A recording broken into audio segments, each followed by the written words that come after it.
All right, YouTube, everything should be sort of clicking back together. Doesn't seem super happy about this overlay, does it? I get the pen up. We get that open. We get that open.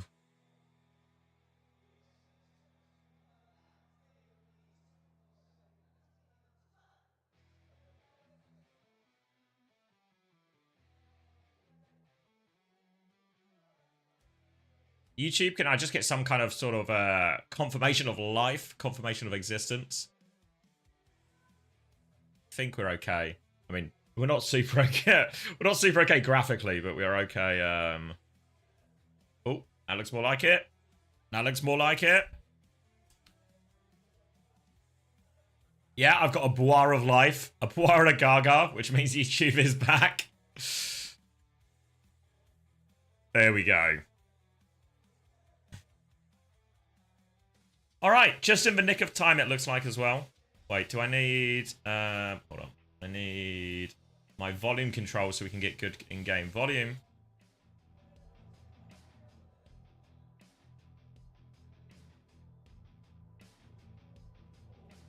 Don't flatter me.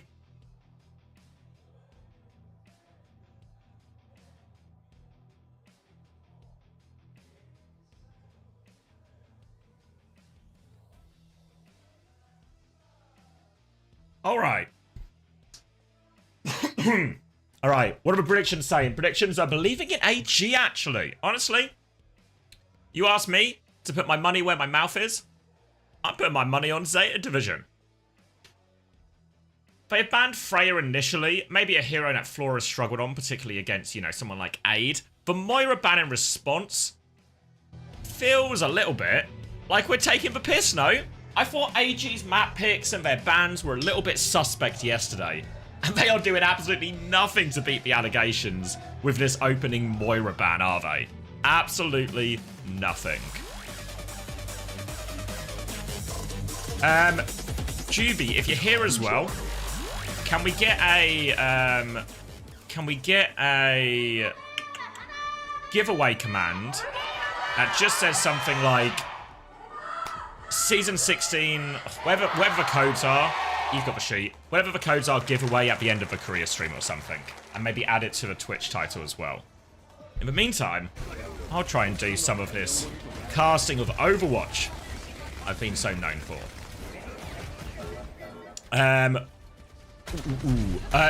Jacob as well was asking, is Jasmine AG's only tank? No, they also have Milgaru, but we've not really seen a lot of Milgaru. We didn't see any of him yesterday in their 4-map loss. I'm seeing none of him in this opening map either. It's going to be Zeta Division leaning into their Malga already. Little dink from Flora trying to come around the top. Sim pressure coming out from Pelican. Great damage on the side of AGG, but the Cass will be able to pick people apart in these slower fights. But Sunjin with a TP to harass. Turret behind as well. He's just killing that turret. Now he's got eyes on Pelican. Pelican's going to turn to deal with him. Sunjin backs it up. Alpha tries to respond to that, but it's a fully talked Sim. He can't go for it. Sunjin's got 2 with this flank. 2 big picks for Sunjin. And even though they've lost their tank, AG are right in this. Sunjin is stuck behind enemy lines. Turret's going up to protect himself. And we're going into a very early pause.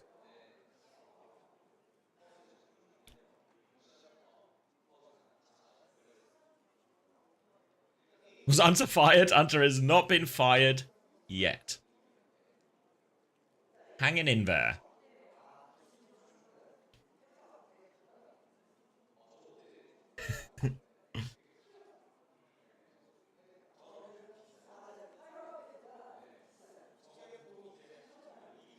Will Chris be fired tomorrow? Nope. He's going to win today.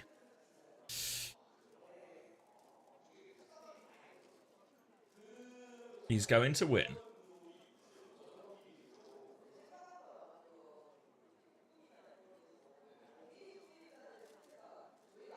Not if they fire him today. Chris is going to win today. Honestly, I know we say this a lot on this channel, but I think today's looking good for TU.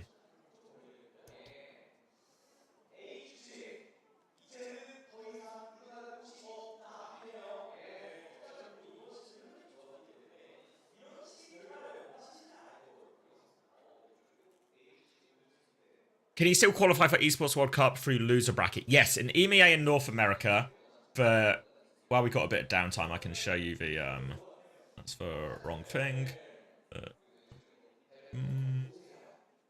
Not that one. That's the right one. So I got a bit of downtime. Let me open up Korea. Let me open up EMEA. It's the same in EMEA in North America, but basically, in terms of qualification, it's top 3 qualifiers. And these 2 teams have qualified. To qualify from the lower bracket, you have to reach this point. So for TU, Gen.G, Virtus.pro, Peps, SSG in this category as well, you need to win this first game, and you need to win this next game. So obviously, EMEA-wise, you'd probably very much expect Virtus.pro to be able to make this journey. Oh wait, my pen's not working. I was drawing for you, I promise. There we go.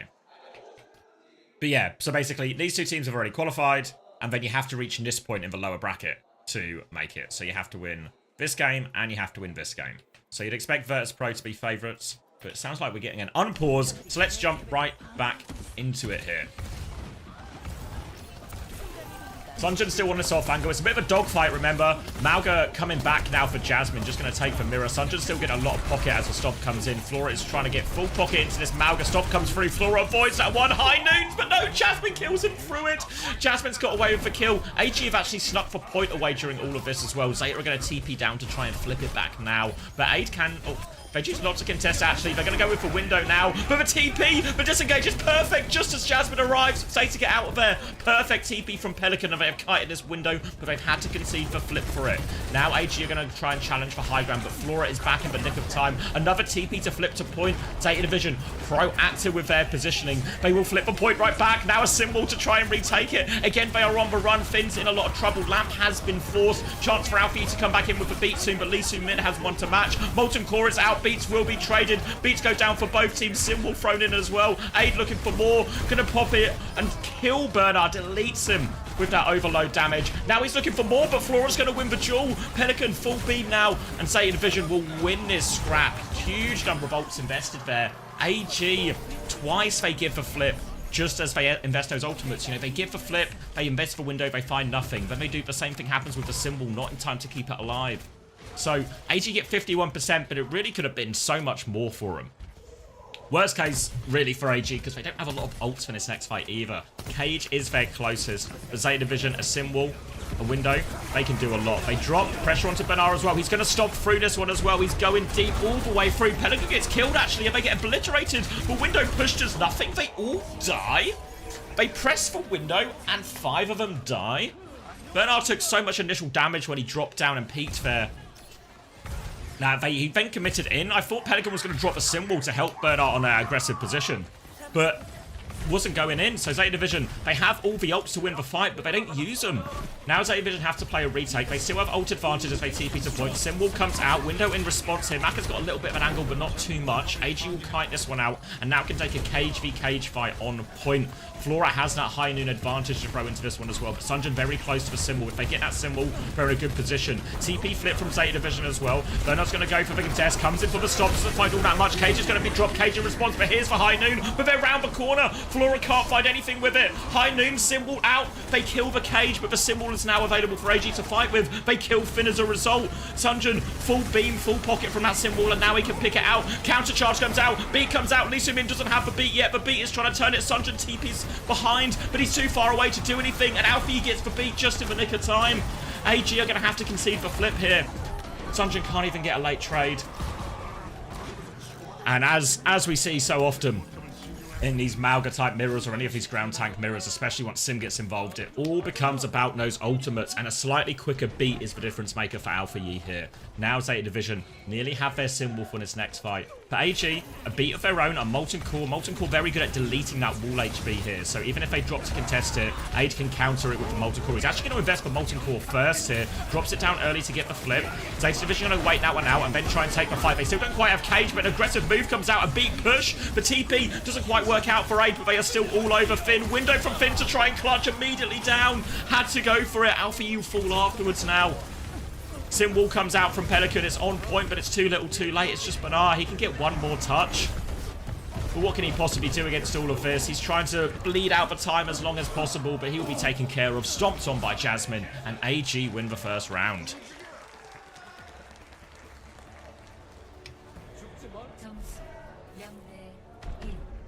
And I think it comes down to that. It all comes down to that fight where they use the window, where Zeta Division drop, they use the window, they have the symbol ready to go, they don't invest the symbol, and they lose that fight for nothing. That is where we saw the ult economy switch from being Zeta Division favored to AG favored. And the nature of KOF, there's not a lot of fights. You know, like a 99-99 KOF, it's probably 7 fights. So you mess up the ult economy in one fight, you actually maybe just throw the map. And we saw a big instance of that there.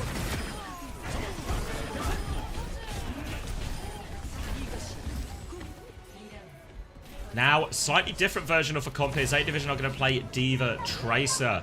So they're not going to be too interested in taking this frontline brawl because AG's comp is so good at it. They want to get behind. They want to ruin Maka's day. The problem is, Sunjin with this beam, he can play to sort of just pocket Maka here. Put a lot of damage onto the D.Va.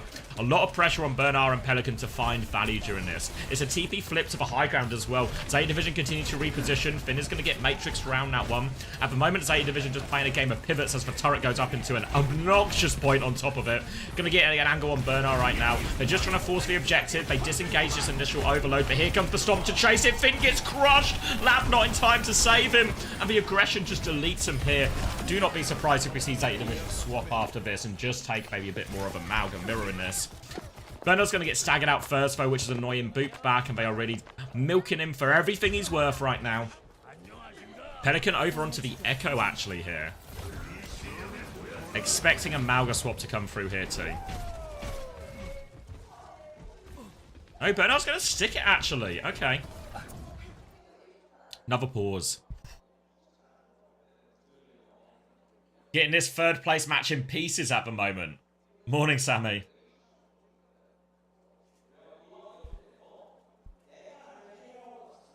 Echo in this economy? It's been a while. Psycho was saying it last night, actually, when he was on the stream, wasn't he?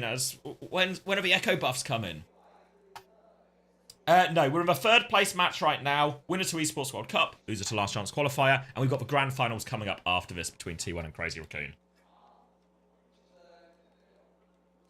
If you're watching on YouTube as well, if you'd be so kind, drop the video a little like. It helps with the visibility. Tomathan is the king of YouTube, but I'm coming for the crown.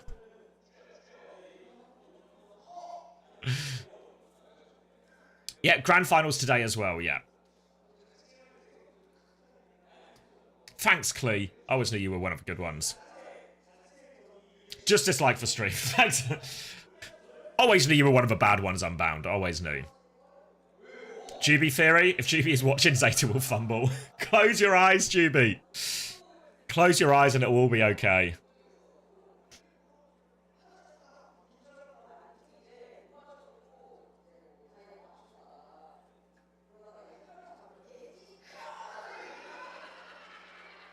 YouTube greater than Twitch. I'm getting a couple of hundreds from Twitch as well. Or sorry, from YouTube. YouTube is a passionate bunch.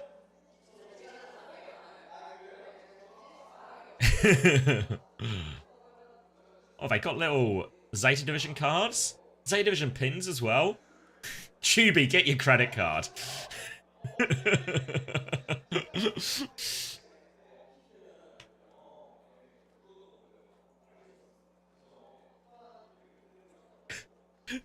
Hit like, can I get 3 big bois in the Twitch chat? Fuck's sake. Not the crossover I was expecting. Alright. Straight back into it now. Zeta Division sticking with D.Va. Need to make Maka's life hell, but it's such a hard dive to make. And AG, they're not giving him a chance to dive. You see Zeta Division, these TPs, these aggressive TP rotations are just making it so difficult. Zeta Division are having to play a game of pivots. High Noon comes out. Thank you, Illy Milox, for the 10 community gifted. Thank you very much. That's deserving of 3 big wars as well. Finn's found a trade onto Aid here, but they've lost Flora. Window is out from both teams. Lee Soo-min with a slight beat advantage, and AG, most importantly, still in control of the point. Now coming round. Full beam onto, or bit of a beam really onto Bernard, trying to force him back. Simwall comes out now, and this is going to force them to disengage again. And Zeta Division, they just can't get control of a point. They're about to have a beat push ready to go, but Lee Min has the perfect answer.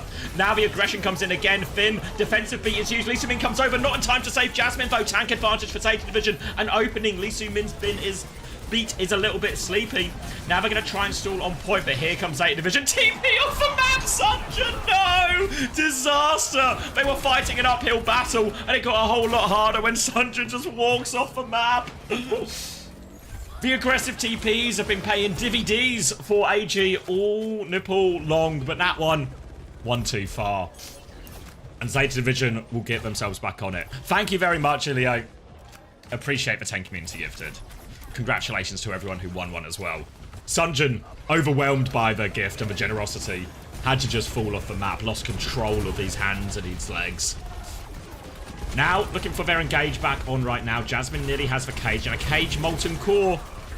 Could be a fish in a barrel situation. They TP, but Zeta Division are quick on the pivot. They get to the other side of point. Molten Core is out now from Aid. Hiding in response from Flora to hold for space. Don't stand on the come, Flora. A window's out as well, but Flora finds the pick as Aid peeks through that. Alfie's going to get traded by the Stomp, but 4v4. Cage comes out right now. Bernard still has the bomb, but they are losing players around it. Lamp comes out onto Jasmine. Bernard's going to drop the bomb now. They try and stomp the Baby. Baby is dead. Self-destruct will find nothing, and AG are right back in control of the point. And Zeta Division...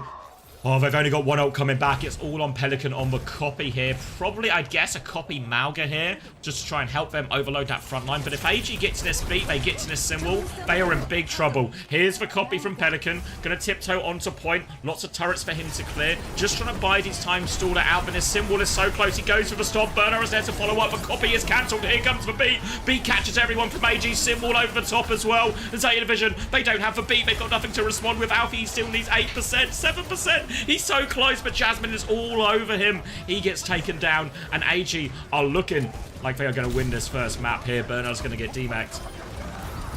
And after a disappointing showing from AG...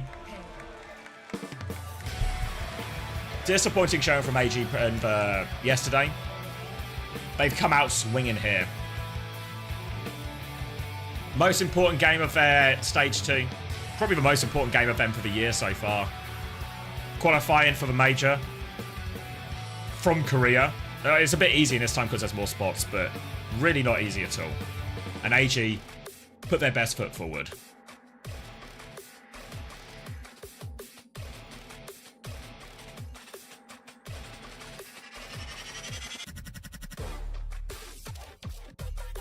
Interview with Dongsu said AG players called themselves Temu CR.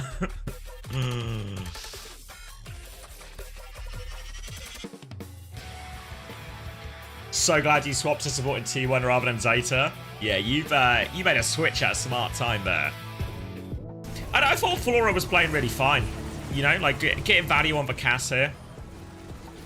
The Diva just looks so hard, right? Because basically, what you really want to happen is if you're the Mauga team, aka the AG comp, what you want is you just want to be a 5-man group, and you want to you can force point a lot, you can just walk and brawl stuff, you can bully a lot of things. If you're the Diva comp, what you want is you want these situations where when AG try and make an aggressive move forward, or they TP or something, what you have is you have your Tracer and your Diva, or your Echo and your Diva, do some kind of like hit the backline, you know? Make Maka's life really hard. But the problem is, the tempo from AG was so fast that Zeta Division never got a chance to set this up. How many times did you see these really early TPs come out from Sunjin? And instead of Zeta Division getting to set up maybe a bit of an angle where they have like their Cass here or something, and then like their Diva here and their Tracer here, or their Tracer/Echo here, and AG have to walk through a very difficult, scary area when they try and push for Cass, their tail, their players, their squishies at the back are just getting eliminated. How many times did we see a situation like that happen versus how many times was it just AG go really fast, Zeta Division are still grouped up, and Zeta Division are just on the run. They're just trying to run and pivot, and then all of a sudden the Mauga's just putting like an unrelenting amount of damage down.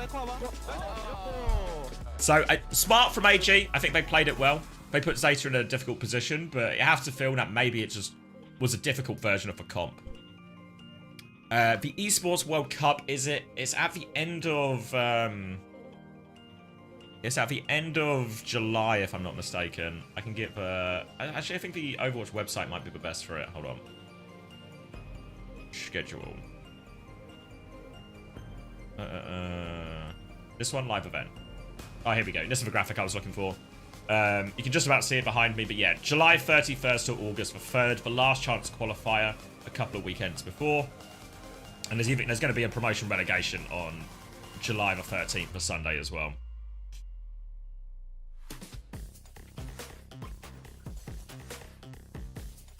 Ah, thanks, Chiron. Yeah, I'm trying to, honestly, I've come back. I had my wedding, I had my honeymoon. I had my first proper break in a while, and I'm coming back refreshed and full of energy, full of pep. I've got some pep in my step, if people still say that. When does stage 3? It's like, it's really far away, stage 3. It's like September it starts. Yeah, September the 6th for the first game.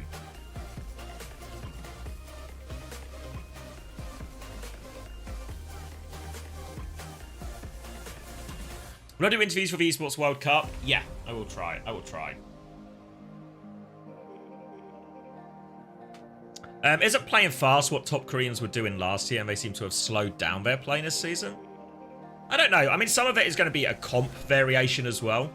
I think when we see like these Malga versions of the comps, I think tempo can be really key in a lot of it. And obviously that wasn't even really a Malga Mirror of a Shrine. It was like, they just want to keep the dive team on the back foot. We would even, like, even back on London, we would do things, whereas if we can set the tempo, we can deny them setting up their dive positions. So I think there is a good thing for the sort of like anti-dive team or the brawl team to do that.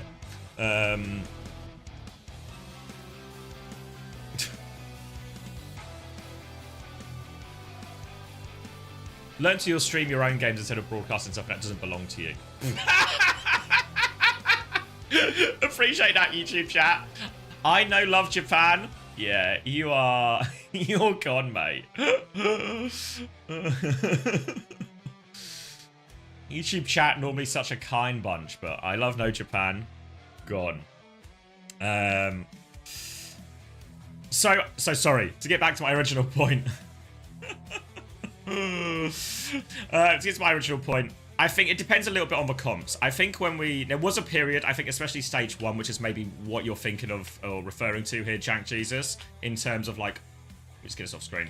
But when we were having a lot of these comps, when it'd be sort of the 3-2 split, and we'd have like a Lucio Genji side fight or something, or one support, one DPS type side fight, we'd have these situations where this is where I think it would slow down quite a lot, you know, and it would just be a lot of vying for space because both teams would be doing the same thing, and we'd get like a 2v2 here and a 3v3 here. And I think this was a point where everything was sort of slowed down a little bit. But I think when we're on this version of the comp, kind of like what we saw at the Dallas Major, I think it was probably true at the Stockholm Major last year as well. Tempo is actually like, it's easier to go first and a lot better in many ways. And this is the 3rd place match we're watching right now, but it's winner goes to Esports World Cup, loser to last chance qualifier, so there's a decent amount at play. How long is the break after stage 2 playoffs? Significant. So we're gonna have playoffs on June the 29th, and then the last chance qualifier. So it's about 2 weeks, and maybe that's how does time work? I think is it 1 week to the Saturday 28th, 29th. So 2 weeks until promotion relegation. So after playoffs ends, in 2 weeks' time after playoffs, it's promotion relegation. 3 weeks after playoffs, it's the last chance qualifier. And this will be 4, maybe even 5 months after playoffs. It will be the actual stage 2, the major at the Esports World Cup. Oh, thank you very much, Isometric. Appreciate the prime.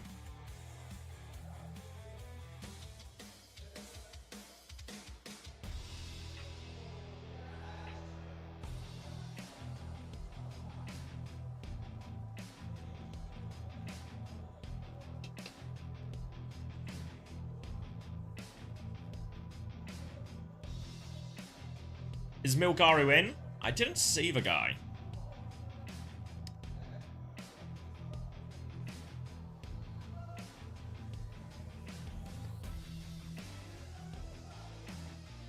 Milgaro has to be in. That would explain the ball ban, right? Hold on, let me... What's going on with YouTube chat? Juby, are you here? Or have you gone to make breakfast? Can you get the YouTube chat open? It's just a lot of people who need killing. The YouTube chat are normally such a great group of guys and girls, but just a lot of spammers here.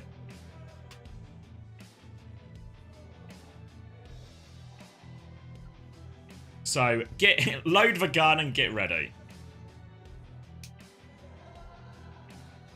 Sorry, I missed your response, Jesus. Fair enough. I was also arguing a little now. Maybe Crazy Raccoon and Falcons are off their top form / comp stiffness here. Yeah, it feels like in many ways when we were, we were talking about that sort of like the side fighty version of Overwatch we had maybe a lot more towards the start of the year.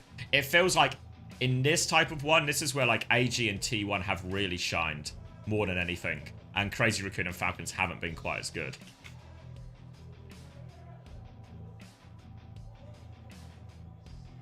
What's going on with Vision Esports? They're in the last chance qualifier, so we'll see them in that tournament we were looking at mid-July. This one here, the 17th to 19th of July. Vision Esports will be competing in this.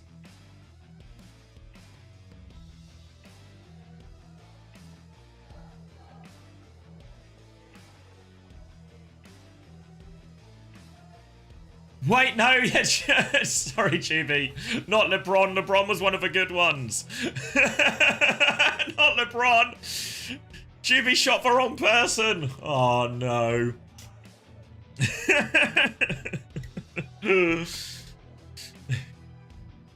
Yeah, hold on. Check. How long did he time him out for? Wait, can I save LeBron? I actually can't save LeBron. Hold on. Yeah, maybe...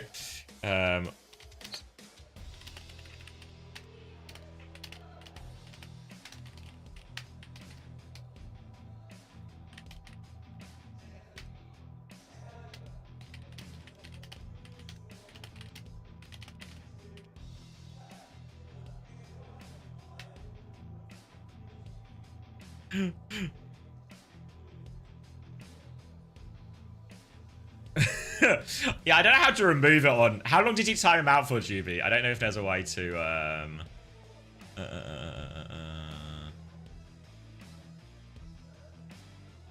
Yeah, I don't know if there's a way to save you. 24 hours? No, LeBron! LeBron was... Because LeBron typed kill, like, Shadow, whatever his name was. But Shadowblade was the spammer.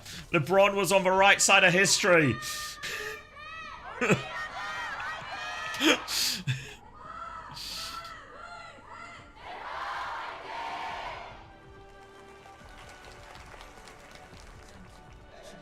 Fuck you, Chris.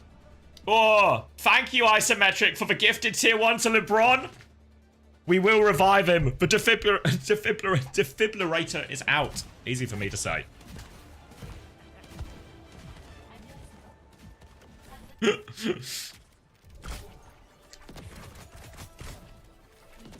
Morning, Cat. Oh, there's been some timeouts as well. You're right. Juby will sort it.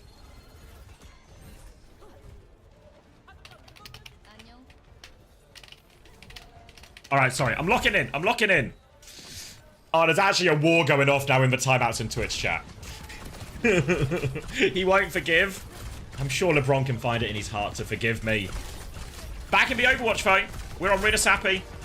It's a ball ban from Zeta Division as Milgaro is in, so he'll be forced to play the Orisa. Zeta Division going to keep playing the Malga. Burner has gone in for a stomp, but the lamp has kept him alive, and Burner is not saved by the lamp from Finn. Disaster on the engagement. They're still trying to trade it out. The tank advantage, though, significant in these Brawl Mirrors. And Aid, he was banned off for Freya in the first map, but now he's on it. Highly regarded as the best... the best Freya in the world. Trying to show it here. Zeta Division on the back foot now, but They do have a beat and window soon, pretty even ult-wise. The tank ult is probably the one they're furthest behind in here. Keep your eyes on Aid on this type of matchup as well, because he is going to take a lot of angles, a lot of flanks. He's even utilising the TP to get a flip here right now. They respond with a stomp vote. Bernard's going to delete that lamp, and Mac is going to regret taking that TP. Good read on the flip there from Zeta Division. The stop to punish it, and now with an advantage, they just need to clean up for players. But Flora's been sent for a ride. Sunjun takes him out of the air. They will trade Sunjun right at back, but it's turning into a bit of a scrap here. So Zeta Division, they can stop the progress. They can take the cart back to middle, and most importantly, they deny the cap as well. But now we're getting up to a big old ult fight.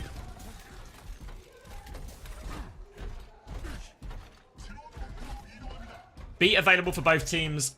Window available for Finn. Mac is a little bit slower since he died so early in that previous fight, but the big swing factors here are going to be the Sim Wall and that Terror Surge as well. Remember, Bernard is so far behind on this cage. When we get to this big ult trade, it's going to be a difficult situation. Freyas might bump into each other right now, but oh no, Aid doesn't see Flora. Flora takes him out of the sky. A skip diff, and now player advantage as the Sim Wall comes in from Sunjun. Pelican doesn't quite have it yet, so Bernard is trying to play his life. Lee Min-Min's going to go for the beat. Beats will be traded right now. Bernard in front of that window, taking a lot of damage, eliminated by Lee Min, but Milgaru's in the back. He's still trying to find more kills. He's getting beamed by Pelican though. No tanks apiece now. Sim Wall available much later for Pelican as well. It's come out here. They're trading it back and forth. DPS available. The TP to chase down this Baptiste, but Ada's trying to save him. He's dropped for Bowler. He goes for it. It misses Flora though. Flora! He's going to get it done again. Back-to-back gaps. Lee Min can get the trade, but Flora has done all the work for Zeta Division in this fight.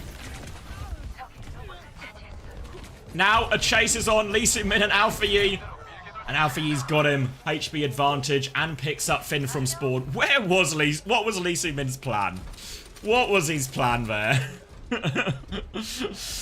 Zeta Division on the front foot now. And after that big chaotic ult trade, Bernard's slow but steady cage is now available. 13% and a significant advantage in this next fight. The Orisa is very good. They can obviously TP out of the cage as well, so keep your eyes on Sunjun holding on to that TP to peel for Milgaru when they go with this one. Zeta Division though, they can start bullying this front line. Sim TP is going to get cleared. That means there's no TP for this cage if Zeta Division find for timing, but they need a few more percent. They're going to TP onto the flank. They catch Aid again, and Aid's Freya is target number 1 for Zeta Division. He's not finding any space. Flora's going to get traded right back though, but the attention is on Milgaru. The lamp comes out, but here's the cage. No cooldowns to survive. The Sim's in it too. Everyone's in the cage, and Zeta Division will be getting the checkpoint off the back of that cage.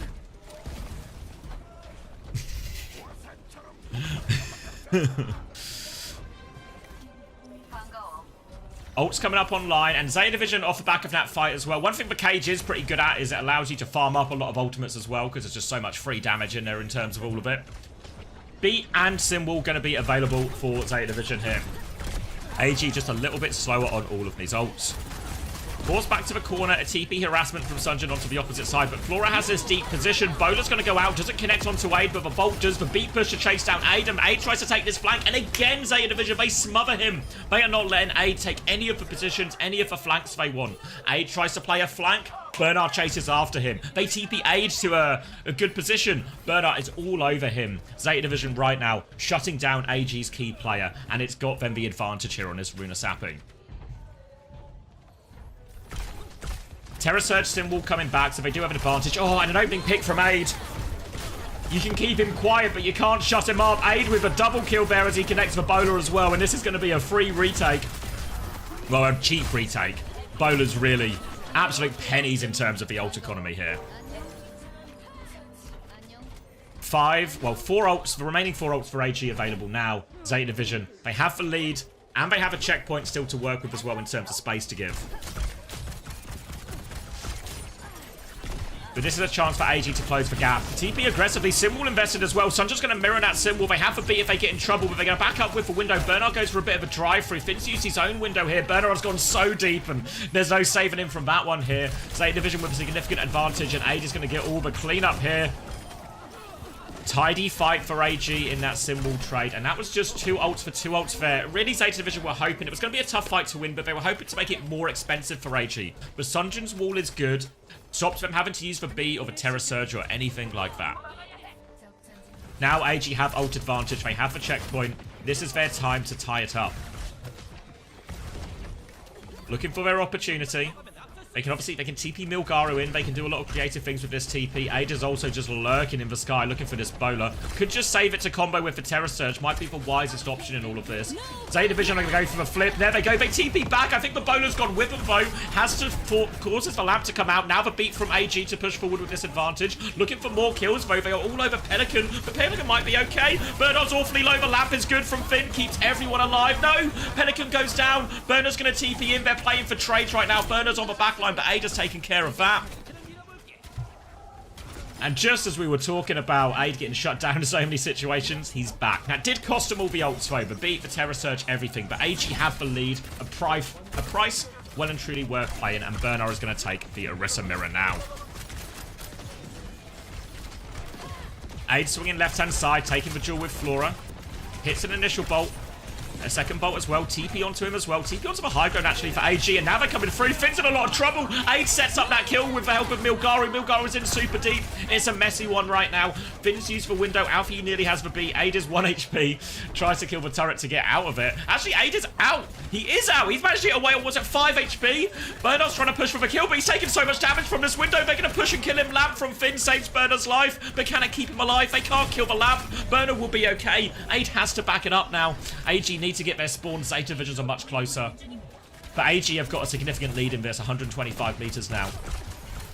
Alfie has beat advantage. But look at Aid. He is lurking. He's on the flank. Burner has found him now as well. They want to deal with this Freya, but Aid is giving him the slip. No, not enough. Flora gets it. B comes in from Alfie. Zeta Division want to ensure they win this fight after that pick. They're all dying on the objective here. They will clean it up. But AG are not going to be too unhappy with that. Look at where this cart is. We are so deep on Zeta Division's side of the map right now as this beat comes out. Especially since they had player advantage. Zeta Division are going to have to do it the hard way now. 2 minutes left on the clock. They've got the symbol. They've got the Terror Surge. More ults to work with. AG a little bit behind on a few of these. But Zeta Division, they have to win multiple fights here as cleanly as possible. So they have to think about this fight, the next fight. Maybe just a Terror Surge bowler combo, but a TP flip, actually. They try and up the tempo. Milgar is walking in. Symbol comes out from Pelican. They turn their attention onto him. Lee Soo-min now has the beat to go if he wants, but they're just safe behind the Symbol. Again, AG managed to stabilize behind Sunjun's Symbol, and now they have the beat ready to go. Finn's going to drop the window. Pelican with the TP onto the backline. Beat over top from Lee Soo-min. Not in time for Maka. They have traded Baptiste. Terror Surge pulls in Sunjun. He's also low behind the cars. 10 HP. Pelican gets him, but they've lost a lot of their backline right now. Burner is pushing. It's just a dogfight right now. They're clearing the turrets. Milgar is trying to play his life right now. And I think he'll be okay for it. Zeta Division win the fight. Not cleanly and not cheaply either. Window, Terror Surge, wall, bowler, all thrown into that. And now as we enter the final minute, Zeta Division are on the back foot. And AG have the ult. They've got a Terror Surge bowler combo. A window not far behind. Zeta Division low on time, low on ultimates. How are they going to get themselves out of this position now? AG don't have to force anything here. Even if they have ult advantage, if they just want to bleed a bit of time off the clock, maybe even try and force it to be final fight, I don't necessarily hate the decision. You can see Zeta Division are playing so far back as well. A couple of bolts into the sky, but Aid manages to live.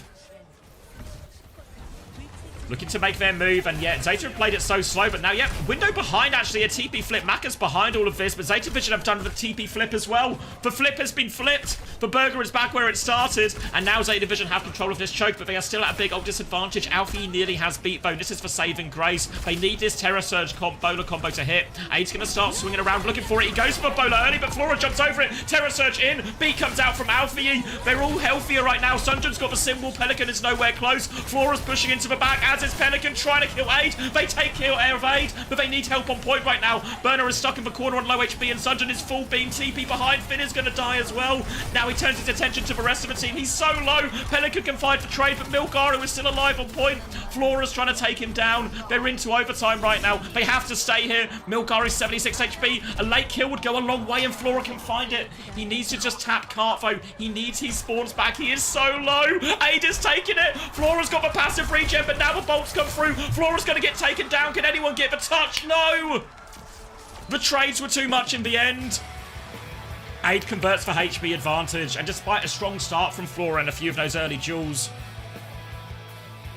Aid finds his groove partway through that map, and AG take a 2-map lead here.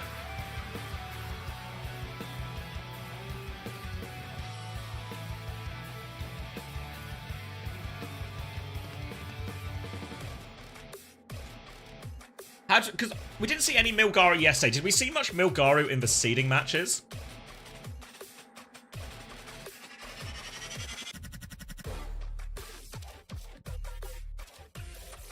I think, yeah, AR's saying in YouTube chat, I think Malga's just hard to play this match, especially against the Horse and Ram. Yeah, I think the Ram feels less bad, but especially into the Orisa, it feels really tough. You saw a lot of these situations where Bernard is trying to play aggressively, and if he doesn't find that initial stomp value, it's a one-way trip for him, you know?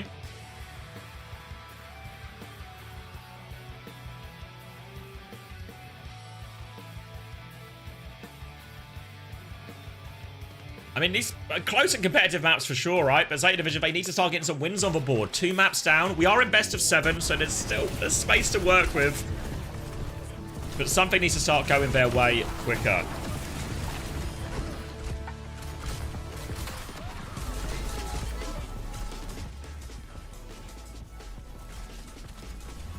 Malga feels so weak right now, even in comp. Yeah.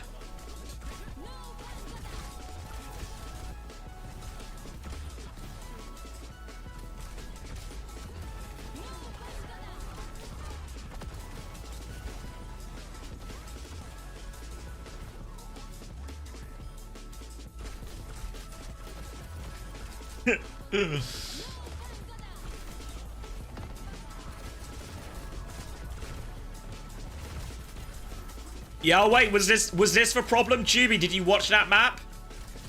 Alright, Juby, you're probably safe for breakfast now. Will Zeta Division win while Juby makes breakfast? It's a classic. What's it called? Is it object permanence? No. I swear there's a thing for it about, like... Is it like a theoretical physics thing? Of, like, does it exist if you can't see it?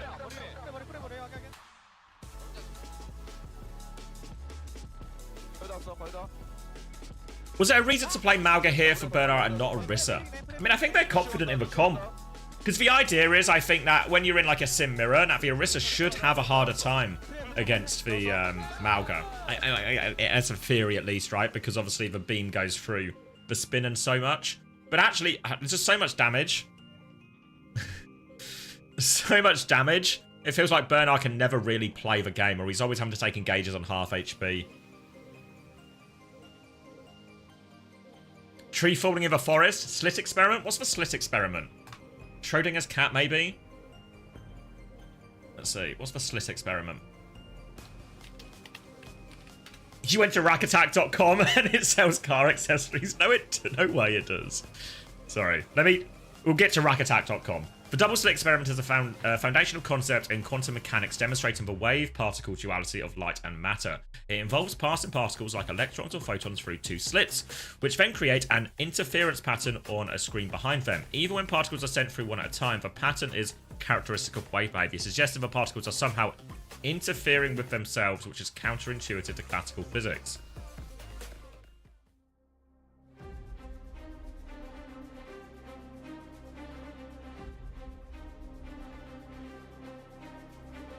I feel like I'm in it's over my head a little bit.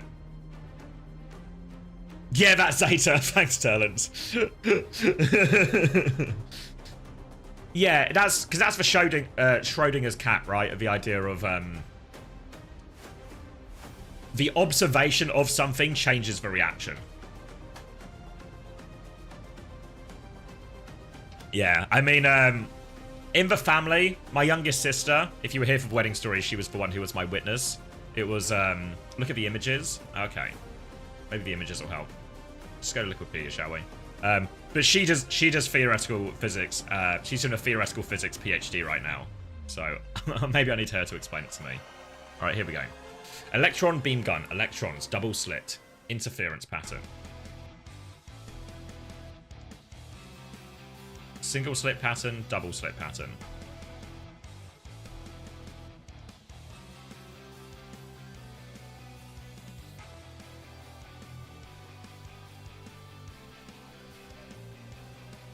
Is this part of Chris theory? Yeah.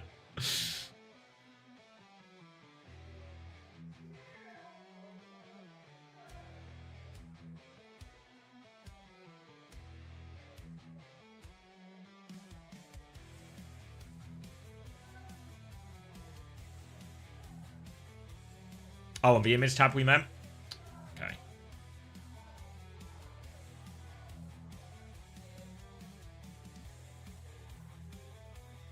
I guess the bit I'm struggling with is what's the difference between the single slit and the double slit?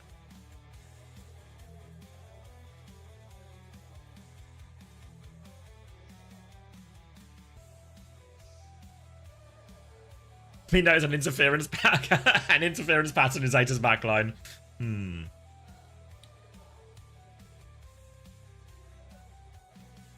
Oh, okay. Basically, the particle somehow knows there are two slits, even if it only passes through one slit.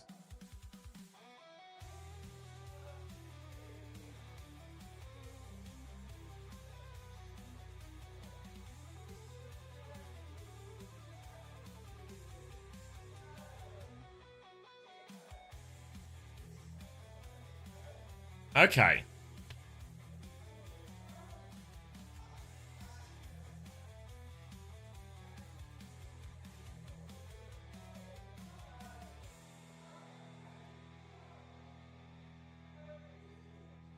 Verify me. I'm human.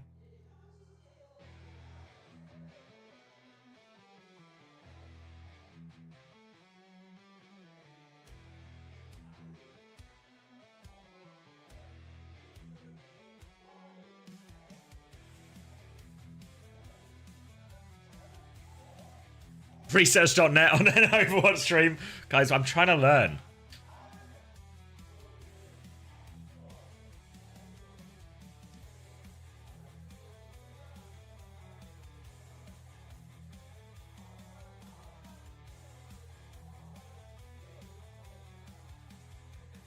It confirms that light acts as both a particle and a wave.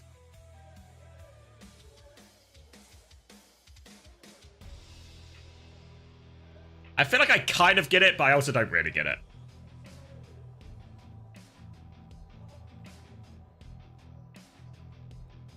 How did we get here? We were talking about Juby theory. This is essentially the theoretical physics experiments to try and explain Juby theory.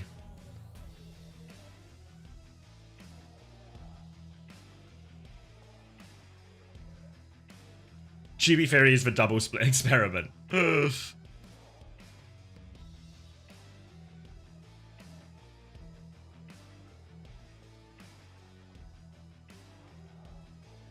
also not reading it. I'm like kind of skimming as well, which is definitely not the way to actually understand. Okay, if particles behaved classically, the pattern they produce on screen would be the sum of the patterns created by passing through each individual slit. Particles are quantum, though, and produce an interference pattern that cannot be explained by classical logic. Oh, so the idea is, if you send it through one side... Wait. Shut up, Overwatch, I'm learning. If you send it through one side, it creates a certain pattern, okay? And then if you send it through the other slit, it creates another certain pattern, right? And what you would expect when you then send lights through both slits is it's the same pattern. But what actually happens is when you send it through both slits, this is some kind of interference with each other. No? Oh.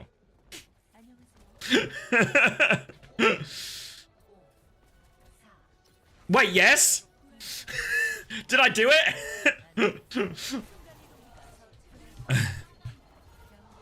That's basically it. All right.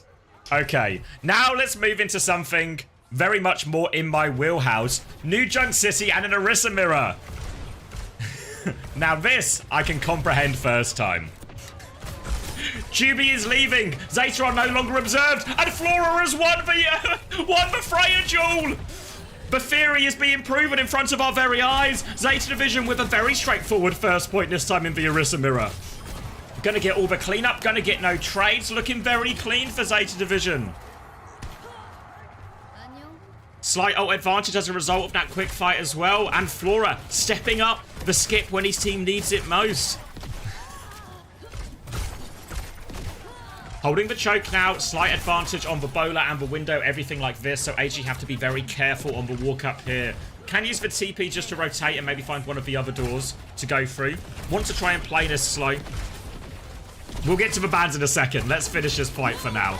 Bola comes out, an early pressure. They try and TP back. Lots of damage onto Sunjin. Has force for Lamp. Aid's going to go for a trade of his own. Catches Flora with that one as well. 2 kills for Aid now. Zeta Division, they continue to push in, but they are taken care of there. This time, Aid makes the difference with his Bola. And AG will be right back into this. All right, let's talk about the bans quickly. So Zeta Division's map choice, they have banned the Venture, which is something we've seen Sunjin play. A lot of it matches up quite nicely into the sim as well. So they take that one away. AG in response have banned Lifeweaver, which just seems to add further questions of, are AG taking these bans seriously? Moira a Lifeweaver ban, but they're winning, so does it matter?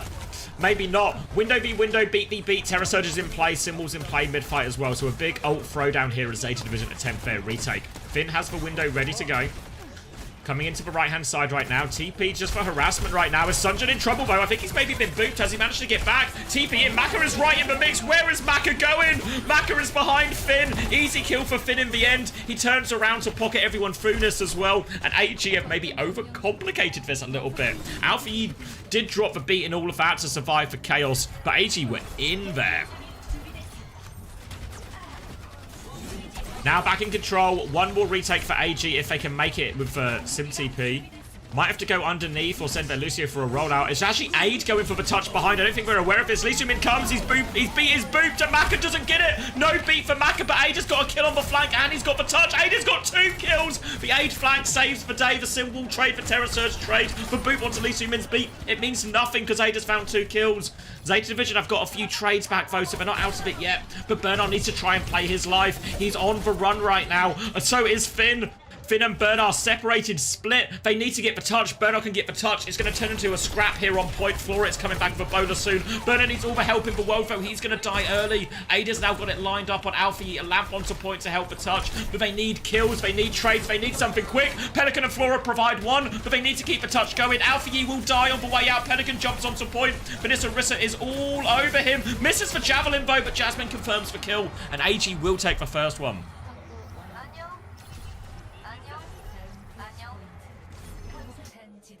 Rough for Zeta Division there. Opportunities, but a couple of Aid. 2 of those fights, really, Aid proves to be the main difference maker. AG now have window for this next fight. Flora has a Bola to throw at that window as well.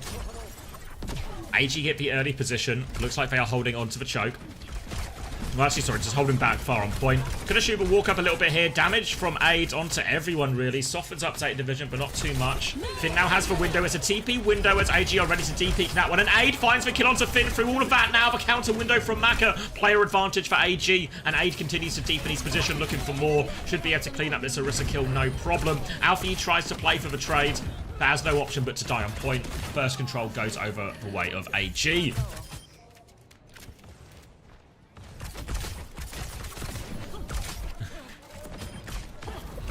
Over the high ground now, Aid looking for some early bolts, but can't connect anything. Ult-wise, it's looking pretty good for AG. Jasmine's got a significant Terror Surge advantage, and Lee Min's going to have a beat, as will Alpha Yi. Symbol for advantage for Pelican.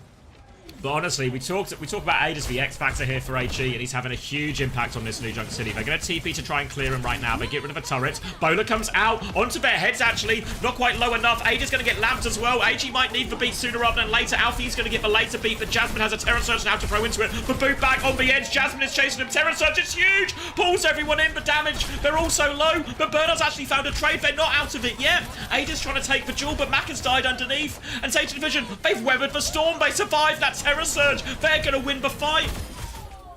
Unbelievable there. It looked like AG had played it perfectly. AG, they take the trade. They trade for beats and then the Terror Surge to finish it. It pulls them all in. Zeta Division are also low, but they scatter. They take fights all over the place and they find the trades. Zeta Division give themselves a lifeline because now it's going to be a symbol trade with a Terror Surge advantage for Zeta Division here. So all eyes on Burner. Remember, the Terror Surge damage is going to go through any of these symbols. So while Sunjin's got a better of a lot of these symbol trades, the Terror Surge will be a big difference maker. Here goes the symbol. Pelican will respond right now. And it's going to be a stalemate, honestly. The onus is now on Bernard to make the next move if he wants to.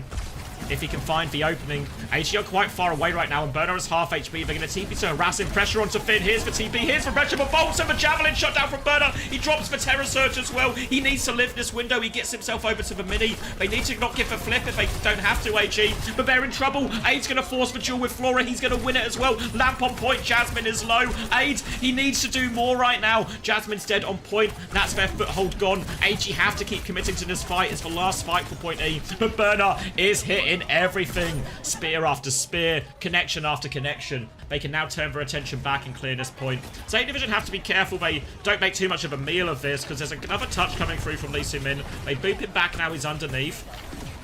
Can they get another touch? Lee Min can't get one. No, he's just going to try and play his life. And Zeta Division tie us up. 1-2-1.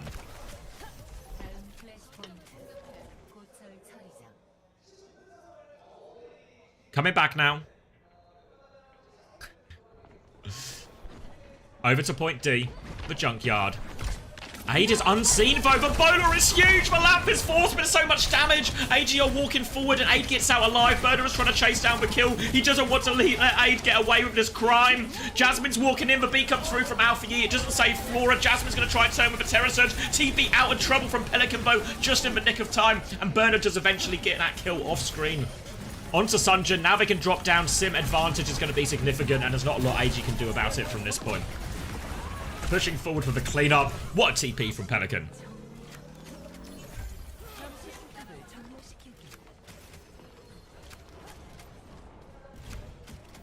Sorry. What's going on? It seems like you guys are fine. Just targeting Vespa? Okay. Alright, lock it back in. Significant ults for Zeta Division here to try and snowball this into the lead on this map. Aid is going to swing out wide for him right now. TP from Sunjin just to the other side of point. Zeta Division going to have to drop and contest this at a certain point. They're going to TP onto the high ground actually. Aid puts some damage there, but not anything too troublesome for Zeta Division. They're going to window back now as well. Can't find anything with this, actually. Not even too much damage onto Jasmine. Not the greatest window, but oh, never mind. Flora's managed to find one onto Lee Min just before he gets beat as well. AG choose to commit to it as well with the symbol. They're pushing in, but Pelican has mirrored it. Terror Surge available for Bernard as well. He has the potential finisher. TP available for the flip, trying to get onto the backline. Sunjin TP's back. Now he's pulled in by the Terror Surge. That sets up the kill. Bernard's looking for more right now. The lamp is out from Maka. But there is surely no escape for him here. And Zeta Division will be taking the lead on New Junk City once more.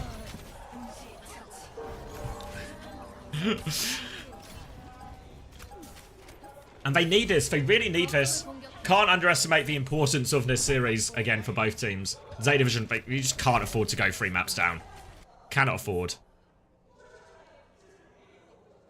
Moving over to point C. AG are actually going to get there first. As the deflect battle time rages on. Juby will settle it when she's back from breakfast. Bowler available for Flora, but not a whole lot else for Zeta Division until Alfie gets his beat. They can mirror those beats, but now it's Terror. It's shoe on the other foot and all that. Jasmine has Terror Surge advantage. They come through. They eat the bowler bow from Bernard. Alfie goes for beat. Half HP, no problem. Lee Min with a later beat of his own. Jasmine will get this Terror Surge mid-fight right now. Sunjin is trying to hunt down some of these flankers. Both teams reposition, and it's AG who will force them a cap first. They actually even get the flip right now. Sunjin's killed Finn with a TP as well. And with their main source of healing gone, Zeta Division, they need kills and they need them fast, but it's so difficult now just walking into a high beam sim. Sunjin will get all the cleanup. Terror Surge advantage for Jasmine. He charged it up during that fight, and he can drop this one quite aggressively here. Zeta Division, they need to try and find a way past this Orisa. If they get caught in that Terror Surge, it's going to be hard for them to get window value, hard for them to get through the choke. Eyes on how Zeta Division approach this one with the TPs. Aid is trying to get a bit of early damage here as well. Not a mile away from this bowler. Yeah, he's charging so quickly.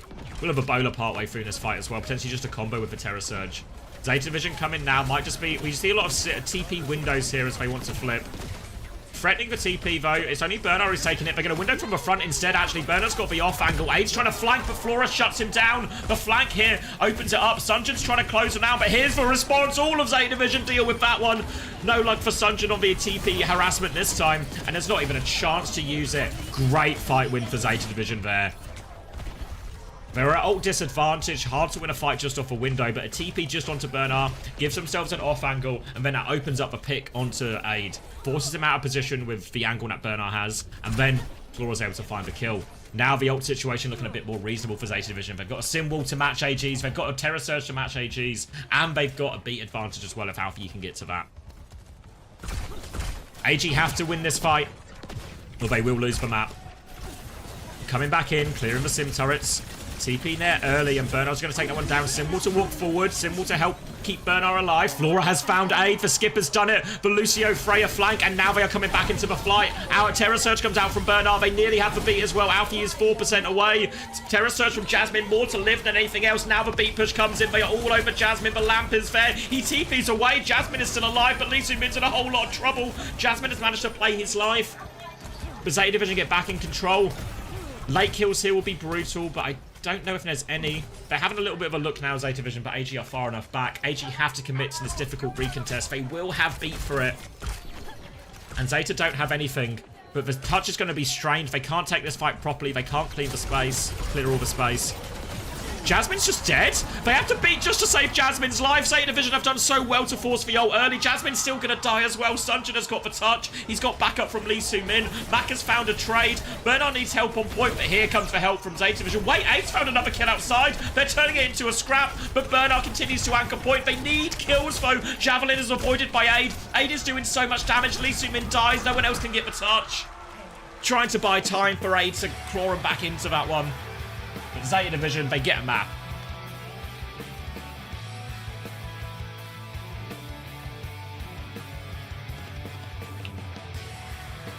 Woo.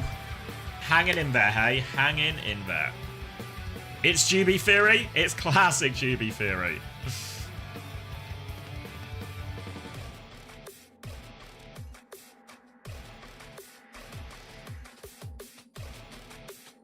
Notice how AG entered the final fight from two different entrances. Reminds me of firing light particles / waves through some kind of double slit. Come on, guys. I'm not the scientist in the family. I'm the degenerate gamer. Maybe I should get my sister on, and she can do like a mini science segment where she explains a theoretical physics concept to us. 100%. I imagine if I message her. Let's see. Do you know the double slit experiment?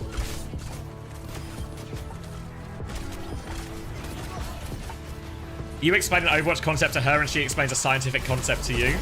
There we go.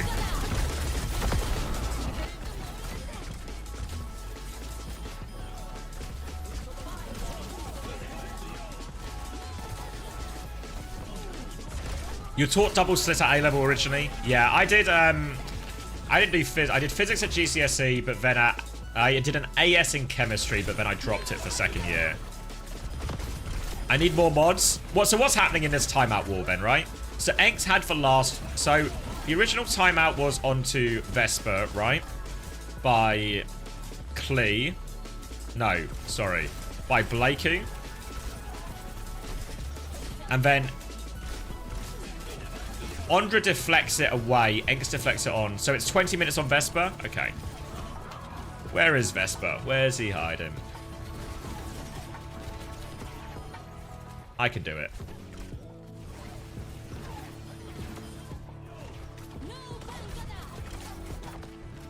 Oh wait, that's only 10 minutes. If I just do another 10 minutes onto Vesper, will that add to the 10 minutes? How many seconds in 10 minutes? 600? Alright, I think I've done it. How many GCCs have I got? 11 and a half, I think. 10 and a half, 11 and a half, something like that.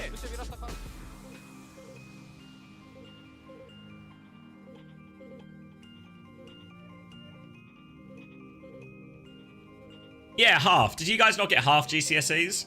Like, I took a half in RE, religious education, and a half in Japanese as well. I failed that. That is not in the 11 and a half. So GCSE, for anyone who's not English, is basically, it's the exams you take when you'll be, what is it? It's when you're in year 10 and 11. So what age are you, like 15, 16? Yeah. So whatever the equivalent in your country is of the sort of exams you take there. So you do GCSE at that age, then you do A-levels at sort of like 18. Yeah, exactly. Exactly what Artemis said. Nicholas with a question in your chat. Why has Bernard been on Malga so far when he's the horse guy? I mean, it's a really reasonable question. It's a really reasonable question. I wouldn't be surprised if they just lean into more of the Orisa as we go through this series.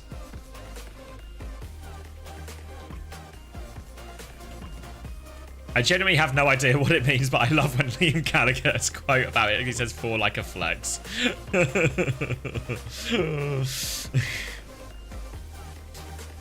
Yeah, I feel like, is this a sick joke? Look, Juby, we know how the theory works at this point.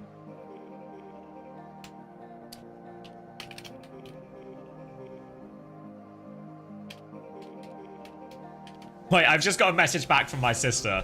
I asked her if she knew the double slit experiment. She says, yeah, I do. Why? This is my stream trying to explain it to me, but I'm really stupid.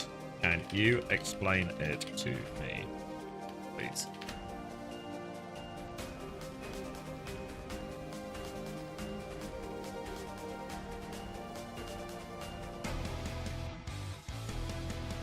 All right, she's typing. So I'm about to, she says she can try. All right, sorry. What was the question? Charon says, my coach says Malga is relevant because it's a comfort pick for a lot of the Koreans. I say he's good because it's a sustain meta. Yeah, I think between all these, like the Orisa, the Ram, blah, blah, blah, because we're seeing KSA just force Ram in a lot of these situations. So I think all of these, yeah, I think I've sorted all the timeouts, Juby, I think. I think with like Malga, Orisa, Ram, we used to be in like a sort of like circular situation, you know, like a classic sort of counter swap type thing. But I feel like now they're all just pretty even in level. Maybe Malga's like, maybe Orisa and Ram are like closer to here, and then Malga's here in terms of like a power level. But it feels like now, if you're particularly good at one, you can just get away with it. And I think that's what we're seeing Twisted Minds do. And I think that's a little bit of what we're trying to see Zeta Division do here. But it certainly feels like the Malga's just a little bit harder than both of these other ones. But I'm not sure it's necessarily a comfort pick. I think it's all just like on the cusp of viability. Yeah, like when I'm watching these Malga versus Orisa, the Malga looks hard, but it also doesn't look unwinnable, right? Like I think we're in the in reaching distance for all of them, for all of the comps, all of the heroes. Falcons, we have a secret weapon as LCQ. Alright. AG don't want to play Orisa anymore, though. Taking us to Circuit Royale and banning it out. Do I know Newton's laws? Is this just like gravity, or are there more laws? Like, I know the law of gravity, but are there more laws?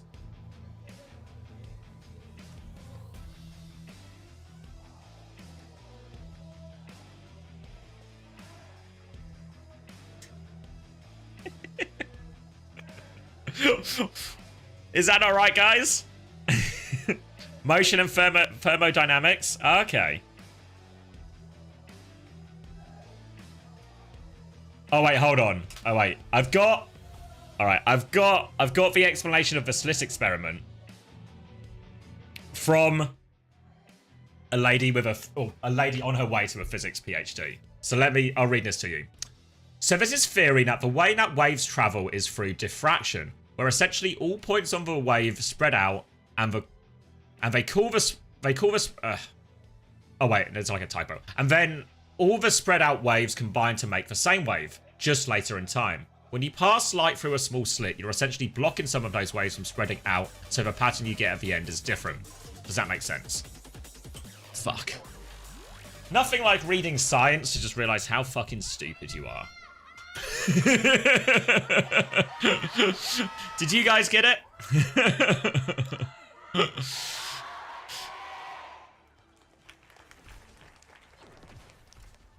What does this mean for LeBron's legacy?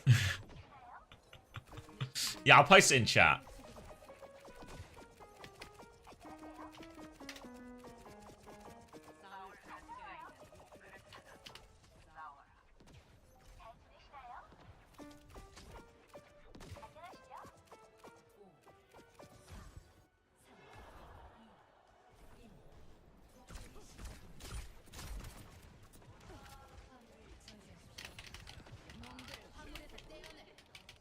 Alright, I'm locking in. That's enough physics. That's enough physics. It's basically just scatter arrows. Thank you.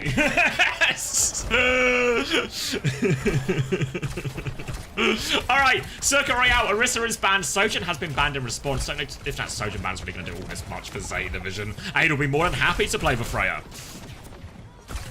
Juby, though, are your eyes open or closed? We need to know.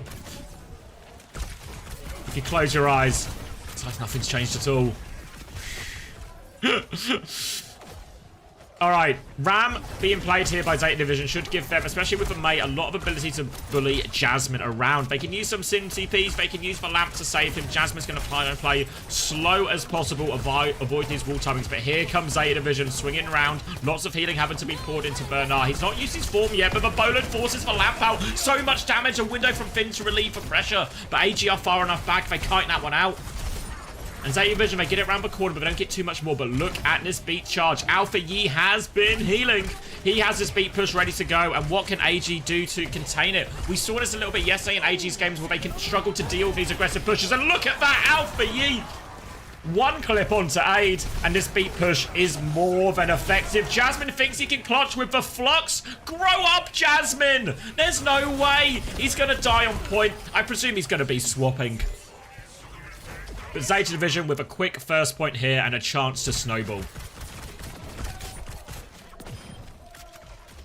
Blizzard as well. Jasmine will be making that swap onto Ramatra now. Have to be a little bit careful though, because Jasmine will be playing into a Blizzard and no speed to get him out of it. So Sunjin maybe needs to save for TP for the Blizzard here. But look at Pelican's position. They want to hold close. They want to get this early Blizzard. They want to convert the snowball. TP flip comes out. Lee Min-Min's all the way towards point as well. And they completely flip the map. But now Zeta Division, they have the high ground. And not everyone got the flip. Aid is split behind. Are they pushing for that kill? They are. The DPS from Zeta Division. They catch Aid. Now player advantage. Bolts into the backline as well. Flora's got pressure. Sunjin drops the Simwall to buy time. Blizzard's going to be thrown out. Bowler 2 as well onto this window. Bowler connects from the skip. The Blizzard connects from Pelican.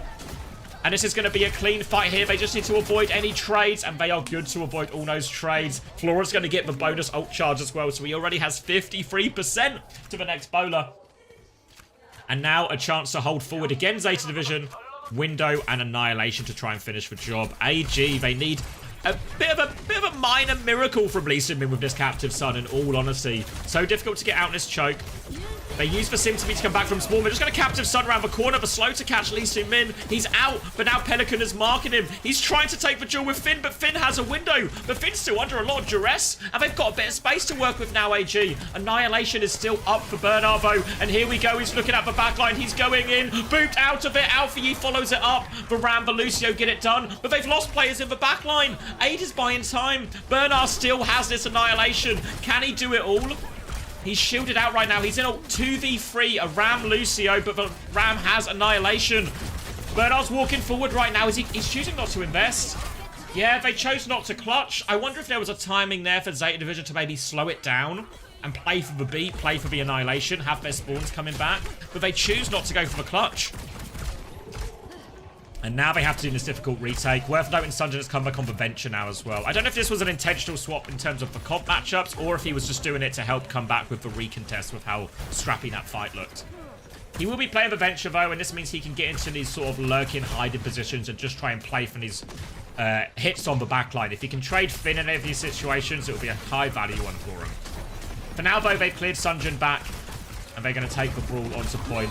Beat coming through. Alpha Yi's going to get chucked around a little bit, but the beat push is good. No defensive ult available, and Alpha Yi Bernard, they delete them. Again, you see this aggression when they have the beat timing. There's no response. Jasmine's going to use the Annihilation. Can Jasmine use an ult in a situation that isn't 1v5? Is he swapping again? He better be, because that's a disaster Annihilation. AG have to concede second point. They are not swapping off a Ramatra as well. So Jasmine now ults in the bin, and Zeta Division pushing third point with 3 minutes to go. Lots of ults to keep snowballing this forward as well. They force the burrow from Sunjin as well. He's going to keep trying to hold this corner. Burner wants to push that out now. Clearing Sunjin back. Payload has been moving all this while as well, as they keep hold of the high ground. AG need to try and commit through this choke if they can, but it's hard with the Baptiste and the Alari. Burrow underneath initially from Sunjin. They're looking for that one. Coming out, Tectonic, oh sorry, Bola, a Captive Sun rather comes out from Lee Min. Does get the trigger actually, but Finn has the lamp, forces the lamp, but no kills. It's actually Flora who kills Maka somehow in all of that. The unburrow from Sunjin to go in, trying to find the trace. He actually just finds Finn, sets up then for Lee Min as well, and the venture comes into its own. Sunjin provides all of the distraction. That's a bit of space for Lee Min and A to walk in. They find all the kills.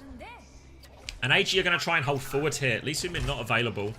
But Sunjin is hiding. The venture's so difficult to deal with when they're hiding in this corner. The one-shot potential is real. Data Vision, do they know Sunjin is there yet? They're about to find out. They're all there. Sunjin quickly burrows underground. They try and wall off the unburrow, but Sunjin will be okay. Tectonic Shock available as well. Looking for this Lucio. Alpha Yi in a lot of trouble. Alpha Yi goes down. Sunjin's in trouble. A lamp comes through to save him. Blizzard comes out right now, but Sunjin doesn't care. Just fighting for Ramattra, beating him up. Melee. All the while, the rest of AG are just free to shoot at anyone they wish. And Sunjin right now dominating on the venture, dominating this right-hand side of the map, and Zeta Division struggling to deal with it. Going for Alpha Yi, misses for drill dash. B's actually going to come out from Alpha Yi to try and turn this one. That is a really early B, and this is a bit of a disaster now for Zeta Division. What was that B? Zeta Division now have to do this with an ult disadvantage. Flora's peeking around the corner now as they try and clear a bit of space, but they have to be careful about walking into this annihilation. They're trying to deal with this venture again. Wall up from Pelican. Lamp has been used. Lots of damage, but Sunjin pops with Tectonic Shock. Pelican is solo. Pelican will fall. Turns onto Ramattra and gets out and underground. Bernard still has this annihilation. Is this the same annihilation from second point? He's going to pop it now to try and clutch. He's 1 HP. What? But he's going to survive, but Sunjin's just going to burrow away. Disaster ults for Zeta Division. Just having them forced in spawn. All the wait, all that time for that annihilation. AG have a significant ult advantage now. They force the burrow from Sunjin, but Bernard is just dead. And Zeta Division, they are falling apart on this third point. 30 seconds left on the clock. They have time for maybe one last desperate regroup. Pelican's going to ice block. Nearly has the blizzard. Pelican might die late here as well. He will. And they are getting spawn camped now. What has happened to Zeta Division on this attack? Captive Sun annihilation to use up the door. Pelican has the blizzard, needs to connect. They need to find a way to get the touch as well. Back on D.Va right now. Pelican's going to drop the blizzard, looking for Ramattra. Ramattra has been frozen. Can they kill before the annihilation? Lamp is out. No, they can't. Jasmine lives. Jasmine now have a chance to use this annihilation, but Finn's got a kill with the window. Not out of it yet, but Bernard needs help on point. But Ram will clean that one up. Captive Sun's a direct hit. Forces the ice block out. Nowhere for Pelican to go. No touch coming through. And what a hold on third point there. Sunjin onto the venture.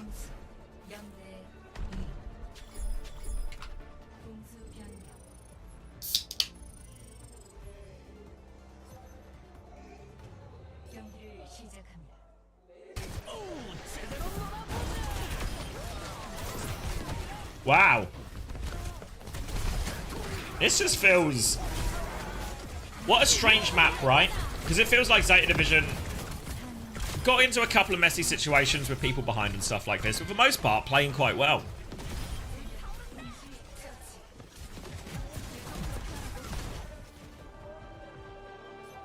But then that third point just turned into a series of mistakes. Sunjin was getting away with absolute murder on that right-hand side. Zeta Division were pouring resources into clearing that venture, but soaking up so much attention.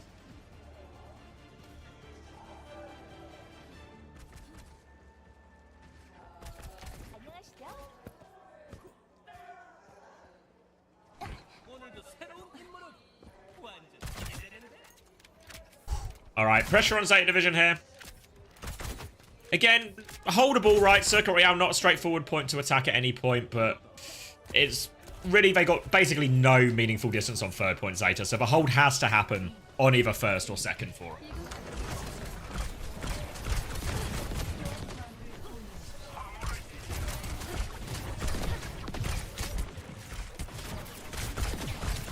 Hold on, sorry. I was getting distracted. I'm getting more physics messages. I'm getting more... We can have another physics chat after this one. But for now, it's not about theoretical physics. It's about the card hold truth. the reality of this Circuit Royale result. Trying to peek around the corner initially is Aid. They have the Venture again. Sunjin here can be used to clear the right-hand side. Clear this sort of statue position where Pelican is playing now. Very hard to deal with. The wall comes out initially. Sunjin is deep behind now. They go and try and deal with it. Does Sunjin have a burrow? No. Dealt with the lamp. Too late from Maka. Tried to save him from downtown. The lamp will not save Pelican either. Lamp's only cosmetic right now. Bowler to try and finish the job right now. Aid gets it around the corner and Aid is just taking over. Nowhere for Finn to go right now. The full Mercy pocket. When you commit a Mercy into this, you really pour all your resources, all your eggs into the Aid basket. What a great basket. Aid cracks open first point, no problem at all.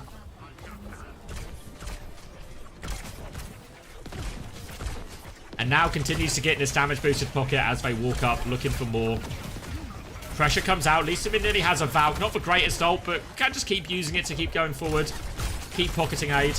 Oh, taken out of the air, though. Chance for a res. Lee Min is looking for it, but here comes the push. Res is off, though. Aid is back in the fight.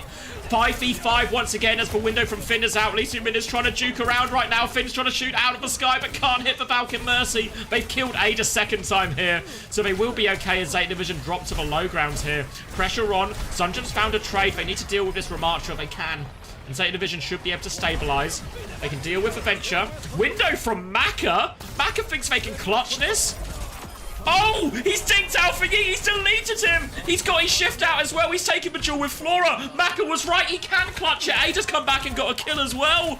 But the Mercy is out. Pistol's out onto this Ramattra. Bird up to one final form. But Zeta Division, they fall apart. What a, I mean, it looked like a hot take from Maka. It looked like such a hot take. But he destroys Alpha Yi. And then Aid comes back and gets the kill and it all falls apart. Remember, Zeta Division, no meaningful progress on third point. They really do need to hold on second here or it's going to be so difficult for them. They've got ults coming back, Zeta Division. They come round the corner. Annihilation will be popped. Bowler gets thrown out. Beat in there as well from Zeta Division. Flora's trying to take it. There's the Tectonic Shock. So much damage into that Blizzard, but the Blizzard does freeze Jasmine. They get the kill, and Sunjin can't find any trade for it, but he drill dashes in now. Taken care of. Alpha Yi traded for it, though. But Bernard is still alive, and Zeta Division, they spend a lot, but they get the hold. Jasmine there, frozen up, doesn't invest the Annihilation, so this is going to be the difficult one for Zeta Division to deal with. Zeta Division, ult disadvantage in many ways here. Even though they've got more ults, not the same value. If Zeta Division let all gamers global get to the high ground and just take a straight sort of 5v5 fight, it is going to be so hard to deal with this Annihilation. They need to try and fight him on the rotation, but make it hard for him. And Bernard has done exactly that. He has dropped onto Lee Min. The lamp is out. Bernard's going to get a lamp of his own to save him. He's forced the Venture underground as well. The Annihilation to try and turn it right now, but he's taking so much damage. Finn will get traded, but the window shuts down the Annihilation. Now they come back towards point, but Sunjin is not done yet. They shut down Aid. They need to be careful. Alpha Yi is low. Sunjin with a chance to clutch. Looking for the Maid. Drill dash out of the sky, but there's a Ramattra here as well. Slow onto Sunjin, but it's a 2v1. And it's a Venture. No form for Bernard. And Sunjin is happy to fight that one. Just deletes it. The Venture is getting so much done for Sunjin and AG right now. They are pushing for the snowball, trying to deny the touch right now. Sunjin boops them back. They fly in for it right now. Tectonic Shock, so much damage. The lamp has been deleted. Alpha Yi has been deleted. And Sunjin will do it all. They will capture second point. They are going to have a colossal time bank. 3 minutes and 50 seconds and only 36 meters to go. Zeta Division. I mean, we have obviously very recently witnessed a giant hold on third point Circuit Royale. But Zeta are up against it now. Aid's looking for some early damage, some early picks. A bowler there as well. Zeta are coming back from this Annihilation, but they have to try and push from this right-hand side, and Sunjin has been dominant here. Pelican booped back, threatened. Going for the unburrow here, potentially onto Bernard as well. Swing round the corner. Bowler, lots of damage. Lamp comes out. They all live for now. The Lamp's going to get taken down. They're all so low, the backline of Zeta Division. Jasmine's looking for the follow-up kills. The window from Macavo opening it up. Bernard has dropped the Annihilation. Blizzard beat everything on point from Zeta Division to try and stabilize. Here comes Finn. Maka's just going to try and ignore him. He's moved back towards, he's jumped back towards his team. Pelican takes him out of the air. It's too little, too late, though. Beat comes through from Lee Min. Now seal the deal. AG take a 3-1 lead. And honestly, the Venture is the difference maker here.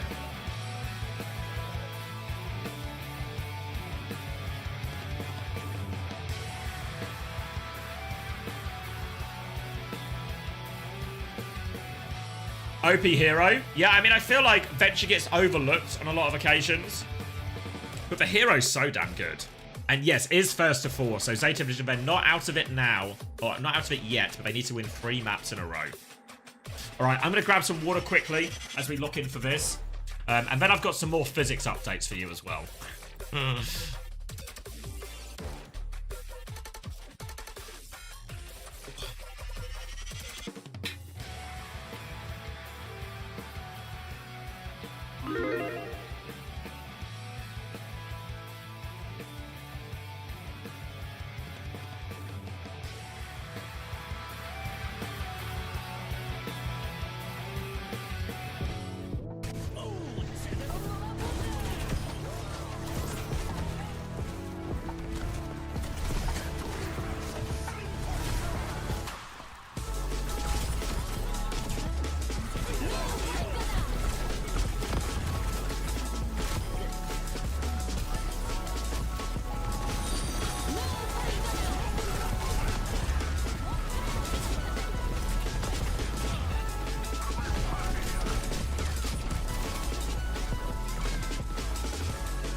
라마 뽕 써. 야, 뽕좀 치면 이겨 이제. 앞에 나오라. 치면 돼. 아무도 안 나케 치네. 좀만. 이겨놨어. 라페. 라페. 바티필. 바퀴 잡았어. 베이베이. 나이스. 됐다.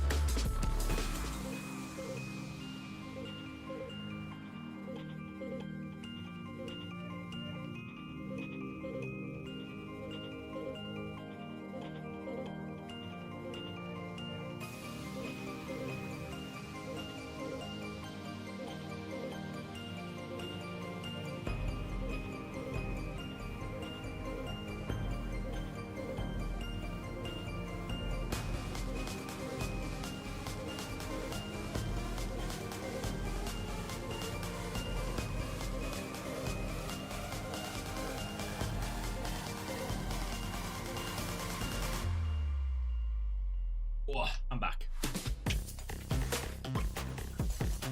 Oh, thank you, Tomato Garlic Milkshake, for the Prime. Thank you very much.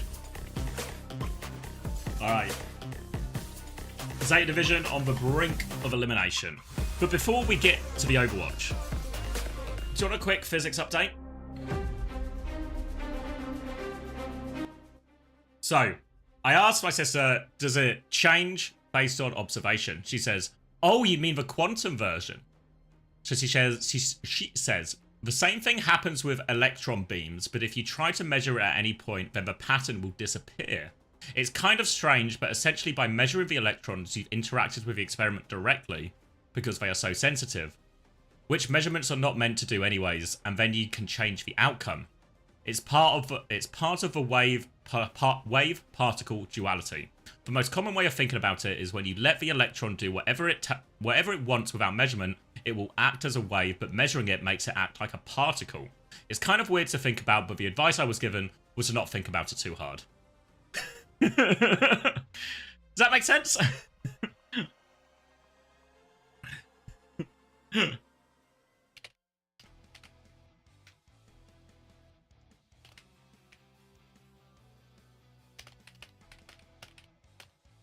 True.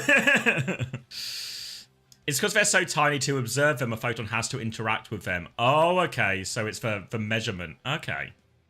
You got the same advice? Yes.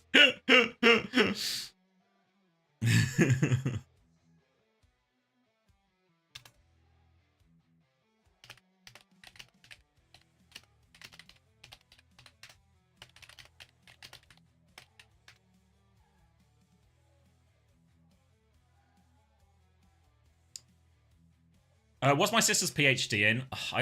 She's told me before, but it's like, it's complicated.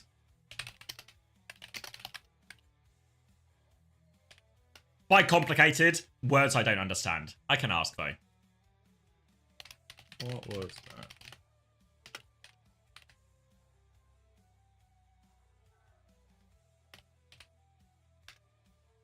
You'll start on your masters in physics soon? Yeah, I mean, it's like, it's something, you know, when someone has like a level of intelligence in something that you just can't even really comprehend.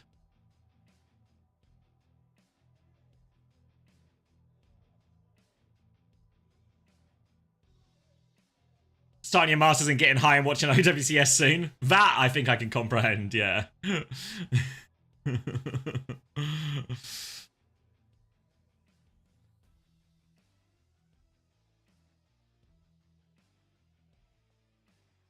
Okay, she says the title is called The Coffee Ring Effect, but it'll probably change when she comes to writing it up. Should I Google The Coffee Ring Effect?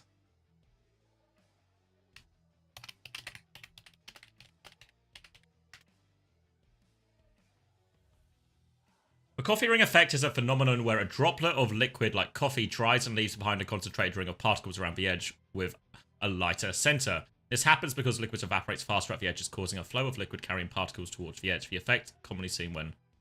Okay.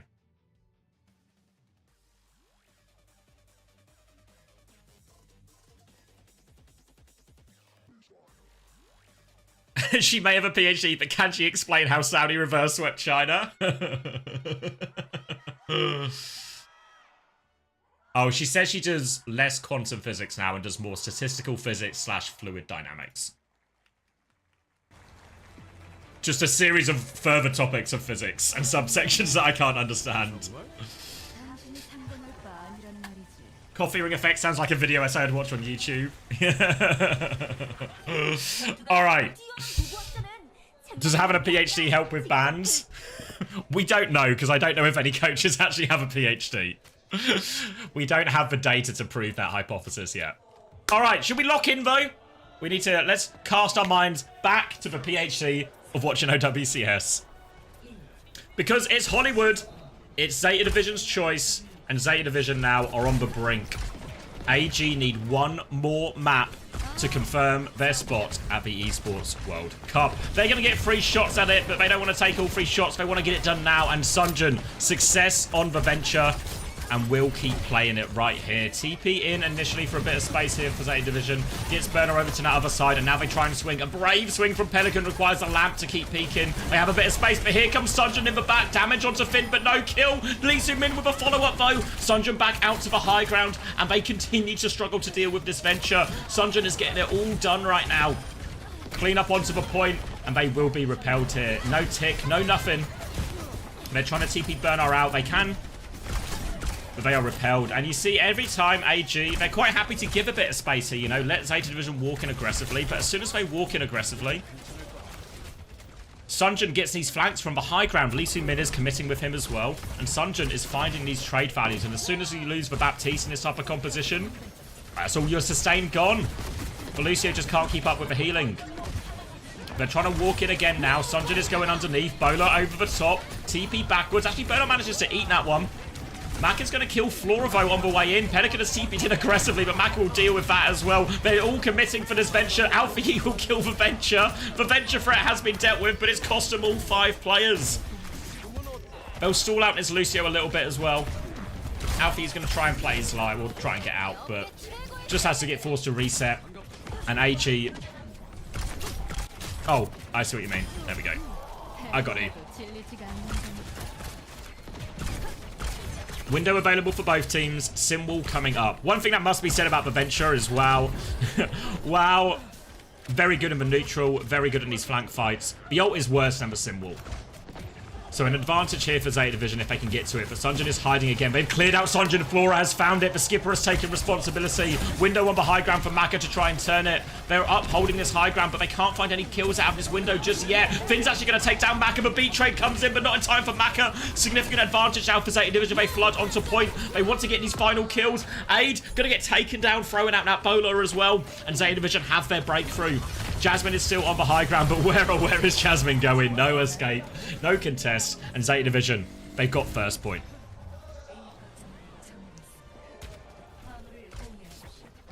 Sim is going to be huge value here on the second point in terms of rotating around and dealing with these difficult high grounds. And Flora's done it again!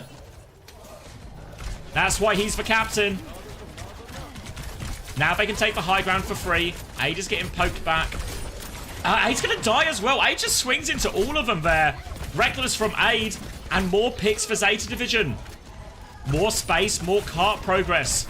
And now AG have to do a difficult retake. They have no sim to cheat this high ground. They have to try and use the elevator. But Bernard is going to be camping that one. Boop off onto the elevator, actually. So Jasmine can now maybe try and take the high ground. They're trying to deny that from him. Meanwhile, Sunjin is making an aggressive move behind, taking attention. And this has allowed AG to claim the high ground there.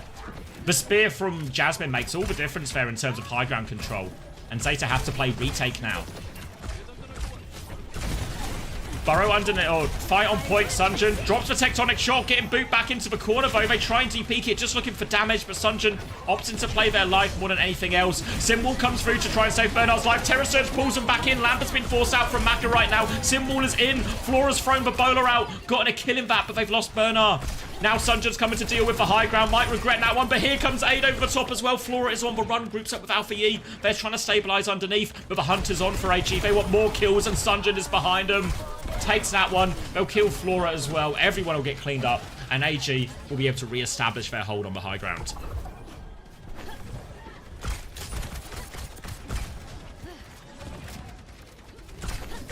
Eyes over to Pelican now for how they try and use this sim TP for the retake.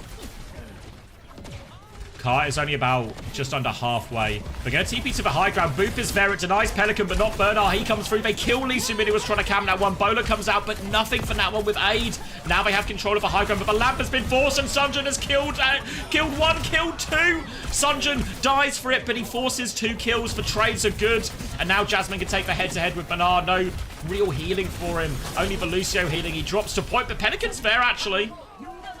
He TP's out, though. Again, the trades are just too much. Zeta can't win a clean fight. They can't stop Sunjin finding this. 1.5 minutes left. Pelican has gone Tracer now as well. So it means Zeta Division have to go for a slower approach on these retakes. Pelican can try and force the point. If he forces the point as well, it might pull Sunjin out of position. If Sunjin has to mark point, that is obviously more space and less threat for the backline of Zeta Division to worry about. Sunjin is marking it right now. He one-shots him. Maybe it's no problem at all. He's been pulled to point, but he just deletes Pelican there. Bernard has tried to take the high ground, but he is getting forced back, juggled into the air, javelin in the air, knocked into the wall. And another reset here. Force all the way back. Zeta Division going to have to play retake. Bernard is just desperate to try and preserve his life at the moment. 50 seconds left. Zeta Division, they need more to work with. Qualification for Esports World Cup on the line. And AG are on the brink. They have 5 ultimates as we enter these final 40 seconds. Pelican has gone Venture. If you can't beat them, join them. Trying to find a way underneath. I don't know how much Pelican Venture we've seen. But Pelican normally good for it in the clutch. Trying to take the jewel right now. 1 bolt onto Flora. Beat comes through from Alpha Yi. Lee Soo-min is awfully low. Can he get the beat off? Half HP looking for his opportunity. He gets taken down by Flora. This is the opening. Bernard has dropped a Terror Surge, just desperate to live. Lamb comes through, but he's moved out of the lamp. Jasmine finds the trade. Such a crucial trade. We're entering overtime soon. Zeta Division have won the fight, but they don't have their Orisa. And AG, they only use 1 ult there.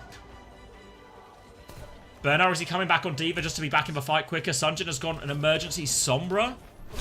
There's so many ults here for AG. The window on the high ground. Flora has to DP kit. Pelican is anchoring point for now, but he has to unburrow sooner or later. AG are trying to flip round the left-hand side of the map. The window comes through, but the bowler is there to meet it from Aid. B over the top, so Aid can keep taking that duel. They kill Flora on the high ground. They don't find anything from this window. They have to keep committing. So much damage. Alfie survives on a sliver of HP. Burner is flying for the backline. Pelican has to stay on point. They lose Alfie. He Terror Surge onto Pelican. He's so low, hiding in the corner. Burner will take over the touch, but he's the last person standing. Flora is back with a bowler soon, but it's not enough. And they get a few more meters later, but they are stopped on second.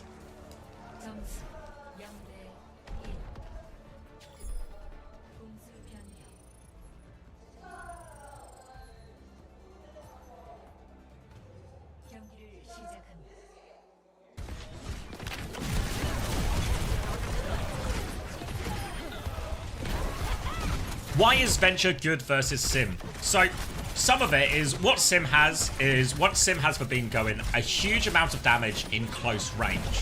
What the Venture has, though, is all this sort of big burst damage in this range.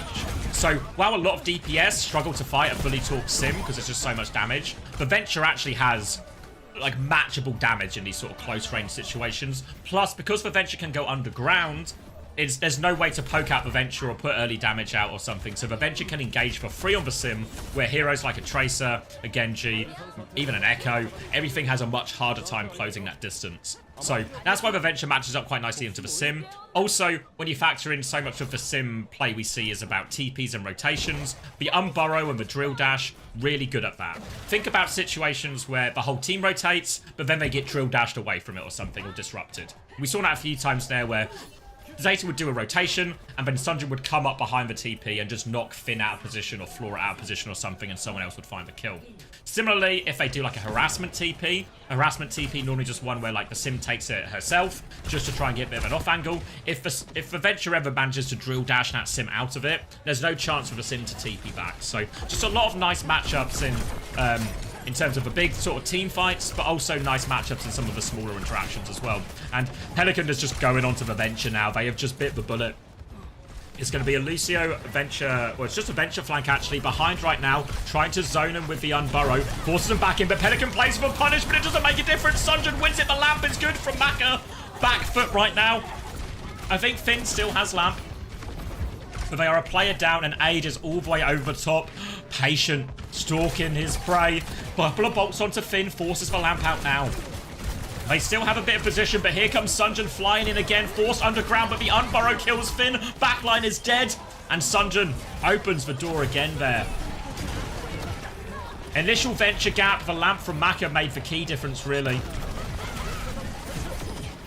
And you saw in that first fight, Sunjin makes the first move, but Pelican just tries to camp the exit.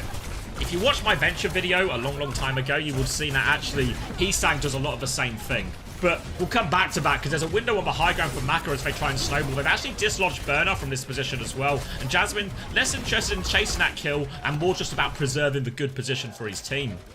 Now on the high ground, Zeta Division have a difficult retake to try and take. Bolt onto Aid, forces him back for now. Oh, wait! Where's Lee Su-min going? Zeta Division have just walked up. They've got 2 kills for free. The bowler's out from Aid. It gets a kill. But Burner's just walked around. What? I thought AG had control. The Zeta Division are just roaming around, finding kills. And a good respite for Zeta Division. Doesn't cost them a single ult either. And now they get the high ground for free. This high ground position can be so difficult to deal with. Flora playing the back high ground now. Don't have a lot of space to give here, Zeta Division. It's 2-fight territory, really. We're going to try and force the objective as well. Zeta Division have to be careful not to let this payload move too much, and that's all AG want to do right now. Forcing the objective, trying to get it closer to that box of victory. The box that will send them to the Esports World Cup. Burrow underneath for both, but Pelican is outnumbered here. The drill dash on the exit. The lamp comes through, and Flora can find the trade. Venture Games underground, but Zeta Division come out on top this time. You see Finn so keen to invest the lamp there. Didn't do it on the first point, and it cost Pelican his life. Does do it here, and they're able to find the trade. They'll clean up on point as well. Final blows for Flora. 5 ults in the bank for Zeta Division. Still 3.5 minutes to face though. AG now. Tried to play through point last time. They've got a few more ults if they want to take a direct fight, though. The beat the Terror Surge to try and go up top. Looks like they want to start through point again initially. Sunjin has been forced to burrow first. Looks like they just wants to go behind. Sunjin's going to try and fight for high ground, but Bernard is gatekeeping the other high ground. But look at Sunjin. He's dropped the Tectonic Shock on the back high ground. He's looking for kills, but Alfie Finn, they're just dodging it. Alfie's going to have a little peek. Sunjin's got control of the high ground, but Bernard, he's holding onto his own high ground. Terror Surge is out. Jasmine avoids the damage. Finn is going to window back, but look at 8. He's underneath. The DPS are flanking from AG, but Sunjin gets shut down. Maka gets one onto Flora. More backline trades. Supports have fallen. There's an opening now. Bernard is dropping, looking for more. It's going to be an elevator fight. Jasmine is forced off. Mac is trying to push for kill, avoids the spear. They can't afford to lose Bernard late here, but they just might. They chase down that kill. Look how close they are to the box. No tank and Zeta Division are going to be forced to fight. They have the beat to throw into this one. They're going to have to go for it. Alfie goes for the touch. He gets the beat off as well. Lee Min is going to get a much later beat right now. He gets the beat. It catches everyone. They are all over Finn. The pressure comes on. Bernard is back soon, but the backline is in so much trouble. Zeta Division going to lose everyone, and AG are booking their ticket to the Esports World Cup. Zeta Division miss out again. And an inspired performance on the bencher from Sunjin sends AG to the Esports World Cup. They will finish 3rd in Korea Stage 2. Zeta Division 4th.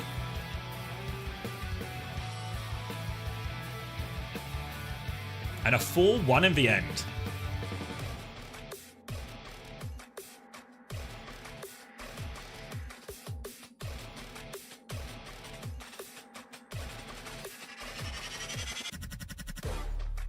Disaster, really, isn't it? Disaster.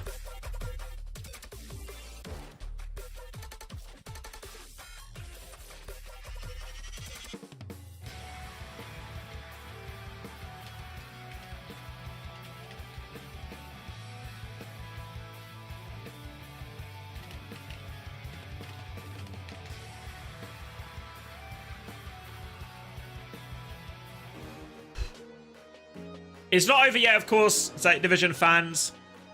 There is the last chance qualifier. They'll have to find a way past Falcons. Sunjin player of the match. I mean, after those last couple of maps on Venture, feels more than fitting. Did feel like they had the better of the symbol trades, even back on that as well.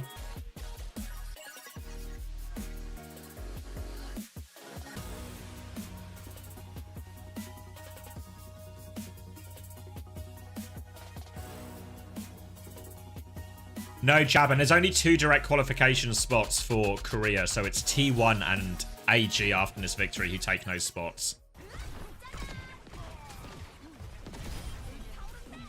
It's always a bad sign, I think, when you...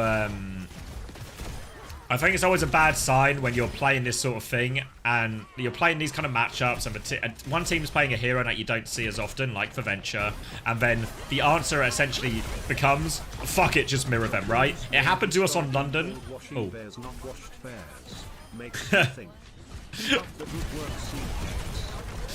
Thank you, Pack. Appreciate the tier 1. Does make you think, doesn't it?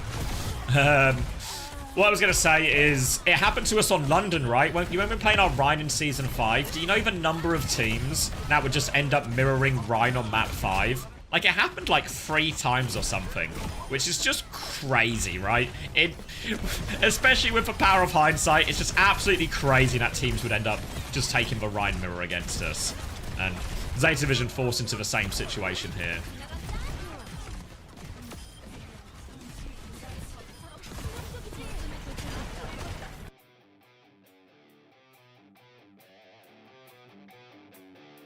Isn't it crazy that Sunjin was on a team with Magic Maple?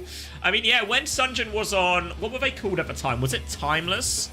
The team name? When he was playing in America for Timeless, and Timeless were really just like classic sort of mid-table... Oh, Pip at the time, was it? Pirates in Pajamas? Okay, yeah. But yeah, just like a classic sort of middle table, sort of nothing burger American team. And... he was playing a lot of hit scan at the time for them as well. Obviously, he was doing the whole thing on ping as well. But the performance he's had since coming in to replace Who Are You. And remember, like I think I said it at the time. I think a lot of people said it at the time. When Who Are You left AG, We were expecting them to fall off, right? We were expecting... Oh, they don't have their Genji guy now. But Sunjin has delivered all stage long. And he's delivered here on their most important game of the stage so far. And now he's going to get a chance to demonstrate his ability at the Esports World Cup.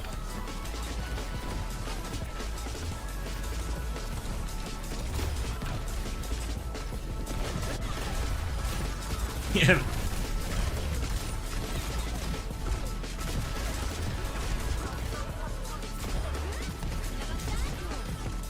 Because initially when Sunjin came in, I think I thought like he would be a worse player for Who Are You, but he'd have better flexibility, you know, in terms of he's got a wider hero pool.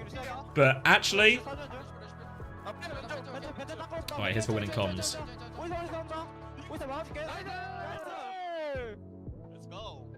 Let's go. Let's go. Was that a let's go? What the fuck? Let's go. What the fuck?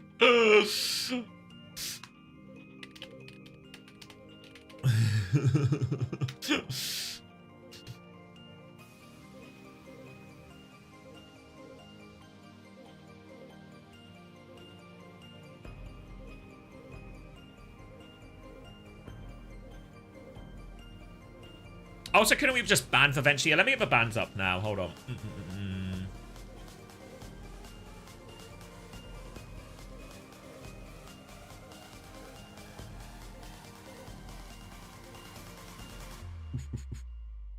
Where are we going? This one.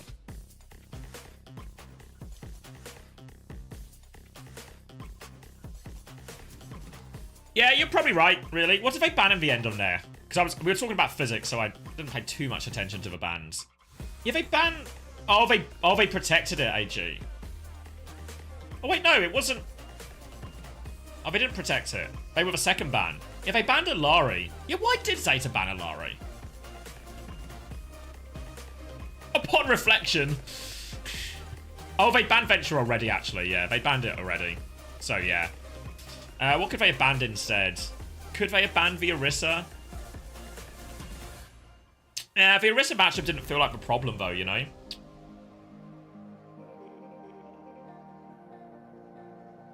Yeah, at least it is scary on Alari, so, yeah. It's not a useless ban, I'm just trying to think if there's a better ban, essentially.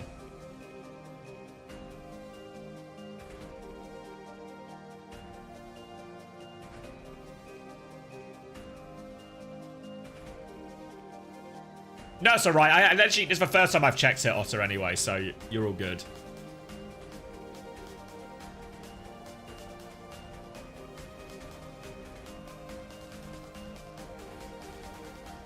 Yeah, I'm thinking from Zeta Division's point of view. Could they have banned BAP? I mean, it would have just forced a Kiri instead.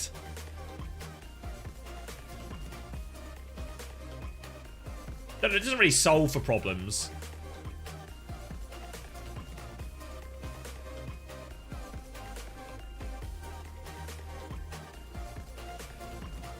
Try a Lucio ban. I think the problem with a Lucio ban is maybe they would have just played for Alari or something then as well.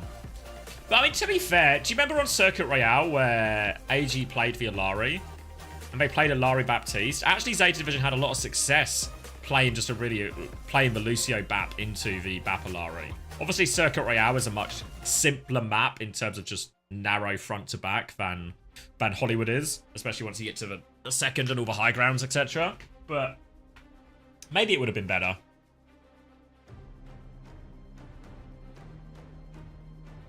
I think it's worth saying as well, like, we absolutely Sunjin was player of the match and he should get all the credit. But also, even before we got to... Because Venture wasn't until this point, right? Where's my pen?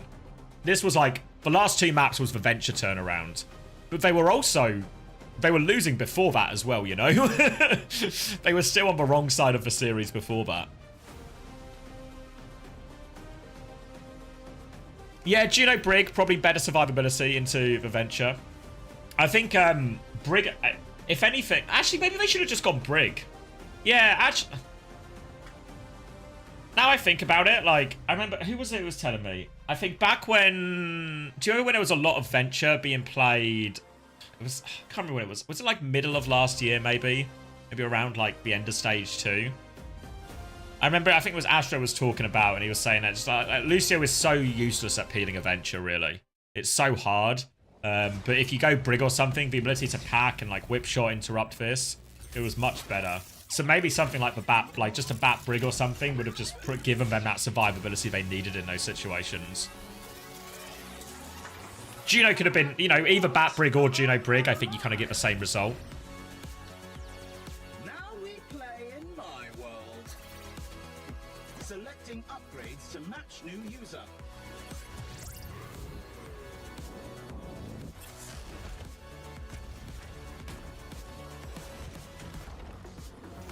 Why is Venture not meta? They feel really good every time they're played. I think there's like there's certain heroes. What's a good example? Hey, this is not part of my program. You know, like how a lot of the time Winston can be meta, but Winston is only good if you've got a really good Winston player, right? Similarly, I feel like Venture, you have to... Kind of like Genji as well, right? Like, Genji isn't just like, oh, we're playing Genji, so we win by default. Your Genji kind of has to be crazy, right? Leaving so soon. Game over.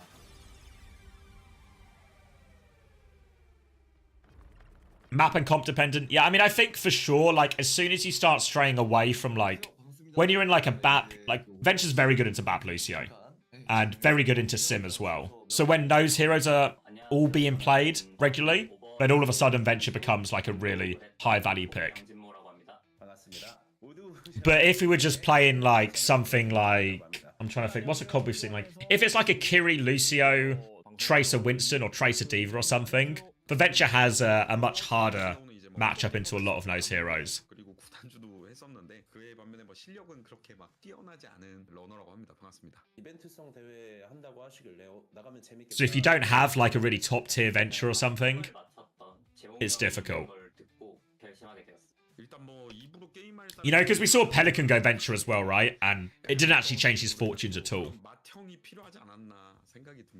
You think the cast is like a really good counter as well?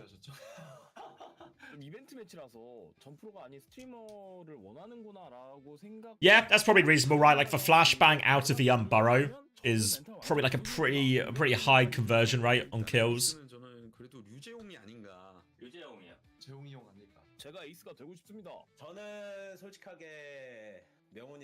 Do you swap into the Venture? I mean, you want to like swap as little as possible. I think if they had just gone Bat Brig or something, that would have been fine as well.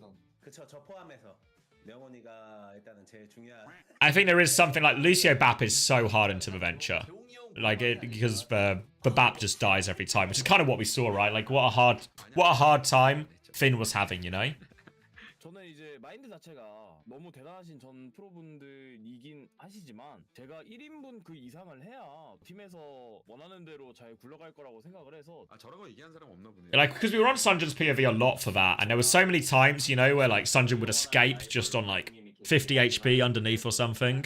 저는 2등은 오히려 명훈이가 아닌가. 피지컬이 워낙 좋아서 저는 울프도 상당히 제가 또 기대 중이거든요. 그래도 그들보다는 제가 그냥 저 혼자만의 생각인데 울프님을 어디 포지션에 넣어야 될지 그게 제일 고민이라. Yeah, I think maybe the difference between the Freya matchup into the Venture and the Cass matchup is it feels like the Freya doesn't die to it as much because she's just always in the skybox and difficult for Venture to connect with meaningfully.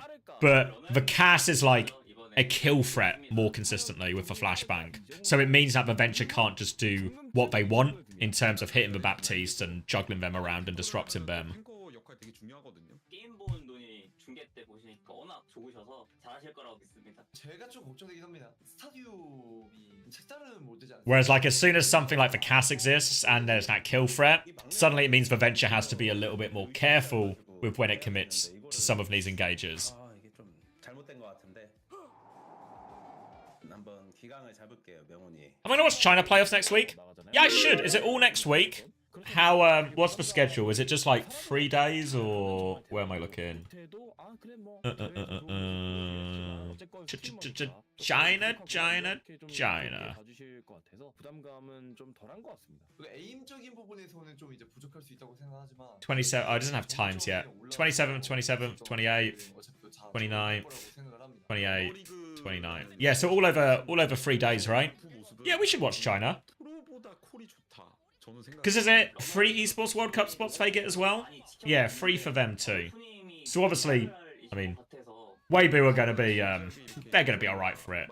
I mean, is it just these 3 teams? CC, Rock, 근데 조금 걱정되는 부분이 Weibo. 님이 잘하시는 영웅이 그 스타디움 안에 없어가지고. Alright, take care, Cat. See you later. 워낙 게임을 잘하시니까 금방 잘하실 거라고 생각합니다. 또 이게 너무 감동 모먼트인데요. 열심히 잘 해보겠습니다. 기대에 꼭 부응하겠습니다. 근데 이게 Worst decision ever? I don't think it's too bad, right? 저분들도 저희 팀 실력 아마 몇 명 빼고. Like when we've got 16 spots, I think it's really fine. 톱이 누구야? 뭐 이럴 수도 있어요 진짜로. And all of these 3 teams are decent, right? You know, like they're not the strongest, and obviously this team can really go very far. But I think these 2 teams are really fine. 아 근데 그 너무 그렇게 부담 주시면 안 됩니다 저희 선수들. 그러니까요. Give Korea 4 spots and China 2. Yeah, but Korea do basically have 4 spots, right? Like I think the likelihood that we see 4 Korean teams at the Esports World Cup is all but guaranteed. Like, do you really see a team that isn't Falcons or Zeta winning the last chance qualifier? Hi X, hope the wedding went well. Looking forward to this next game now. Thank you, Elf. Thank you very much. Yeah, the wedding went beautifully. 뭐 혼혈 쪽이라고 들었거든요. And thank you for the prime as well. 아니 근데 지금 일본 팀에 가서 저희 제냐타로 저희 그 머리. Tilduck, Sakura, SSG, TU. Ah, come on. Does anyone here, hand on heart, honestly believe TU or a Peps or anyone would like that would get close to Falcons or Zeta division? 대회는 언제나 좀 즐기면서 파이팅할 수 있지 않을까 그렇게 생각합니다. 제가 탱커를 하고 딜러 2명은 이제 명훈이 울프. You know, like I want Chrissy to do well, but it's feels really hard to justify. Congrats fella carrying on the SAB old married man meta get up mush 20. Thank you, Mello. Thank you for the prime. Appreciate the congratulations as well.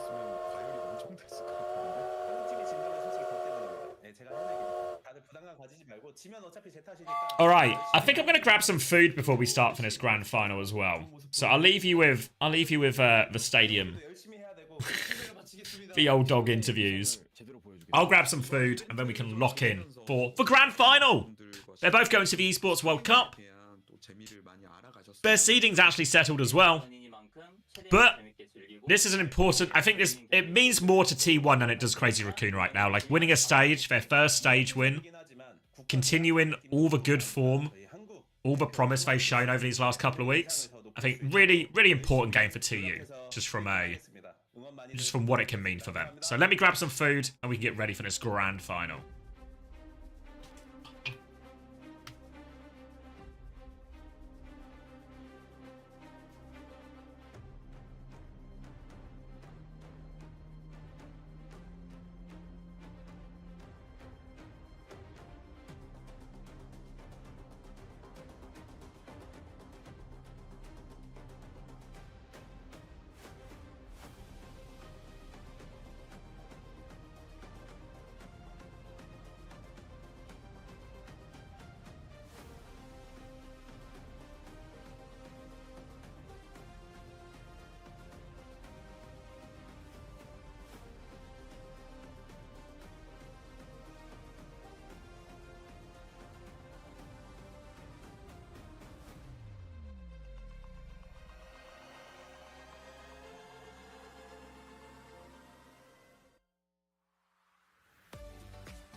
launching the all-new XL2566X Plus, which uses the newly developed Fast TN panel and upgraded Diac2 technology. This monitor has inherited the XLX monitor stand design. It has incorporated industrial-grade bearings into the height adjustment mechanism, allowing easier and smoother What? adjustment I'm back. to the I got some desired sandwiches. height. The new monitor series The wife was at a friend's 40th yesterday, so they rented out a place and had a buffet and stuff, and there were some leftovers from the buffet. So we have some leftover sandwiches. 3 sandwiches. Wouldn't say no.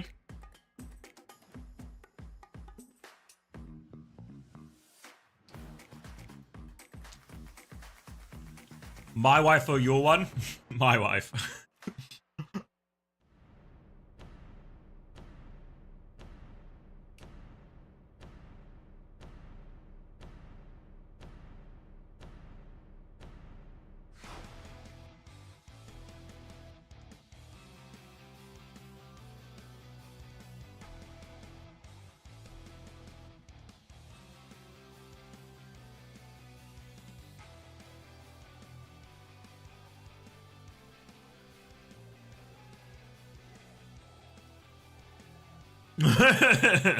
Yeah, I can do that.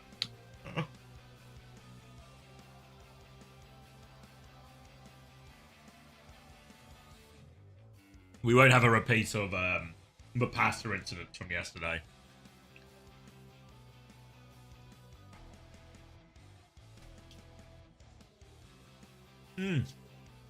Morning, Hattie.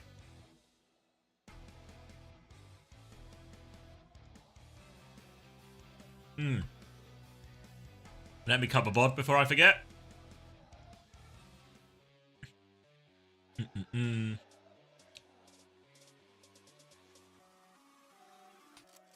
give a walkout as well. Here's Proud. Are they doing player by player as well? T! Did he just give us a timeless T? Proud with the timeless T.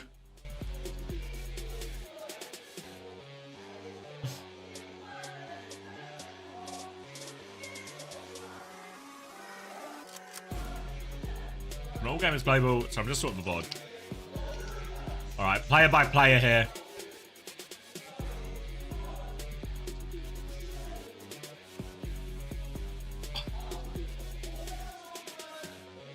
Viper, go on. Hope he drops us a B for benched.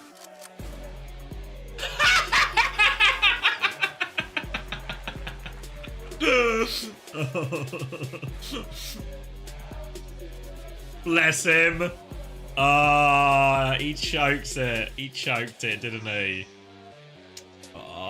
Look at him, head on hands. He knows it. He knows it too. All right, Zest. Show us why you're the starter.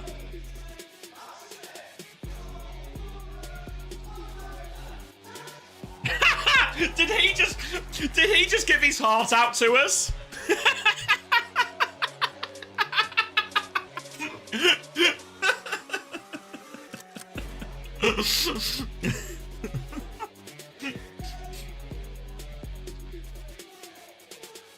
Korean Elon.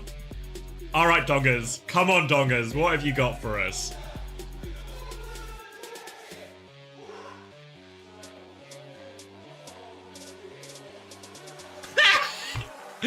Fuck's sake.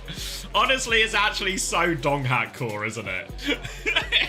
As like the most dong hack the most dong hack entrance you could ask for. It's so on brand.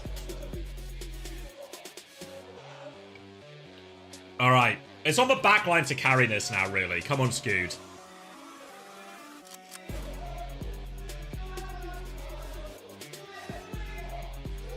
Ooh, 4-0. Okay, I can get behind it. I can get behind it.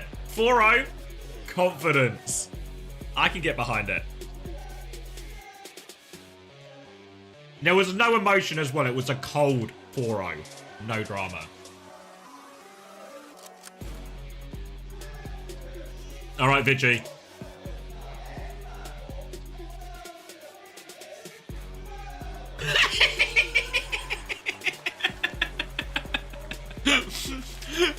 There we go.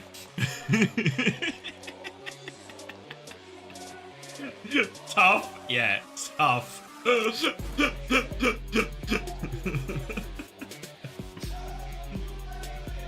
Alright, are we doing a hands in the middle as well? Come on, it's the grand final. Can we get hands in the middle?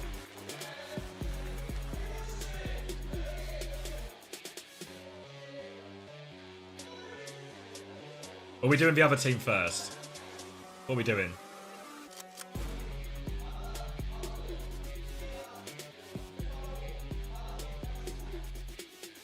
Oh, we're just doing the other team. He sang. Oh, music change. Nice young man, just a heart. Just a heart.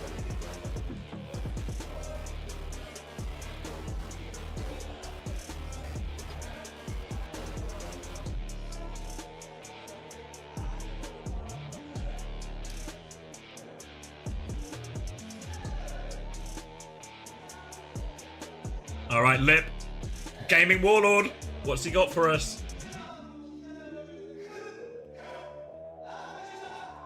Ah, come on.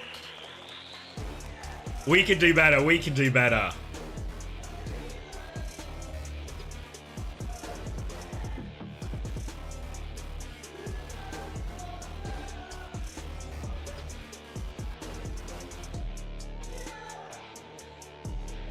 Who will be next? We're doing tanks next, I guess, right? T1 was better? Yeah, agree so far. Agree so far.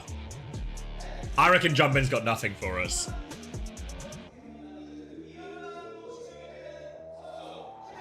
Ah. What is that? Is that a cat? Does anyone know what animal that is?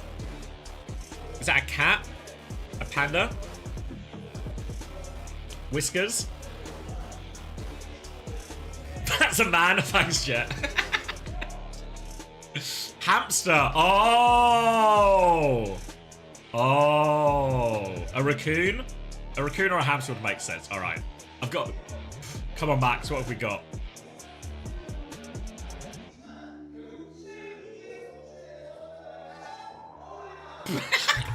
Fucked.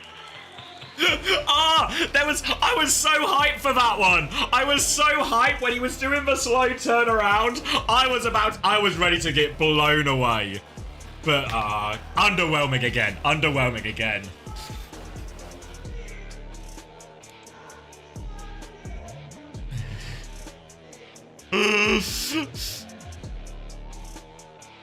All right. It has Crazy Raccoon on the absolute ropes here. They need a backline carry. They need a backline carry.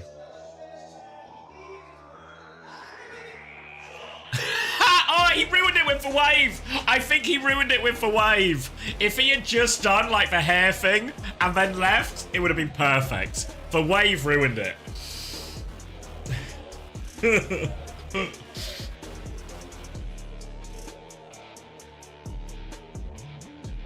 All right, shoe carry.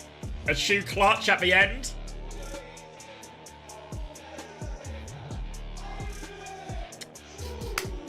Basic. Expectations were so high for Shu. I think T1, I think I've seen everything I need to see here. I mean, you guys are probably right, you know, like, it was actually fine from Shu, but I just had higher expectations is all. It was, you know, it was pretty decent as far as Crazy Raccoon went, but I had higher expectations. But I think, really, I've seen enough right now to call that T1 are winning this grand final.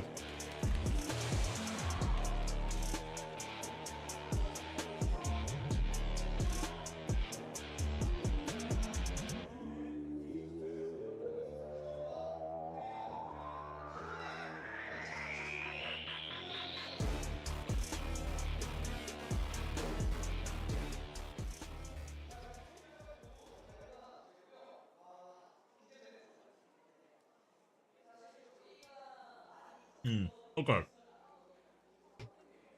Sandwich done. Dude, finish up the smoke. Wait, let me see.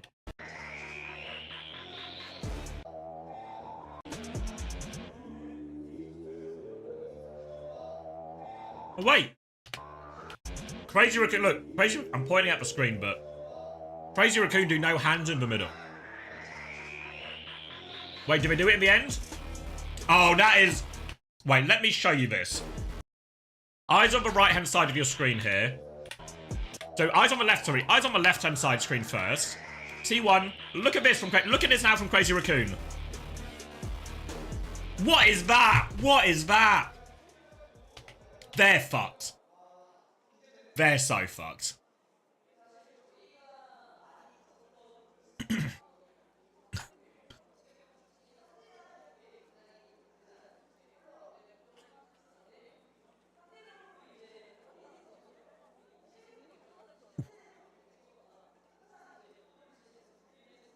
Sorry, I see a message now, Hall. No, won't be watching China today, but we'll be watching it next week for playoffs. Please watch the flinch. Was it even further? Was it? I thought I went back far enough for the flinch. Where's the smoke?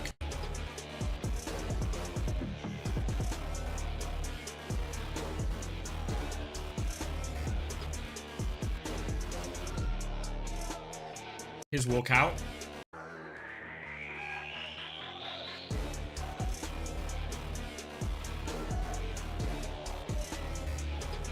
I'm not sure where you guys meet. Oh, earlier? Whose walkout? Shoes or before?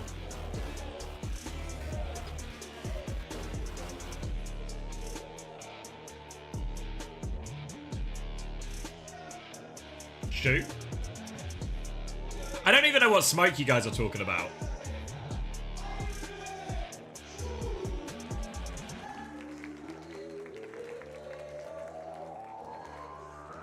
Watch them on stage? Okay.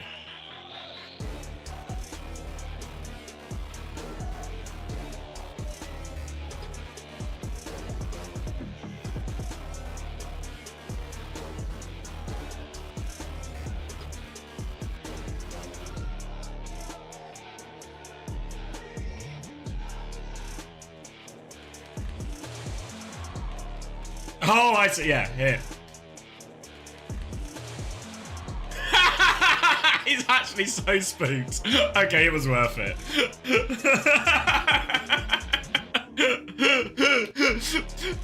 They were not told there was going to be... They all flinch.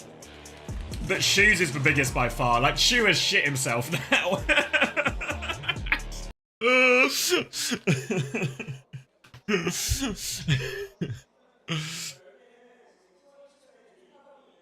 Alright. So, I think we pretty much established T1 are starting with a significant advantage.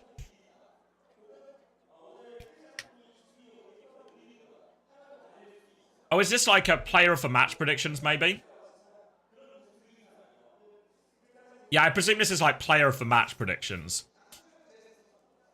I don't know if anyone can read Korean and confirm, but that's what I think.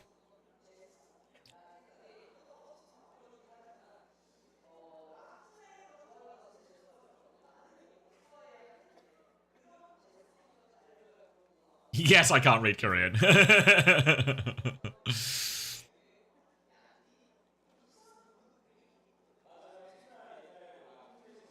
Not sure, Kelly. Not sure. It wasn't when I was up this morning. I'll ask Toby next time I see him.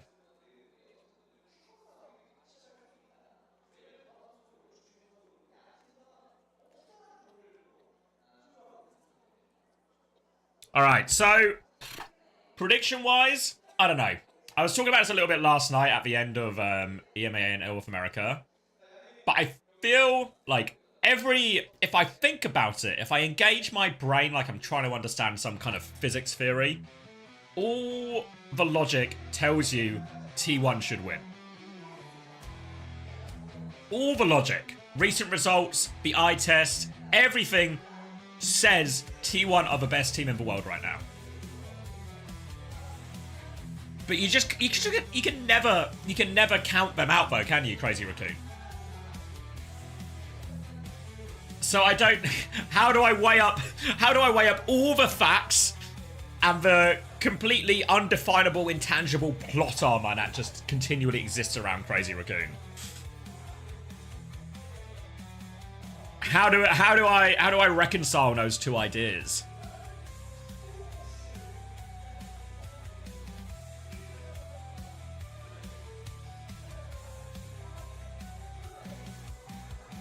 See, I always shine in these moments. It's true. It's true. Look at Donghak just sitting there motionless. Is he okay? Can somebody turn this robot on?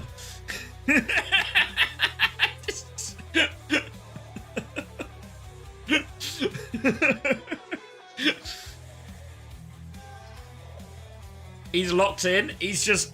I mean, it's kind of... In many ways, it's quite menacing, right? Like, I don't know. You tell me, Haddy, how would you feel if you were, you're sitting across each other from, you're face to face with your opponents. Everyone's getting ready, doing their normal peripheral check, everything like this. And there's one guy just sitting there, hands in his lap, in silence. Just silently staring at the monitor.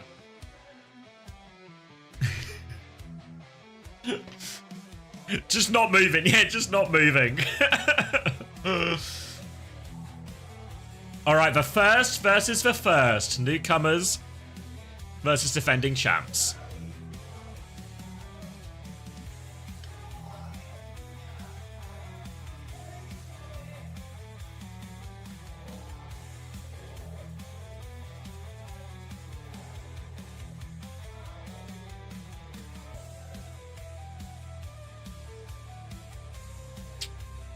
So I guess what are we expecting here? Probably still a decent amount of Orisa. I guess the big thing for T1 is obviously they need Donghak to perform. But I think, Donghak has performed in big games before. I think it's really Zest. Zest has been the player who has been trending up the most for T1. This is the biggest occasion of them all, right? And we're going to start with Ilios and a Sombra ban from T1, maybe to enable a ball of their own. And Crazy Raccoon are going to ban Life Weaver. Come on, Crazy Raccoon. It's the grand final. At least pretend to take it seriously. I mean, to be fair, AG started out banning Moira and Life Weaver and they won earlier as well, so...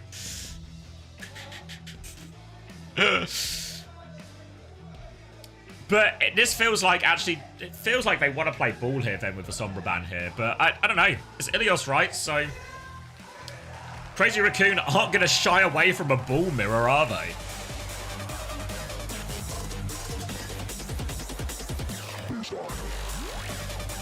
Ooh, special guest maybe joining us for a little bit too.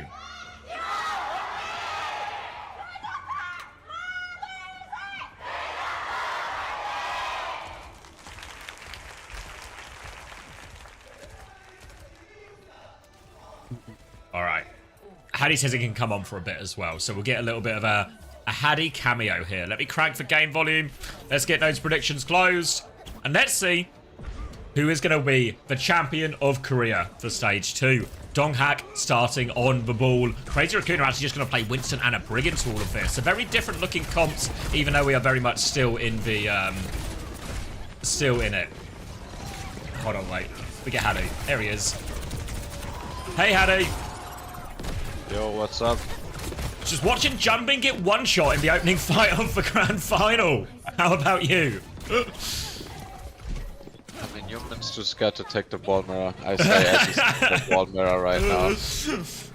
They banned Sombra and everything as well. And T1 are going to play Bap Ilari. Just feels like it's inviting a ball. And actually, yeah, Jumping is going to oblige.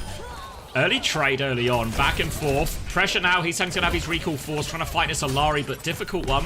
Donghak's going to regroup on point. T1 still in control here, but Donghak really needs that Mega, but it's not available. He's saying he'll get that kill. Now he turns his attention, but Jumping's been traded as well. Trying to get themselves back on point. Lamp out from Vigi right now. Thank you, Dinosaur Cola, for the prime. And back on point, Crazy Raccoon. I think they get it. Oh, Pulse Bomb connects! Okay, Heesang's actually started it with a bang. Yeah. Alright, we need to sync up, Xavier. Okay, 12%, 13%. 30. And 14. it just works. It just works. It just works. Let's fucking get it. Alright. Baller shot out of the darkness. Just can't do anything. He's just so slow when you have that baller shot. But pulls back from Zest. Equalizing.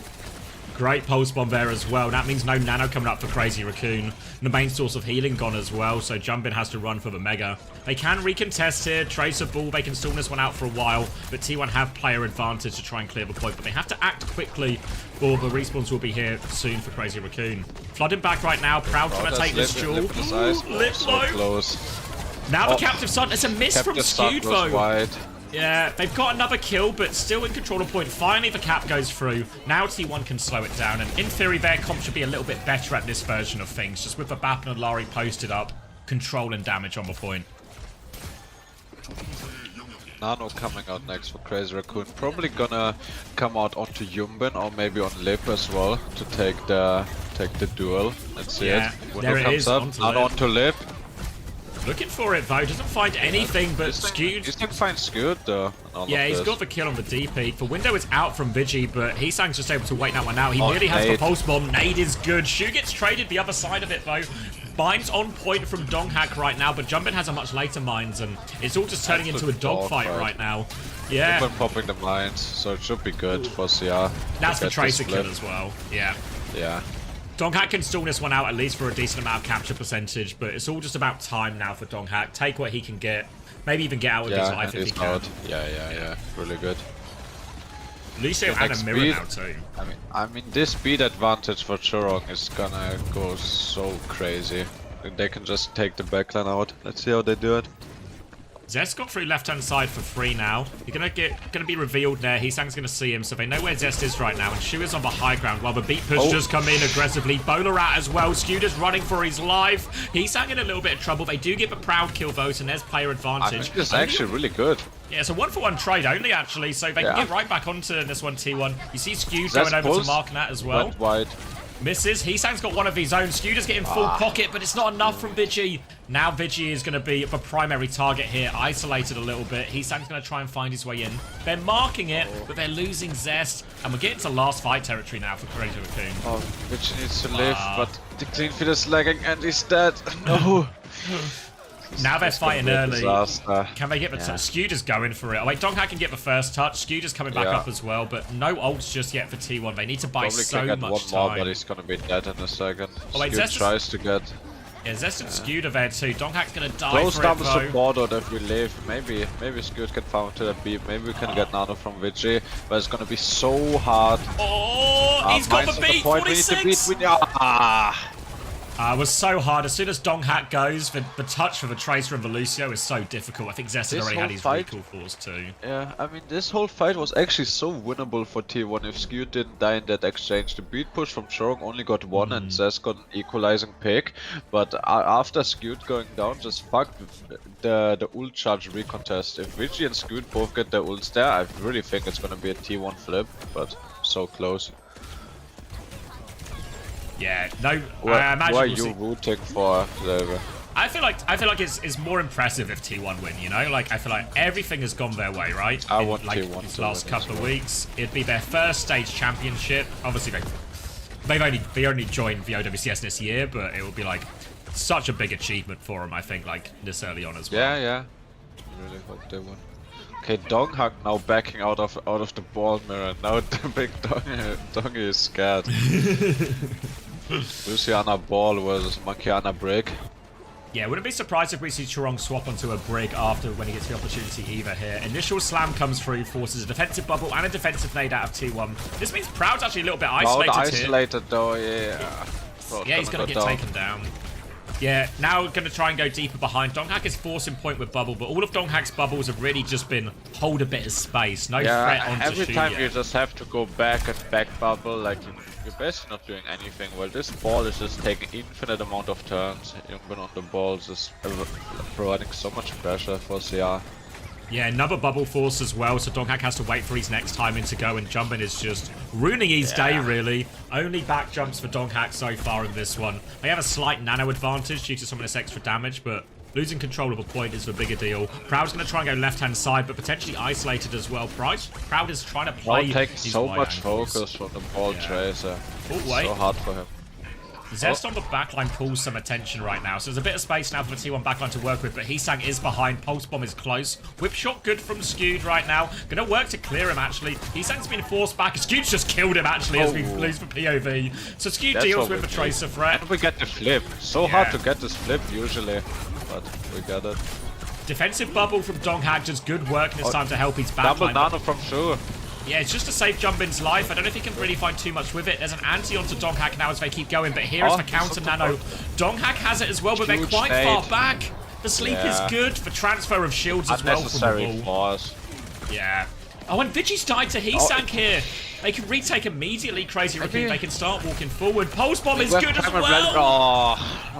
He almost blocked it into the wall, but it's gonna be so hard now. 90% onto the primal. If he gets the primal, maybe they can stall this out. Like I said, this point is so hard to flip. Maybe there's some miracle working right here. No kills right now from CR. Yeah. Oh, the sleep! Is he off for man? He's on! He's still on the run, and Donghak's taken so much damage. Bro. That's why you gotta break the railings. Slimmest of margins for Shu. He's gonna rally. T1 doing really well, keeping this flip. Is Skewed gonna invest it? Nah, they're gonna give it now with the mines on the point, so hard to touch. But actually not too bad, you know? Like a really miracle working from Heesang, getting 2 kills. But we're getting some percentage, we still have the rally. Yeah, not too bad. Can rally up on this retake. Obviously, Crazy Raccoon can play aggressively with this beat as well. T1 just needs to survive the initial burst when this beat push comes in. For now, though... Yeah, if we dodge the nade here, I think it's gonna be fine for T1. It's gonna be the important part. Donghak going left side, Zest going right hand side as they try and clear a little bit of space. You can see how far forward Chorong is already. The bubble just onto the ball more than anything. Bit of space as Crazy Raccoon look for their opportunity to go. Have you noticed they were already with another nano? I think it's gonna come out on the lip. Yeah, aggressive angle. Nade on Vigi. Oh, they're so low. Shots go wide. Wait, it's 1 for 1. Oh, that's so good. Yeah, really great trade actually from Proud of that. Chorong gonna come with the late beat, really running out. This should be so good for CR. Oh, nade again! Can they convert these kills? Pulls from Zest, huge nade from Sure. Gonna take out the backline. Chorong, 1 HP though. Oh, what? Zest just got put into a pack, bro. That's just it as well. There's no real touch after this either. It's over. It's over. And yeah, that is that faster charging nano you talked about, right? Because all of a sudden, rather than trading beat for rally and it being a relatively even, you know, just whoever plays the ult trade better. Just have an extra layer with the nano. Exactly, yeah. And even though it's not even the highest value nano in many ways, right? They only get a 1 for 1 trade, but forcing the rally was the difference maker. And it got them all of the space. And then Shu Chorong just find that suicide nade push, gonna take out the double backline, and Chorong makes it out alive, and it's just a way better exchange for CR. Yeah, so aggressive from Crazy Raccoon as well, because Shu actually dies immediately after that nade, because Zest has gotten and killed him with a pulse bomb as well, you know? So it's like really small margins to actually get it off. To be honest, T1, they kinda look low confidence, you know what I mean? Sometimes you can feel it in like their body language. CR was kinda just like running about, making plays. I don't know, T1, they need to step it up. Yeah, in many ways it's a bit of like a hubris pick from T1 as well, right? To take us immediately to Ilios and just say, fuck it, we're playing like the ball mirror. Yeah.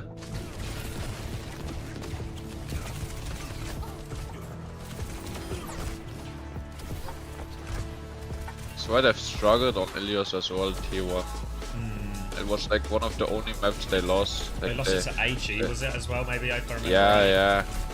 They were stomping AG on most maps, but Ilios they lose. So I don't know why you make that decision. To be honest, both Tracers were playing pretty well. I think Heesang maybe got the better of it a tiny bit, especially the 1v1s, but both were playing well. I think it's like, like Zest is playing well, but Heesang had a great first map, you know? Yeah. Like, So that whip shot that we didn't get to see that. Yeah, we did. Yes, Skewed was also just staring him down the whole time. Like, had no concern that Heesang has actually just been like devastating them on the first map of like, oh, I'll fuck you up, mate. Don't you worry. 터치하는 터치를 길게 볼래 길게? 프라임 없는 거야 프라임 없는 거야 몽키부터 몽키부터 Do you know Korea? Can you tell me what they say? 몽키부터 몽키부터 야 있어 몽키부터 머리 Something about monkey.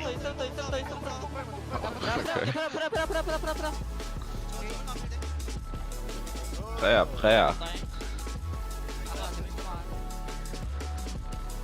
Yeah, despite all of their problems last week in the seeding tournament, it's just business as usual for Crazy Raccoon. 1-0 lead in the grand final. You think they were sandbagging now in hindsight? No, there's like, I don't think anytime anyone has used the word sandbagging, it's ever been true. Like, there was maybe Xavier, that one time. Do you remember that China game from last stage where both teams were throwing? I mean, But that even was if a hard. But that's actually not sandbagging either, right? Because sandbagging is the idea of you're intentionally like hiding strats. I feel like more, or is it just any type of I don't know. I think people just use it as throwing, like not it's trying. it's the same I don't- phrase, yeah. Yeah, like I don't know what the word means, but I just like it's just being used in that context. You know what I mean? Yeah. I know. I mean, like, I don't know. I don't think there's any situation where, like, I think there is, like, you will do, like, I walked out, you know. like, you will do less work, you know, but it's never actually sandbagging. Like, Yeah, I agree. If you think, like, when we were on London, right, the amount of prep we would do for playoffs would be more than we did in regular season, right? But will we sandbag in regular season, or are we still trying really hard, you know? Like, it's just, when there's, like... Especially the last year we were sandbagging Yeah, regular season. Yeah, we sandbagged the first half just to give, like, an interesting storyline, you know? Yes, yes. That's where Chris first developed slingshot theory. When is the slingshot going? I feel like the slingshot is breaking right now for TU. It's gonna burst.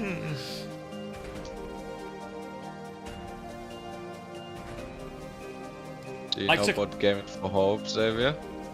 Yeah, I know of a guy, yeah. I saw I'm gonna coach him in 45 minutes, that's why I can Are you only stay actually? out for 45. On stream? Yes, dude. Yes, dude. Fuck! Shit. I He's saw going so viral. I Yeah, saw go the I saw the tweet with his like the chapters on YouTube of his new video, and I saw it was like 110k fucking likes or something, and I was like, Yes, how on it's earth so has an Overwatch viral. tweet got 110k likes? Like, we're worldwide swear. now. Yes, yes. Okay, what map are we going to? Where are we? T1's pick. Probably just change. I mean, it's Korea, so we'll go to a flashpoint or a push, probably out of respect. And then we'll probably just try and force. Yeah, I think if I'm T1, I actually want the Orisa Mirror quite. Like, I reckon I favor Dong Hack in that. I think as well. But are they playing any Sim, any Venture? I swear those are the two broken heroes people are not playing enough. Bit of Sim. I've not seen him on Venture, really. I know Heesang's played Venture in the past, but I've not seen any in, like, Yeah, he this has. stage. But Zest, I feel like I've never really seen on that hero. Yeah. Oh, an escort? Oh, Shambali, finally way. a new map. And the Shambali, finally we're not onto circuit, dude. I would have fallen asleep on my chair right there if we're going to circuit. Shambali, dude. I've not seen a Shambali in such a long time, Wait, dude. did Zest play Venture yesterday? Do I just have no working memory? I mean, I'd believe it.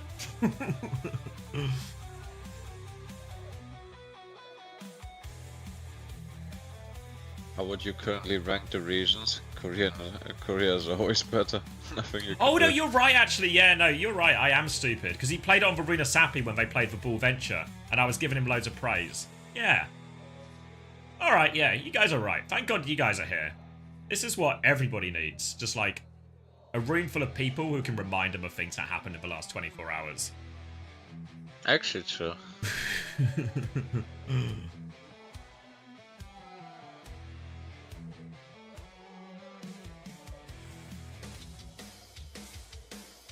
Alright. Farah What the ban. ban? Farah ban. I mean, Heesang loves this Farah. I actually think that's a quite good ban. It's a good hero. Like, good, like it like takes something away. I guess in reality, like, T1 probably aren't really scared of any of the tank matchups here, you know, that Max can play. Yeah. A Larry ban. Yeah, probably makes sense, right? If they try and play a slower version, it's the Alari's, like Bap Alari, going to be better for T1 than Crazy Raccoon. Yeah. Yeah. It's a good ban. What do you think of the live weaver ban on map 1? Just no. I think it's one of those where you see that the other team has banned a Sombra, so they want to play ball, and if you're Crazy Raccoon, you just go, yeah, okay. Alright then. Don't care anymore, we'll just play it, yeah? Yeah, it worked out for them. Yeah, I mean, AG had like some really suspicious looking bans, like with a fucking Moira ban followed by a Life Weaver ban against A Division, but it just didn't make any difference. All just, Yeah. I was watching that series while getting ready. Actually, fucking stomp, kinda. Yeah. Especially Hollywood, or like, not Hollywood. The circuit looked so sad, you know, once they went over to the Venture, and then the Venture is holding the bottom right, and they cannot do anything. There's like 5 people pushing the Venture, and Sunjin's winning the 5v1. Not saying like... Like one of the few heroes that can beat up a Ram, you know? Like the Ram, like Bernard's just getting put in a locker by him. He had the major perk as well that gives him overhealth on melee, so he just runs into Ram and she can never die. nothing that can happen.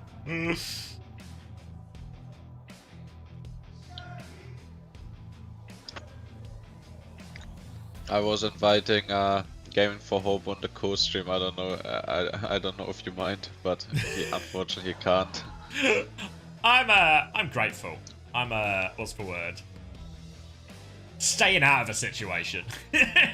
Oh, you want to stay out, bro? Well, it's just like, for me, it's just like, because you got to bear in mind, when I was seeing people talking about this, you know, it was like between the wedding and the honeymoon. So I was on just like a completely different headspace of like, all this stuff is so irrelevant and uninteresting, you know? Exactly, like, I'm here, I've just had the greatest weekend of my life, I'm about to go on a beautiful honeymoon. Who the fuck cares, you know? So it's just like, yes, rise above it all. Yeah, you know, the 110k I mean, yeah,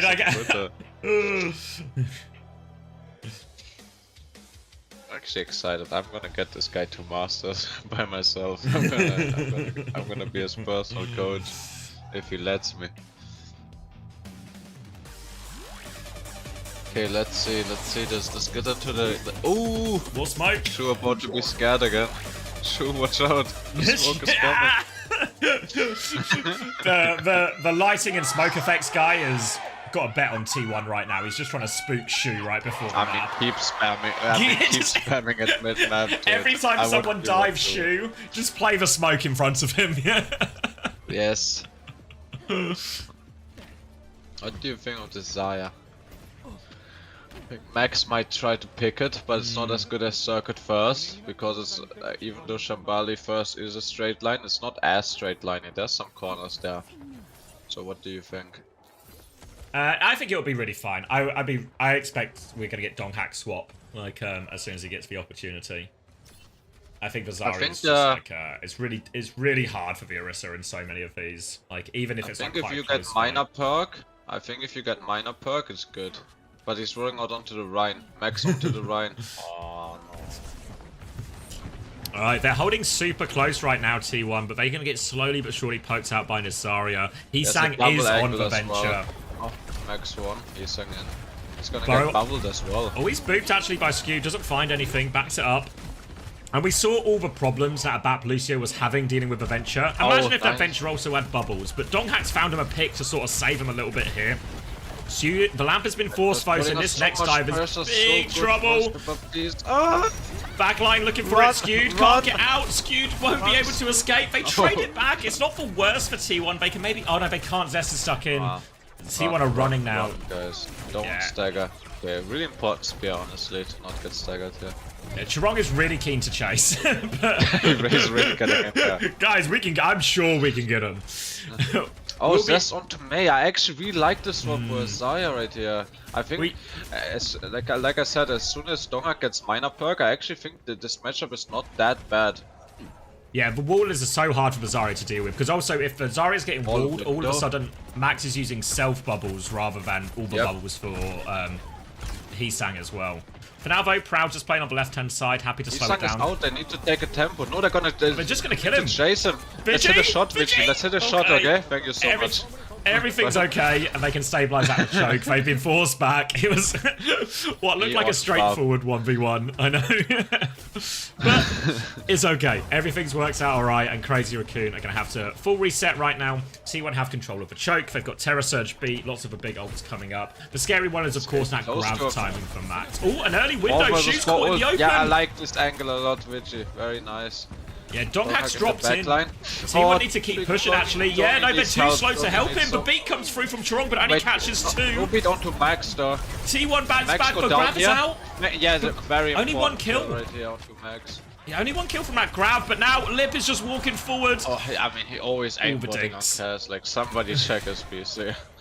Max coming back on the Orisa now for this fight. Crazy are going to gain a few meters. First. I feel like they're fine. They have to give space.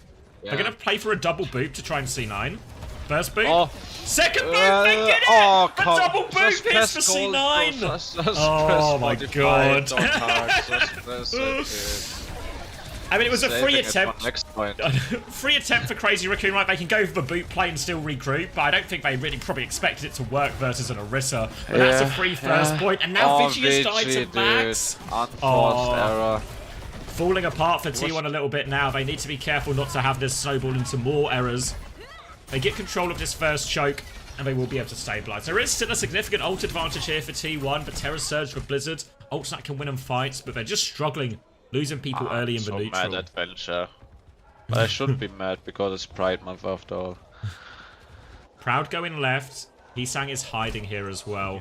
Heesang reveals their position, goes for it. There's a high noon swing in main as well. Donghak's going to try and mark that. Blizzard is out as well. Lip is stuck in it as well. Lip. Yeah, no escape for that. Now it'll be a 1-for-1 ult trade, and most importantly for T1, they can regain control of this high ground. They're actually pushing for more kills as well, actually. Shu is pinned in the corner here. They walk into a crossfire with the Tectonic Shock. Heesang's going deeper with it as well. Drill dash in, forces it, but the lamp is available for Vigi. Nice. Very good shutdown. Very good shutdown. We saw Finn having so much trouble in the series earlier today. Yes. That Lucio versus Wait, Shu is trying to clutch as well with the window, Xavier. Why? What? They were just absolutely overwhelmed underneath, and I mean, as far as ults to try and clutch with, Window's low value, but yeah. I think he's gonna commit to this. Yeah, he's gonna commit to this. I think the sim is not bad, but I actually think when Proud is just gonna get a pre-fight pick. Lip is just aimbotting though. Better pick for T1 though. Crazy Raccoon can't really do anything until Shu is back now though. But the TP, we see it on a lot of these maps like Hollywood as well, and this second point can be so tricky without the sim to try and cheat some of these rotations or get better position. Yeah, next fight right here, Terror Surge for Max coming up, beat, supported advantage for T1, and Proud is gonna have that bowler shot.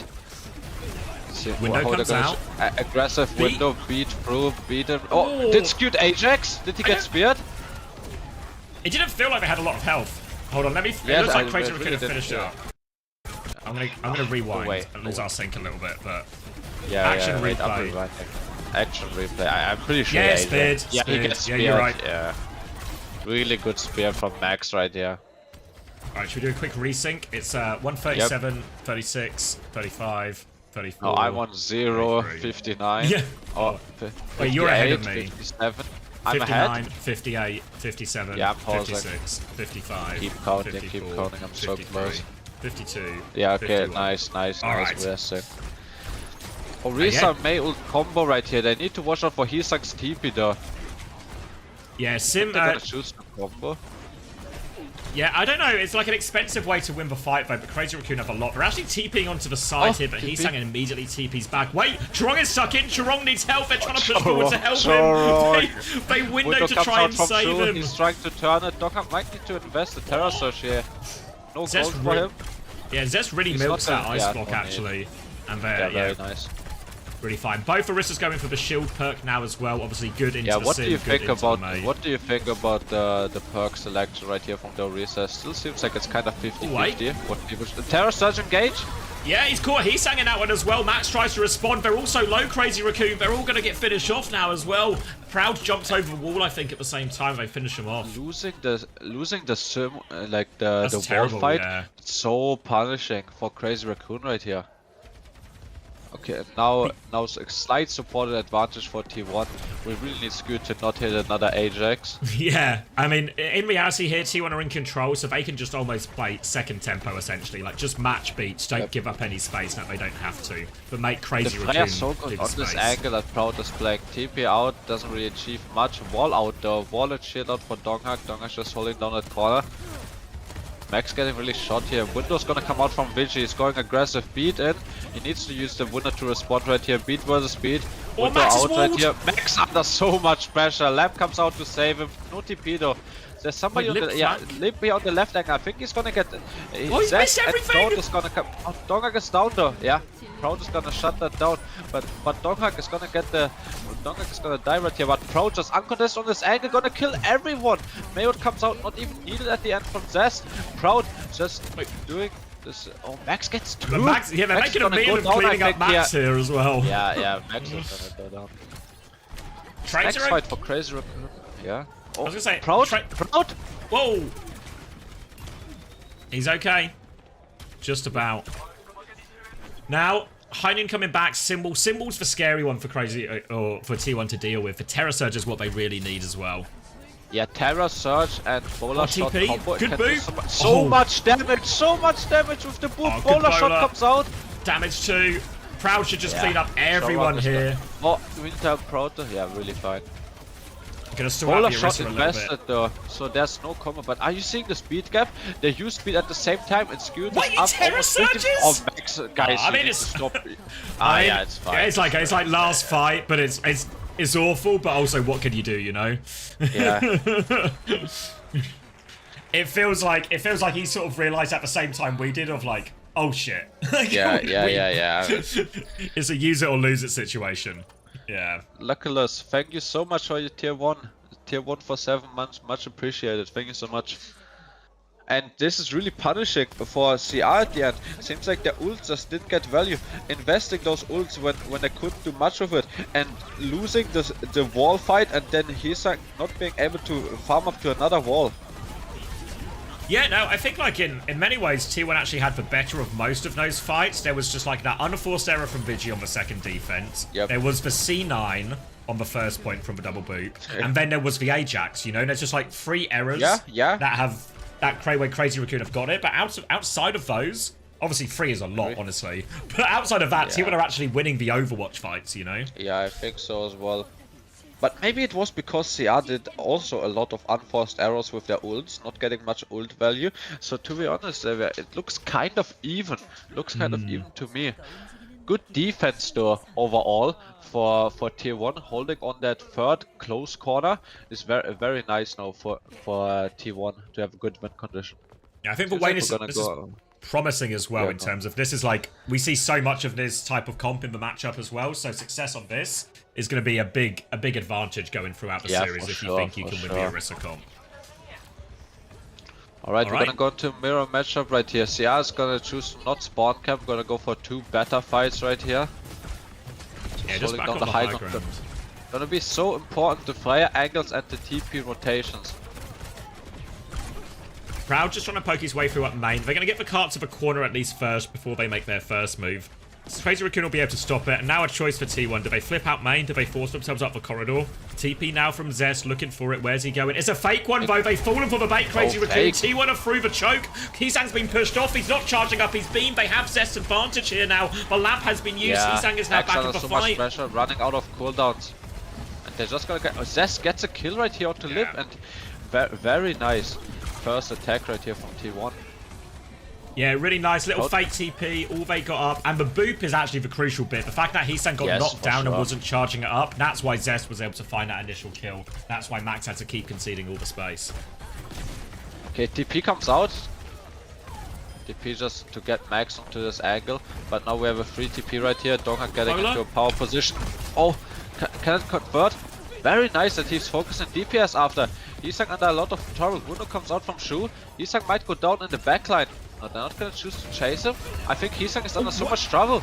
No. Oh, they come and save him! Oh, he's not under trouble at all. He's gonna kill 2 right here. Bruno comes out to respond from Richie, but I think it's too late. Any trade right here is good for tier 1, but I don't think they can get any. Yeah, they D-peaked, initially T1 D-peaked the window pretty well, and it looked like Heesang was isolated, but then Crazy Raccoon, they've got all the space, they just flood forward, they save Heesang, and T1 can't deal with the threat. Looked really good for T1. I really like the bowler shot from Proud, and then focusing his attention to the flank, but just seems like a bit of indecisiveness from T1 after that. Yeah, they're coming back with a very slim beat advantage, but really T1 are going to have to take the start of this fight a little bit slow just to make sure they have all the ults. And then it'll be a big ult trade through everything. The most important one is that Lipnor has the bowler shot. If Symbol comes out from Heesang, Lipnor really engaged in the fight. I don't know if the Symbol is going to get any value. Beat back from Skewed right now. Chirong has one to mirror if he wants, but Lip dies before the beat. Comes out. Zest is about to have a Symbol as well. T1 can keep committing to this, they can keep going. Terror Surge from Donghack. Gets launched in there. Max is still fighting a trade. Crazy Raccoon are looking for more. He wants to win it. Terror Surge for Boot back in as well. The damage onto Zest. He doesn't get the Symbol off. And Crazy Raccoon, they might just win the fight. It's Max versus Proud. So much on this side right here though. Max gonna get the health back, but I think he's gonna go down. Pocket. Yeah? Yeah, Proud's pocket, yeah. So there's still another fight here for Crazy Raccoon they can retake. But actually, Zest not invested the Symbol. Really big advantage now for T1. Yeah, now Lip's bowler shot is not gonna do much, and Proud actually farmed up to another bowler shot. Gonna put some pressure out here onto Lip. Trying to find their way through. Symbol gets dropped now to start the Symbol on the point. Very nice Symbol. Now they just need kills, damage, even damage onto Max will do. They come round playing for a flank. Chirong is in there. He stays out of there, he's dead. Bowler available, window out from Vigi as well, just to try and finish the job. Lip's bowler, and that's just gonna be Symbol window to win. Needed it as well. There was only a minute left on the clock when that cap, or just under when that cap actually went through for T1, so not a huge time back to work with. And his second point is probably going to be the most treacherous, really. They have to really capitalize on their ability to snowball now they have this high ground position, but not too many meaningful ults, really. It's just going to be a window versus a bowler, and if the fight goes on for a little bit, Heesang's got that wall advantage, so a tough one for T1. Proud usually good for it, hiding right here with the bowler shot. Let's see if we can make anything happen in this window trade from Shu. Shu gonna take so much main space with the window. Let's see if Proud can get some value. TP comes out, window comes out. Pressure onto Shu, but he gets away from Zest, and that is just easy cleanup as a result here. Crazy Raccoon should be able to avoid any trades here too. Looking good. They even TP forward, looking for a late kill. Right click, one lands. One lands on each support. And are Crazy Raccoon going to commit to this hold outside, or are they just going to, you know, they're TPing back to the high ground? Yeah, they like the good holds. Symbol advantage now from Heesang. Didn't get any fight wins on his Symbol fight, but this Symbol, it should be so good now for CR. Skewed with the beat though, they're gonna look to beat Terra through. Donghack slight advantage on the Terra Surge trade, so maybe he can make something happen before Max equalizes the ult charge. Yeah, looking for an opportunity. Lip is here with a bowler. Symbol out as well to take the fight. They're pushing back, but they're trying to backstep here. T1 Vigi is jumping all the way out. Takes shots go wide from Lip. Yeah, they're still pushing. Donghack wants to turn with Terror Surge, but he's quite far back. It gets nothing. Now they keep piling forward. Yeah, Skew doesn't beat back though. I don't know. I don't see exactly what happened, but he didn't get a chance. If he beats back there after that sort of Terror Surge beat exchange, it's gonna look so good. Beat and then bowler shot from Proud, but couldn't get it off. Now Skewed coming in with a beat advantage, but Max gonna have the Terror Surge, and Shu almost farmed up to another window. Vigi's window and all of this not getting any value. Can Proud connect another take a aim shot? Doesn't seem like it. TP comes out from to under. Need to be really careful of Max Terror Surge right here. Drop it. Skewed has a beat. Is he gonna invest it? Skewed is so trouble. Skewed's gonna hold the beat. Shu dies for this. They drop down. They turned it into a decision, I think. Yeah, this should be fine right here for T1. Now in the next fight, yeah, gonna be a cleanup. Now next fight, T1 is gonna have to beat advantage, and Max invested the Terror Surge right here. Yeah, such a good decision by Skewed. They win the scrappy fight and they save this for a beat advantage push. They only have 35 seconds left. But such a good ult situation to be in, even a Symbol to follow it soon from Zest as well. Wall, it's gonna look so good. CR needs to do some sort of clutch too. Needs to do something with the window here, but so hard to get a value out of this window when you have beat disadvantage and the Symbol. Symbol gonna come out here in the window, and they're gonna keep pushing out with the beat. Vigi is gonna get a kill on Liv. Just keep walking here. Just keep walking. It's gonna be so fine. Yeah, Heesang isolated in the back. Okay. Wait, he's got a shield charge as well. They need to actually kill him. They thought about staggering him, but now they're going to one last recontest. Right here for just to die on point for Crazy Raccoon. Yeah, they can't win the fight from this point. Too far behind. Donghang's actually going to terrace for that. It was really no need.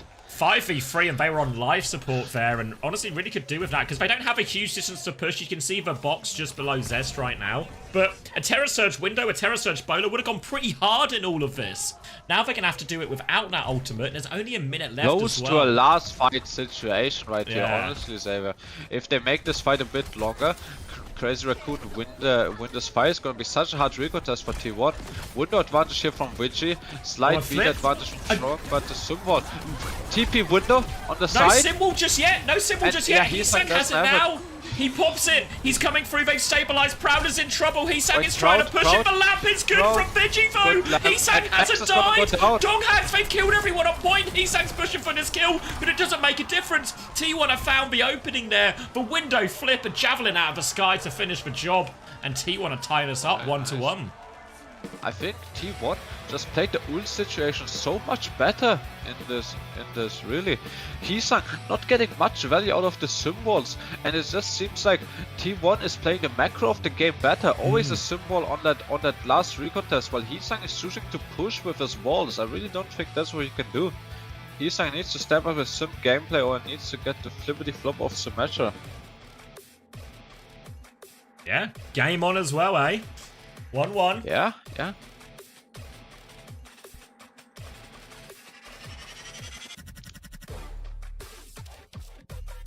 They both died 90... Oh, let me rewind again. Were they both 99% when they died as well? Max and Chorong? Let's see. Max is 95.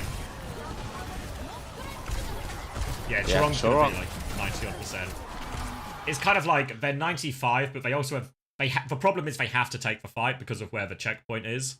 So they sort of, when this window flip comes in, they have to just sort of stay there. I mean, they had a little bit of time, I think, if you look at the point progress right here. But Max is gonna go down, and and Proud gets saved by the lamp.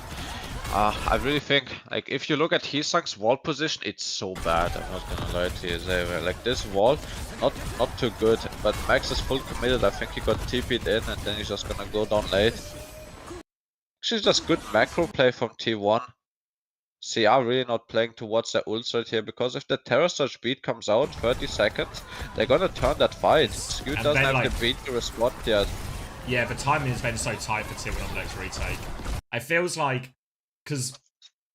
the timing is when Max drops his shield, that's when the TP window comes in, because then all of a sudden everyone has to D-peek and there's no shield for Max to drop. He has to go like the other side of his shield to D-peek for window, so he's just sort of stranded in main.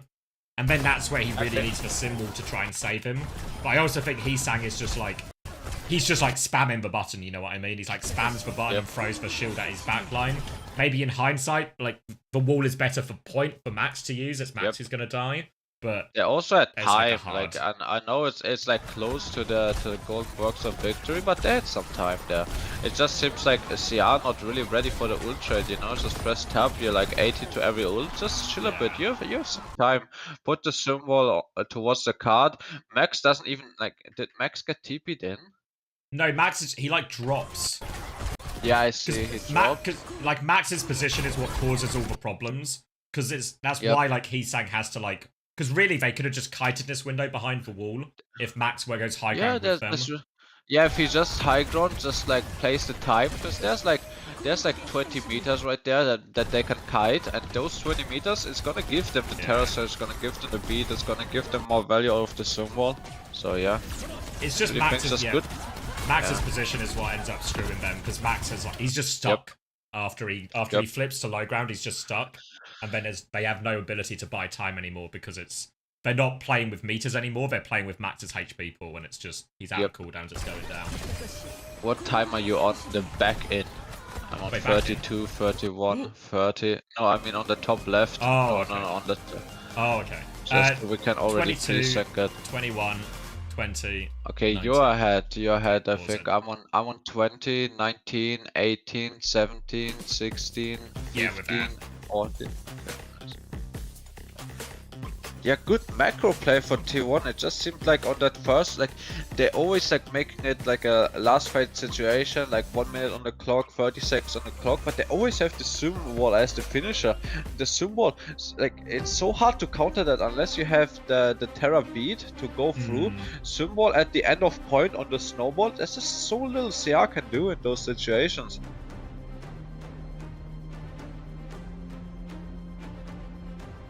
Very interesting how the next maps are gonna go. You think CR is gonna try to opt out of the Orisa mirror when they can? Yeah, it's interesting because normally in some of these matchups, you know, like against Falcons or Zeta Division, Crazy Raccoon always have these like back pocket dive picks, you know? It's just like, oh, okay, what if we, like it happened in the Falcons series where like, by the way, we're now going to Gibraltar, good luck. But against T1, they don't have that. T1's really fine with that. They might have a slight advantage in the dive mirror, but especially not the Winston mirror. I don't think they have the advantage. If they can like play it on a map where they can maybe ban Orisa out and then play ball, you know, like maybe it's like possible for a map like Servasa, you know, ban out the Orisa, just commit to the ball gaming, and it kind of forces them into a ball mirror. I really wouldn't like if Dong have like plays the Winston approach, you know, like what we saw on like the Ilios well, like. Winston just has to back jump in a lot of these situations, and back jumping usually not good.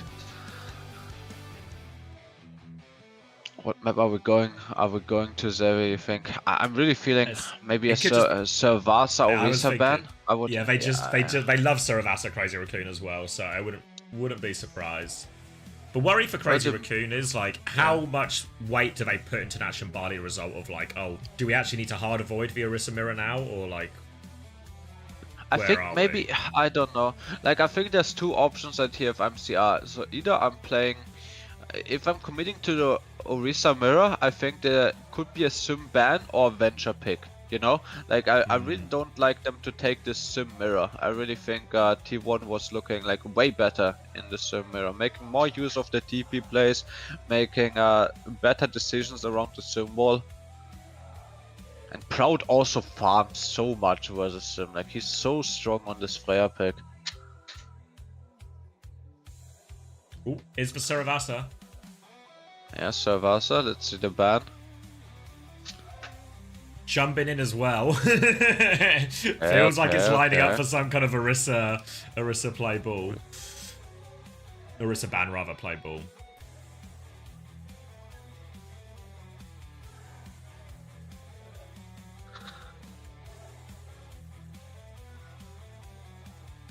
Really think Dong needs to take the ball mirror in this situation. CX, can I have a code? Code? A code for what? Just give him some code. Exclamation mark play, exclamation mark boost. Yeah, I can give him a code. But who is he? How do I contact this man? No idea what it is. Seems to be... Is that the Italy flag? Seems to be Italian. Does anyone know any people in Italy who might know this guy? A friend of a friend? I know some Italian people, but I don't know this guy.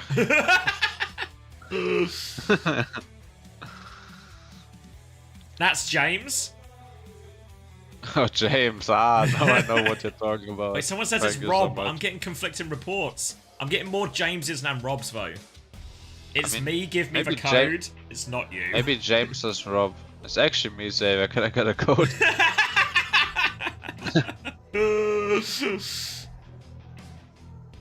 Exclamation mark boost. Wait, initial ban from T1?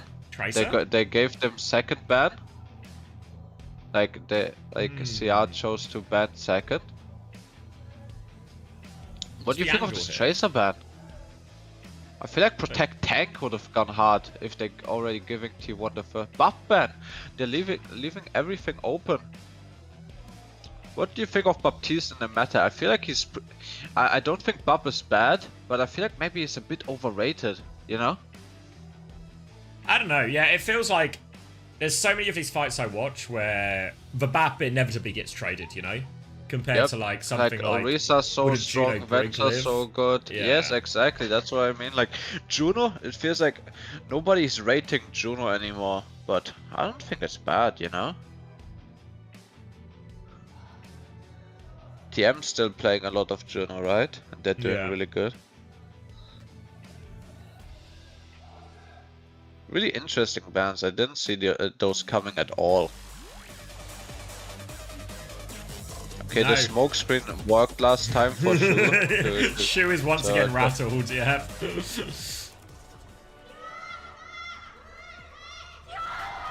It's got. Oh, Yumbin likes Winston for his first point. I really think Winston really good on this first point, but maybe Donghak can just do too much in this Lucio Kiri mirror. Mauga? Mauga not a bad pick though in this matchup. Oh, we're still on the You James thing gonna as you well. gonna mark? Not to get distracted. Oh, what time are you? Oh wait, 28, 27, 26. 26, 25, yeah. It looks like we're there. Yeah, It's going to be pretty sick. Mauga.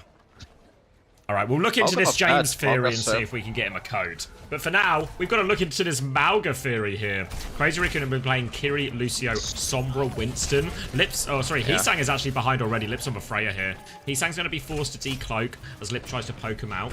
But T1 can just play through objective around their shout timings from Donghak here. Make it really Just need to difficult. force Yumbin's bubble.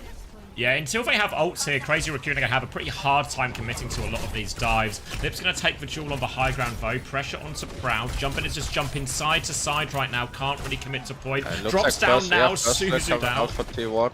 Yeah. And that's his flip as a result. You saw Jumpin there having to be super careful with all of that. It's a TP, a fake TP only. Jumpin will stand his ground. Shu is getting close to that Kitsune rush, but Vigi is not far behind. But T1 are happy for the most part, I think, with some of these slower fights. They can build up their own Kitsune rush. They can just mirror it on the dive. Jumpin is having a really hard time walking up anywhere meaningful. Now the Stomp actually comes in onto Jumpin as well to punish him. Yumbin 1 HP on the side. Yeah, Jumpin Can is he on... get chased out? He's on the run. They don't get any kills, T1, but they have thoroughly cleared them. And this has bought time Oh, for the Vigi ult to trade get is the gonna Kitsune start, and rush. Skewed has a beat advantage in here, actually pretty sizable in this Kitsune rush. There's gonna be a beat from Skewed while Sharong's still 30% off. Kitsune comes out, Kitsune to respond. Proud under so much pressure. Beat comes out, it's gonna be a 5-man beat, yeah. It's a perfect beat actually, because the EMP was thrown into that as well, but the beat catches everyone, and it's gonna be Very completely... nice from Skewed. It's gonna be a first point. Yeah, completely saved it with that one as well. It was it's a classic situation, right? You have beat, they have EMP. Can you get it off? Really, really great beat. And that's a strong start for T1. T1 taking more damage there actually favored them so much. Skewed just getting those 30% extra, Chorong in the late fight on like 90% beat, and now the EMP investment from Heesang is gonna hurt them so much because Donghak is gonna build up to the cage. We're gonna have cage. Someone really wish we had EMP for the TP comes from the side. Lip is gonna get caught out. Yeah, not ready for it at all. Crazy Raccoon are trying to take angles to set up scarier dives, but we saw a version of this earlier on as well from AG against Zeta, where they're just using the TPs aggressively and denying Crazy Raccoon setting up any flanks or any kind of space. If Lip wants to try and do anything like that, what can you do if 5 people TP on you? And keeps Crazy Raccoon on the back foot, forces them into more and more difficult dives. They killed Heesang as well. More time off the clock, another reset. Usually this... Oh, Lip is gonna go down again. He's gonna find a trade on Zest. Donghak 1 HP has the cage though. Yeah, they managed to get Donghak out here and they can stabilize around this. Now Kitsune Rush available as well. But here comes the Primal Rage from Jumping. Kitsune Rush out from Vigi. TP's away from it.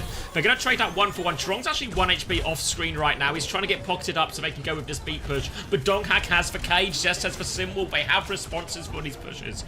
Chorong's still taking a beating actually. And Crazy Raccoon have actually full reset. Another dive comes in from Jumping. He has taken so much damage, but Skewed's been one shot. He was close to beat as well. The symbol comes out, but Crazy Raccoon, they've robbed the bank. They've just got out with this. The beat push now from Chorong. They're looking for... Stay together here. Oh, Donghak cages. Good cage, I think. But he's overwhelmed. He's dead. Oh. No, we can't get kills. They're just locked up. Cage is gonna get broken. Where was the rest of T1 was overthinking the situation. Yeah, T1 was overthinking the situation. Just play slow, play for the cage on the point, and now this snowball for Crazy Raccoon is gonna be so good with the EMP. Another EMP versus speed situation. Zest going over to the Reaper. The Reaper here, just trying to make Jumpin's life even more hell than it was already, but need to keep our eyes on this Sombra. Where is Heesang? T1 are asking themselves that question right now. They're going to try and walk forward. They kill Lip actually. They have the beat. Oh, no they just kill him. No need. Just get 2 kills. Heesang gonna come out with a last second EMP right here. now it's all on Skewed to find that beat timing. Yeah, I don't know. Jumping can get the touch. He goes for it. He takes a lot of damage. He's on top of a Reaper. Shoot TPs to him as well, but they just kill Jumping through it. Yeah. I really feel like he's like missing his timing right here. If they maybe they could have turned something if they invest the EMP, but nothing to do really. Now EMP was beat and Vichy farmed up to another Kitsune, proud with a Bola shot as well. Yeah, lots of good answers here to this upcoming EMP, and Jumpin is going to make the swap here onto Orisa as Strong picks him up from spawn, and they are just forced onto this brawl. And this is really going to come back to bite him. This is Crazy Raccoon's map right now, and they are 1 round away. Stomp comes in from Donghak, doesn't find all that much. EMP over top of the beat again is perfect. Just in time. Everyone stays alive for T1, and now they can overwhelm with the remaining Crazy Raccoon players. Just need to Cairness Freya a little bit as they come through, but Lip is on the run. And another perfect the hazard now. Oh, back onto Orisa. And Reaper from Hillsong as well, mirroring. But Mirror like is changing heroes right here. If CR cannot win a fight, such an advantage for T1. They're basically all on major perk right here. Donghak has the major perk. Actually not bad into Orisa. If Human doesn't get a perk up, Kitsune comes up. Kitsune trade right here. They keep pushing forward for it as well. Jumping forced to DP. Gonna keep going. Flip comes out for CR. Yeah, they've stolen the point, but they've lost Jumpin here. They're going to try and commit more into this. Yeah, I think they'll still be okay here. Right here. Don't get too slow. Yeah, really play fight together. For T1. Yeah. Human back on the wins. Back on. Oh, he's just doing the fast swaps, perma to come back from the spawn slightly faster. But now, Chorong is gonna have beat, but Donghak needs to come up to this cage. Careful, Donghak. If Donghak gets the cage up, he's gonna be fine. Yeah, they have a slight timing right here. Well. I have a slight timing right here where Chorong has the beat and T1 doesn't have the DP, the support and tango to respond. TP report comes out, gonna get shut down by the beat. Yeah, T1 there, they didn't quite have time to build up the cage. The point pressure was coming through, and I think Donghak was a little bit low on cooldown, so they decided to go aggressively with the Blossom instead, but Crazy Raccoon were more than ready for it. Beat and a headshot to meet that one. And Zest now also considering the swap. Genji? Yeah, Genji's one he's committing to Genji, here. good decision, I think. Pretty good decision right here, the Genji swap. T1, now they need to win this fight, or CR is gonna be in such a good position. T1 has a time right here with the beat, with the cage. Hee-Sang on the angle though. Gets big back, drops for Wraith, the cage out. Blossom in the cage though, Hee-Sang! He only gets one! Jumping gets a late trade. The cage doesn't go down. No, they're still in it. Jumping's gonna get taken. Right here, yeah. And this is going to be the flip. And Crazy Raccoon have one more attempt at this, and they don't have a huge amount of time. Donghak on ball for now. We'll see if he sticks it. I like it. I like it. Yeah, I think it's a good decision. Mauga's so hard right here, especially coming back late. I like the ball a lot worse than Kong. Hee-Sang force shift right here. Kitsune to try to chase Hee-Sang. Point Kitsune right here. Better Kitsune for sure. Overclock for Lip. Lip gonna have ult in a second. They stabilized on point here. They're just trying to clear the ball. Donghak's 1 HP. Might not even need it now. No. It's gonna be a point right here for CR. Just for cleanup now. Straightforward enough for Crazy Raccoon in the end. They managed it. There was a scary Kitsune rush trade there because Shu was forced to sort of use it as they were rotating as well to make sure. But they get everyone over to the point, and now T1 back going over to the Orisa. No perk here now for Donghak. So this next fight is gonna be really strong for CR. No ults as well. T1. It's really overclock right here. Yeah, overclock here. Donghak close. Donghak's really close actually here. They don't commit anything just yet. Wraith has been forced, but they have to be careful because they have the overclock. They're just doubling in. Terror Surge to try and absorb all the pressure. Lip gets right one. Here. Yeah, Donghak's still walking forward. Proud of the flank. Yeah. Yeah, Hee-Sang's got a kill actually, so it will be okay. And they avoid using the overclock here, so discipline from Crazy Raccoon, even when the situation was messy. Honestly. Yeah, they only use for one ult, and they get to hold on to this overclock and near a beat as well for this next fight. It's gonna be so hard for T1 again. Shu almost with another Kitsune rush. Chorong with the beat, Lip with the overclock. Lip on this angle right here needs to be cleared, or he's just gonna server admin. Yeah, forced back initially from Proud. Proud's trying to clear this Reaper out now as well. Lip's going to swing it again. Lots of pressure onto Proud, getting harassed by both DPS as T1 try and close a bit of distance towards this point. Overclock comes out now from Lip. Zest with the blade in the sky. Slide away. Oh, Chorong gets the beat though. Double slide. Double slide. They can't get close to him, and Lip will just tidy everything up there. Chorong got the beat just in the nick of time. not too bad for T1 here. They should have another fight. Maybe a bit hard to close the distance, but if Skewed farms over to the beat, that's gonna give them a big advantage. But how I know CR, they're gonna start early with the Kitsune here. Got a Blossom as well now. They need to keep so much their eyes pressure. Chorong on the flank. He's looking for the boom, but Blossom in the back. Skewed gets taken down. No chance for that beat. The ults come out, have a choke. Terror Surge to try and save it. Bowler combo with it as well. Proud's got 2 actually. TP running back to point. T1 need to get the touch. Donghack is low. Heesang's coming to challenge it, but they've done it. The Bowler Terror Surge combo, it saves T1. Gets them back onto point B.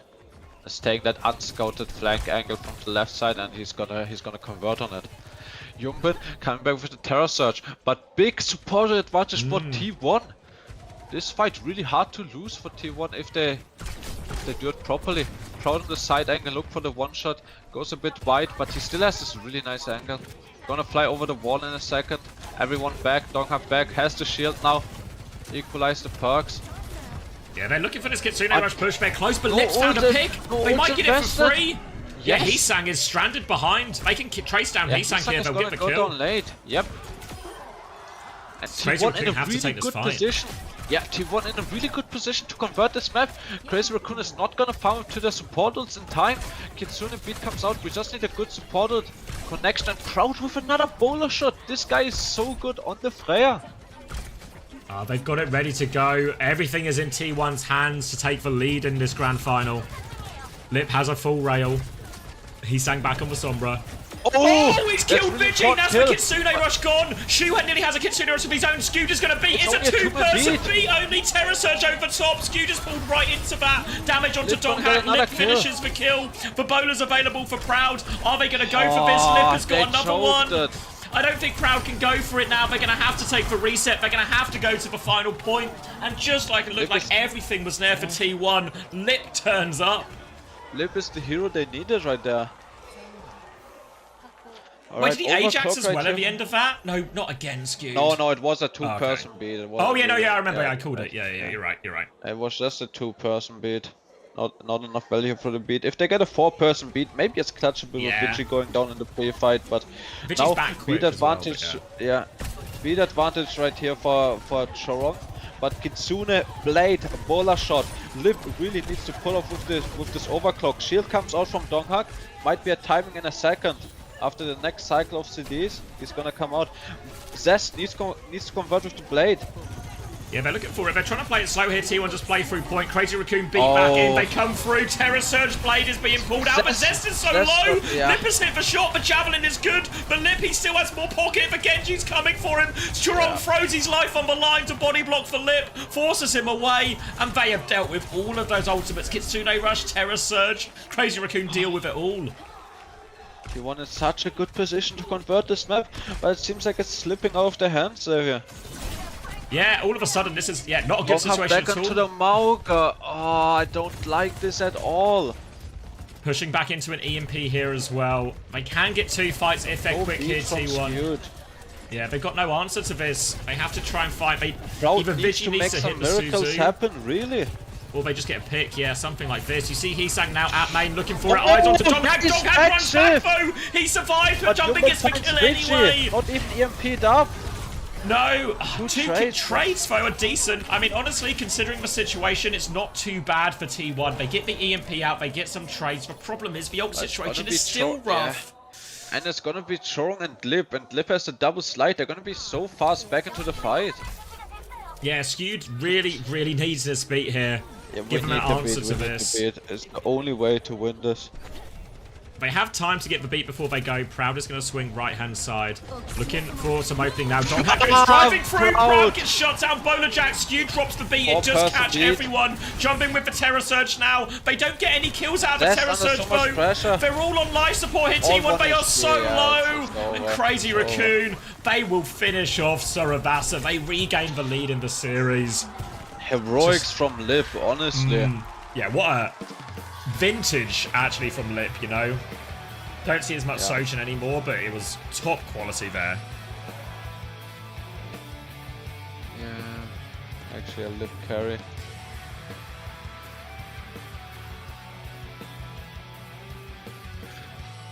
Alright, Xavier, I gotta leave you. Are there any more games after this one? Not until EMEA and stuff, so not until like tonight. Do you have somebody for EMEA NA? I think Chris and Psycho are coming on to do the desk, but if you want to cast, should be an opening. I can cast if you want. Yeah. Put a whole broadcast together at this point. I got you, bro. Yeah, we can do it. Enjoy your coaching.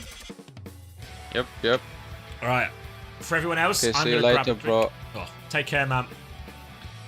Bye-bye. For everyone else, no, Chris is coming on after his TU game. For everyone else, I'm going to grab a drink. And the series is far from over yet, but that was a big result for Crazy Raccoon. A big result. Alright, let me drop you an ad break. I'll grab a drink. It's a bit loud. We can come back.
All right, what a performance from Lip.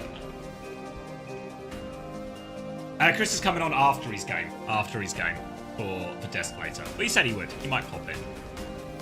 Maybe it depends what the result is, but Chris not want to be fazed by results.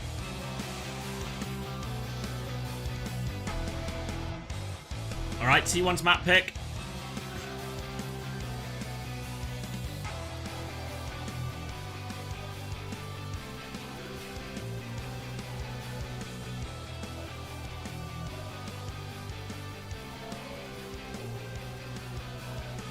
Got to investigate the James situation. I don't know if we have any way to contact James.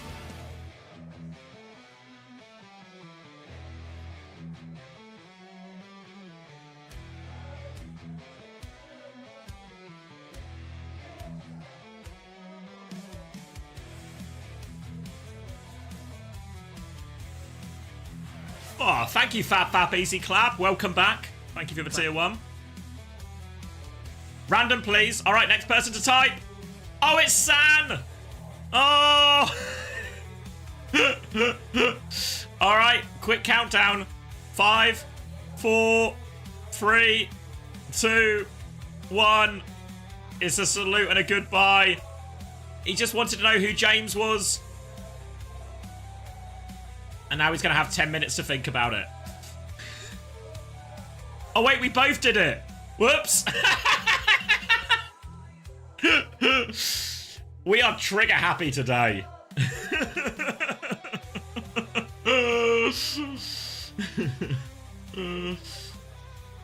All right, Max returns. And it's everywhere, apparently. Have we found out who the Italian is? I'm not sure. Oh, you mean like on the heart?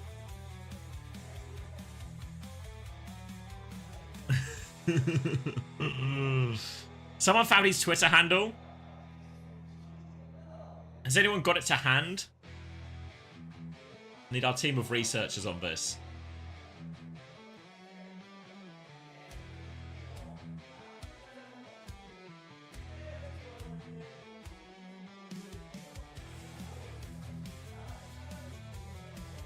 That's the Ravassa. I'm the feeling, my feeling, my gut. That feels like a momentum swing.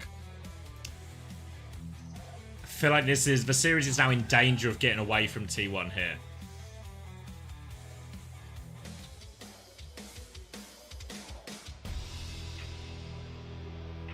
All right, we're going to Runa Sapi and a BAP ban here.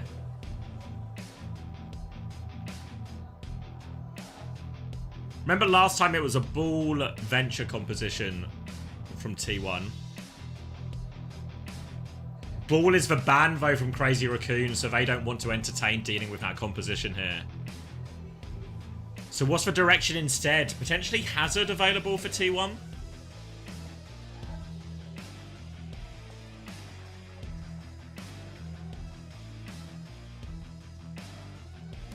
Could just take more of the Orisa mirror as well. I mean, it cast our minds back to that Shambali. And it did look good. Did look good for T1. This is the decision now. Remember, Max is in as well, so Crazy Raccoon very much just going to be probably playing the Orisa version.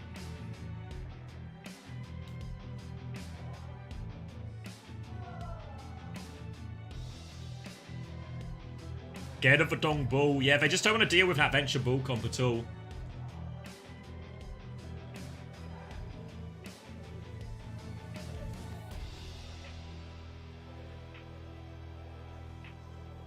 Seems relatively calm on both sides here.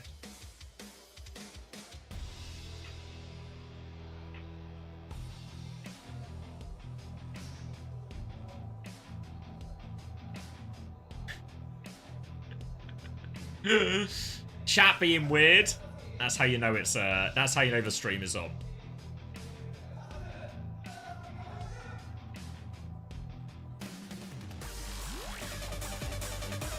Good to see Thai competition for the finals. Yeah, I mean it's lining up to be a good one. Lining up to be a good one. Oh, the crowd is up for this one. Loud fightings on both sides.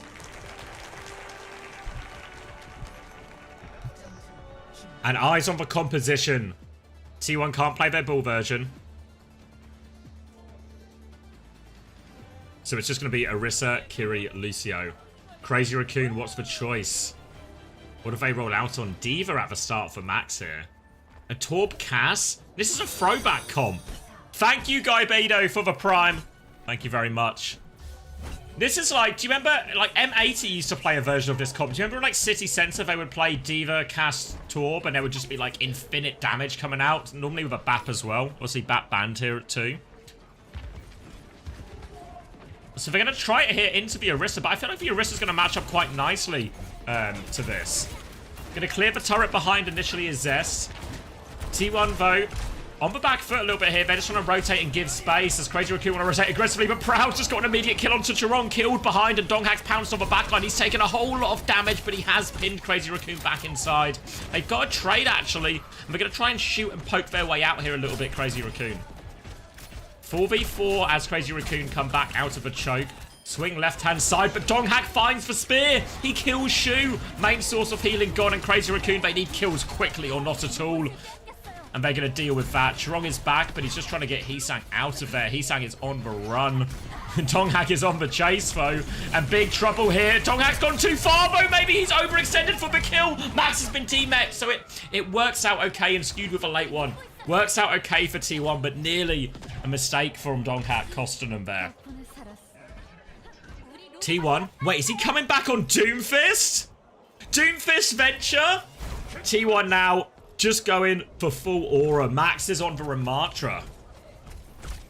Donghack. T1's perennial start, and Heesang walks straight into Zest. He's taken down immediately. Bowler out from Proud as well. Big damage onto Lip. Zest is going to finish the kill in the backline. Zest will die for it, but the damage has well and truly been done here, and Crazy Raccoon are forced all the way back. That's checkpoint for T1. They have double support up for this next fight. Look at Chirong's beat as well. Remember, Chirong died so early in that first fight. He's now significantly behind on the beat charge. A chance for T1 to use his support ult aggressively. Trade Kitsune rushes, then beat over the top. Make sure they kill the Lucio in that one. Kitsune rush trade is going to come out. Skewed still has the beat. Looking for his opportunity. Now the beat comes through. The punch is good from Donghack. Slam back onto the point. Chirong is not going to be getting to this beat. T1 decimate them with the double support ult. They're chasing the Tracer down as well. Heesang on the run. No escape. And T1 have got a substantial lead already on this Runa Sappy. Max back over onto the Orisa. More chances to interrupt the Doom cycle. Cancel his block with the Javelin. Chirong has beat advantage as well. Lip's taking a lot of damage coming forward here, though. Punch onto Chirong. Donghack has got a big punch ready to go. Forced all the way back, looking for his opportunity. Big punch there. Suzu has been forced. Meteor Strike invested. Lip is on the run. Beat comes through to save Lip's life. Chirong is there, plays bodyguard. Another big punch. Lip drops a shoulder and avoids that one. And Lip and Chirong will clean up everything as a result. Good beat from Chirong, saves Lip's life. But net result, very much a positive ult trade for T1. They trade a Meteor Strike for a beat, and Donghack is back onto the Orisa.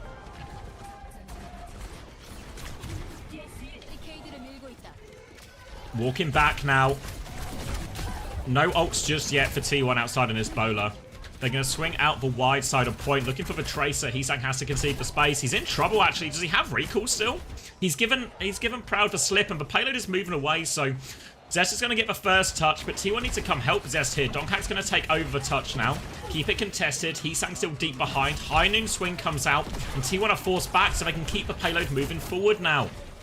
T1 on the wrong side of the map for this. Venture takes over the touch. Now they're walking forward. Kitsune rush available for both teams now. Expecting a trade on point. Heesang still behind. Kitsune rushes will be traded. Bowler is thrown out there. Lots of damage onto the front line. Shu has been taken down. And over Tectonic shock in combination. So much damage. And Zest is going to just obliterate them with that one. Heesang stays alive behind. But you can feel Heesang's having a hard time having the same impact on the Tracer here. Kiri Lucio, not an easy backline to dive. Not easy to fight a Venture in a lot in these situations.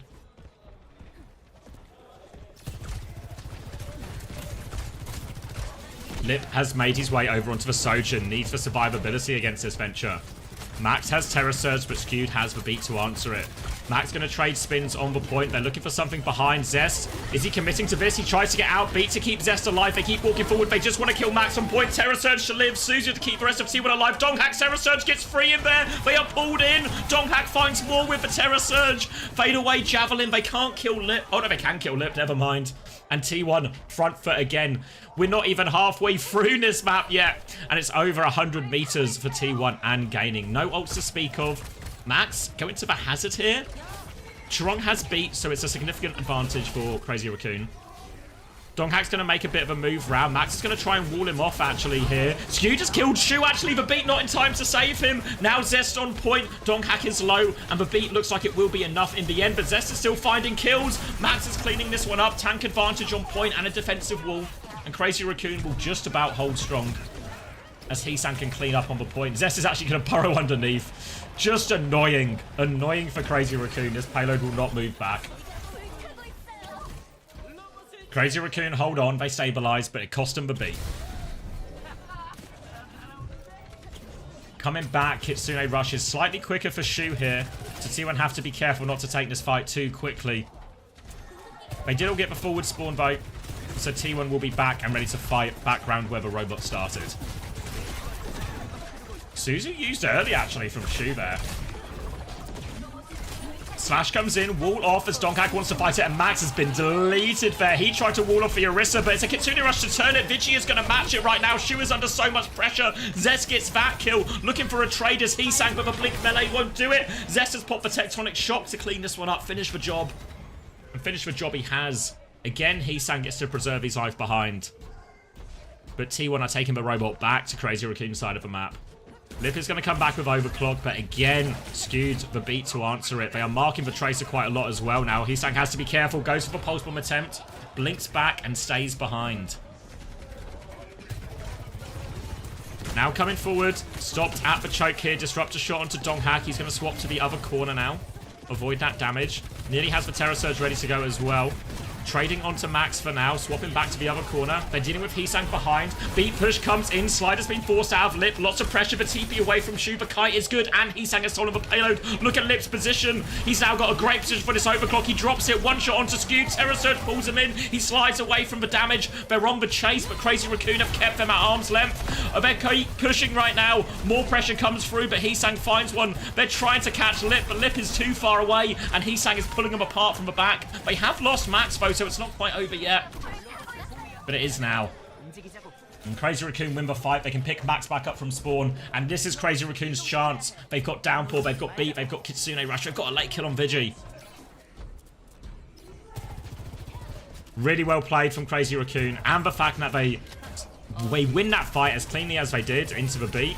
They now have this ult Snowball. This is where they need to gain their position, or regain their deficit. They deny the cap here. Donghack will anchor point.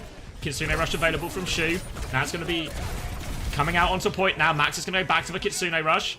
Zest has taken over the touch for a while. Can they catch him on the way out? Max is looking for it, but Zest is over the wall. He's taking so much damage. Suzu is good from Vigi, and he nearly has Kitsune Rush. Beat to keep going right now. They're trying to walk all over Donghack. He's also low. Donghack Fortify killed through it.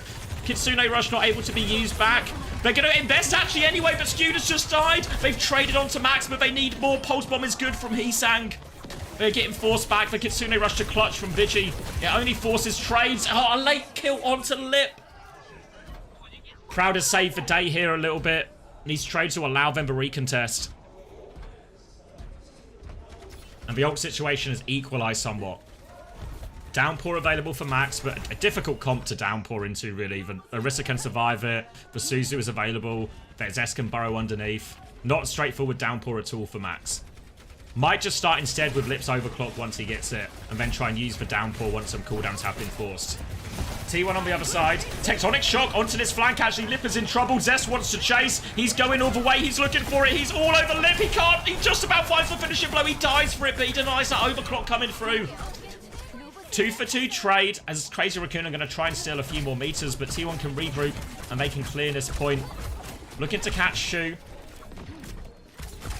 They're all trying to get out here, actually, Crazy Raccoon. Preserve their lives and regroup on middle. All 3 players remaining on both teams will live, and it will be a regroup. Again, Lip with a chance to go for this Overclock, but this time there might be a Terror Surge and a Beat to worry about when he pops it. Eyes on Lip. The star man on Suravasa needs to do more here. Force Zest underground early. They walk up. Zest is coming for him too. Can't commit to the Lip kill now, and Lip's going to get Overclock and a Downpour. The Downpour is huge. The Suzu keeps him alive for a second, but there goes Vigi. The Overclock Downpour will finish the job. Just need to avoid any trades, and Crazy Raccoon can do it. 10 seconds left. We are going into overtime. T1 are swapping onto the Hazard Mirror for this overtime as well. Double support ult available for T1. Chorong doesn't have the beat yet. Crazy Raccoon, they need to buy time. Hisang is behind. He's got Pulse Bomb as well. He's harassing him a lot, but recall has been forced, though. Really considering going for this. Chorong is so desperate for a beat. Scooter's going to beat push for Kitsune Rush over top. Chorong has been deleted. The perfect kill for T1. Now they are all over it. And the double support ult is just too much for Crazy Raccoon. They can't disengage. They can't step away. And it's going to be clean from them in the end. Only Hisang left to touch. He will get finished off. And T1 tie us up. 2-2.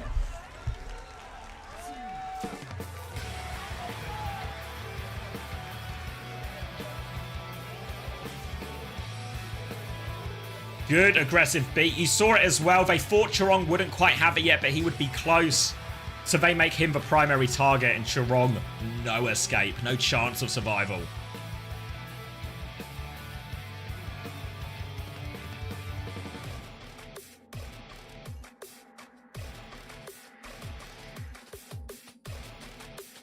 And we were hoping this final would deliver, hey? We were hoping it would deliver. It seems like it might. It might be.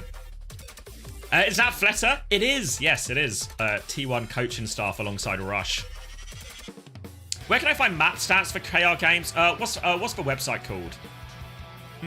There is a website. Let me find it. There's a website that has them. I don't know how quickly it updates. Where is it?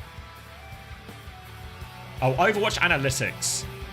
If you go on Twitter, there's an Overwatch... I can find it. An Overwatch Analytics account. And they do stats for everything. But I don't know how, like, soon after the games it updates. Overwatch Analytics. This is the one. Yeah, visit their Twitter, give them a follow. They have all the stats for Korea. They have a website as well.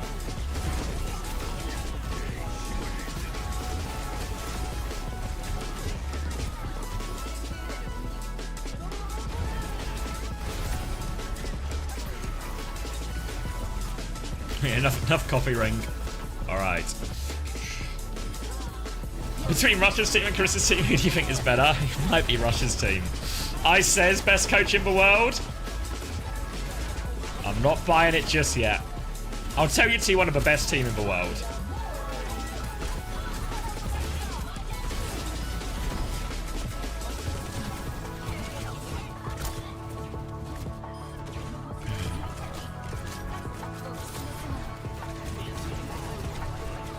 Oh, sorry, I just saw your message, Carp. I was literally thinking to myself he'd come back and say, what a performance. This was after the Saravasa. I mean, it was a hell of a performance by Lip, but T1 are not going down swinging. How vile was the Dong Hack Doom? Oh, wait, but in comms.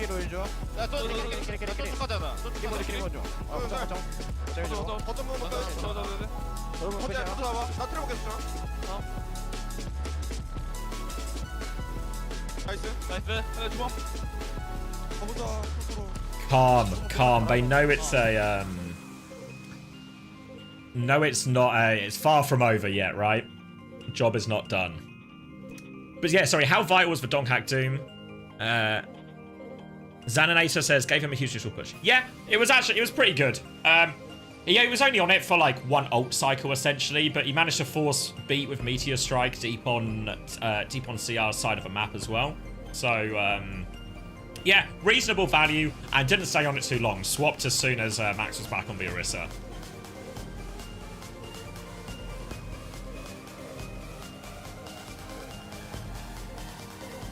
Do SSG make LAN? Yeah, I think they do. Obviously, Liquid and GK have already secured their spots at the Esports World Cup, and there's one more through the lower bracket. I think SSG should be favourites for it. Still a long way back for SSG, and remember there's going to be a patch change next week between week 1 and week 2 of playoffs. So it's potentially a scary fixture as well.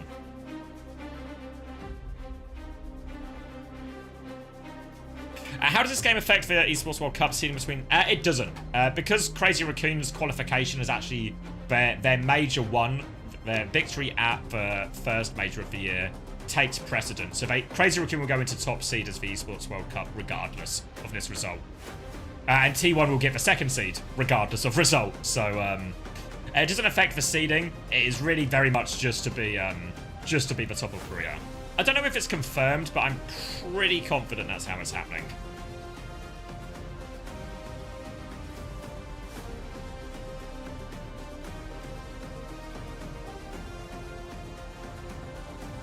Reckon the Nightmare overperformance was Kappa. As in, like, their regular season performance. Yeah, I don't know, because there's two ways to look at it. In terms of, is what we're seeing from Nightmare now a result of, like, a bright light situation? Or were they actually just in, like, a particular, like, in football, they'd call it, like, a purple patch of form or something, you know? Like, they were just in particularly good form, and it wasn't that they'd reached a new level. They were just playing particularly well, and Chronic was really good at Freya, and they just sort of had this sort of, like, peak at a certain point. I know Hunter's a bit more of a believer in the fact that maybe they're not actually. They're just, you know, they are just the 4th best team. They weren't actually as high as their regular season. Their regular season showed. I don't think that may get like pushed over by any means, you know. Like, I don't think it's going to be like a blowout for SSG once, presuming they both win their games today. But I think SSG win like a 3-1, maybe even a 3-2. You think Falcons or Zeta go through last chance qualifier? Falcons would be my bet. Falcons would be my bet.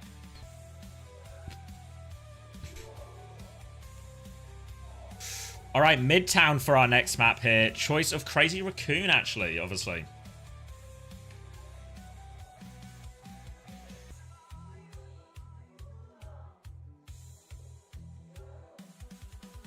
What if I don't watch the Falcons Zeta game? then obviously Juby Theory will dictate that Zeta will win.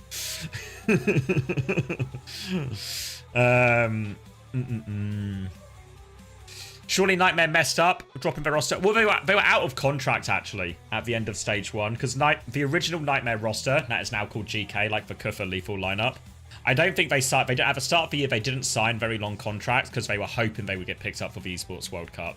So I think they were intentionally planning to be out of contract in time for the Esports World Cup, in case an org that could offer a higher salary came in, which is exactly what happened in the form of GK.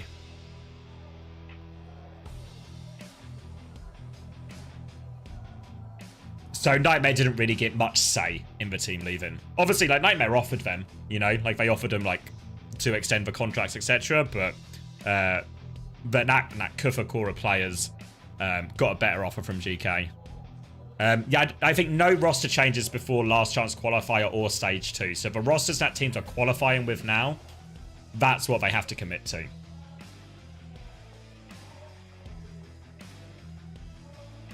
Okay, Crazy Raccoon going to ban the Farah here initially. It's a bit odd. T1 going to ban Lucio instead. So T1's ban seems to make plenty of sense, right? T1 can play like a Bapalari or something if they want. Midtown a very good map for it. But the Farah ban is curious from Crazy Raccoon. Are they trying to protect something in particular? Maybe they want to play Sim? I didn't feel like they were having like a significant Sim advantage or something. This is their first ban. Oh, you're right, Otter. Yeah, last time they passed ban priority. Yeah, so I don't know about the Farah ban, actually. Could be to protect Torb Sim. Yeah, I feel like it's not as strong on, like... We do see a lot of Torb Sim from Crazy Raccoon, to be fair, but I don't feel like it's as strong on the Midtown here.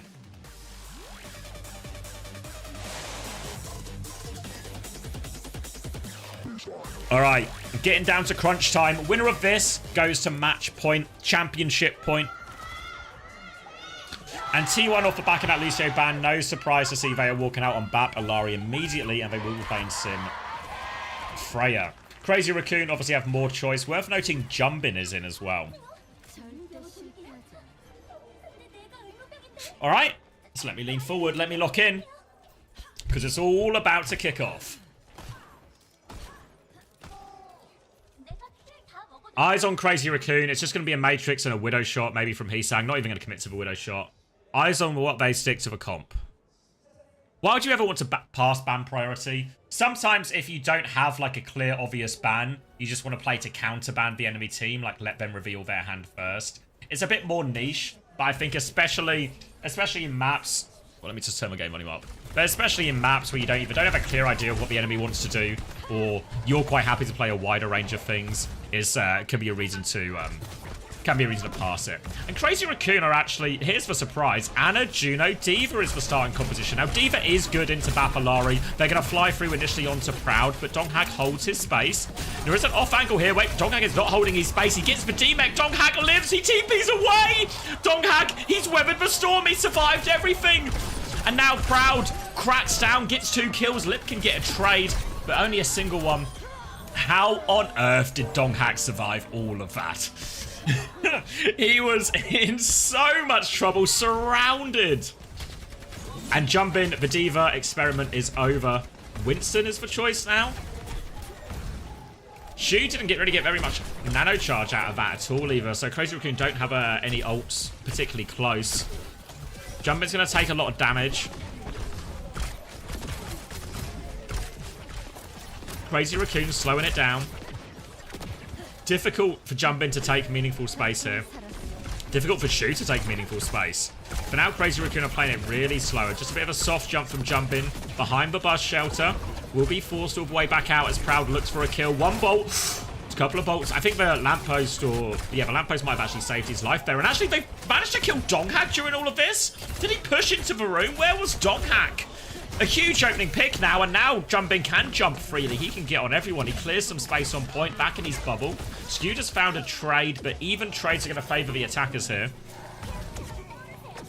And they're going to start forcing the objective. Donghak is coming back on board, which means T1 want to fight, but they are fighting without DPS right now, so Donghak is just trying to buy some time. Little boop through, stalls it out. Zest is coming back with Symbol. That's the ult they want to fight with. Shu is getting very close to Nano as he passively regens. Peeking in, Skewed has the captive son, comes around the corner, catches it onto the TP. Skewed dies for it though. Now they're coming through, Nano into the backline, but Jumpin can't find anything, but he has isolated the backline, and the cap will go through. Spooky situation, T1 to get to use all the ults they want, and now T1. Oh, a Winston mirror? Why the hell not? Skewed onto Ana, Donghak onto Winston. It's going to be a sim still with all of this. Chorong's actually on Kiri now as well. Vigilante on Bat still, but I imagine that will look different after the window. Sim wall trade available here. TP used just to get a bit of an off angle. Donghak has been cleared from points, so Crazy Raccoon can take some progress. Because they swapped onto this top member T1, there is an advantage. Symbol push comes in. Nade out from Skew, doesn't find anything, but Vigi can with his gun. Takes care of Lip, and they get to move forward for this as well. They'll break the bubble, looking to punish this. Donghak's caught in pretty deep. Vigi's actually going to window. Was worried Donghak was in too much trouble there. And this window gets nothing in the end. Stayed on the bat for the ult. And now Crazy Raccoon have a significant ult advantage here. Donghak is hiding above. But T1, difficult to win this fight. Want to make it messy and chaotic. TP to clear this sim, but Zest is going to TP back defensively. Bit more space now when Proud's caught out of the air. No trade right back. No Freyas on either side. Donghak has to try and jump out, but he's antied on the way out. Now be the punish, and now Crazy Raccoon. They get to take all the space without using any of their ults. Vigi is going to die on point. Zest is going to back TP. Vigi now have a chance to swap, presumably over to Kiri as well. Could go Brig as well. I think really reasonable. Vigi's going to go Kiri. Zest is going to go Venture here. Lots of ults for Crazy Raccoon to throw into this next fight, though. Nano, Primal, Symbol to force point. T1 need their players to make something happen. Symbol comes out as the dive comes in. Pressure onto Jumpin, but he's got full pocket. Ventures in the back. Now Shu is trying to deal with that. Bola on the exit deals with him. No problem. Well played by Lip, and now they are on the back foot. Jumpin still has his Primal Rage as well. Donghak is contesting with this Nano Boost, but all he can do is anchor point. He is getting beamed down by everyone trying to get up to this Primal Rage, but the Sim Beam is so much damage. Vigi is pushing, got a kill on the flank though. He-Sang TP's back. T1 have to stabilize a little bit, but here's the Kitsune Rush. T1 have no more ults for the second. Proud is going to flood forward looking for a kill. Zest dives in. They need kills. They're so low, but He-Sang gets the trade. Vigi's got 2.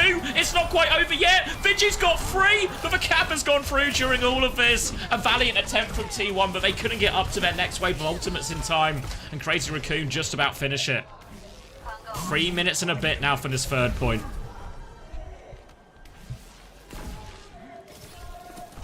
Primal available for Donghak.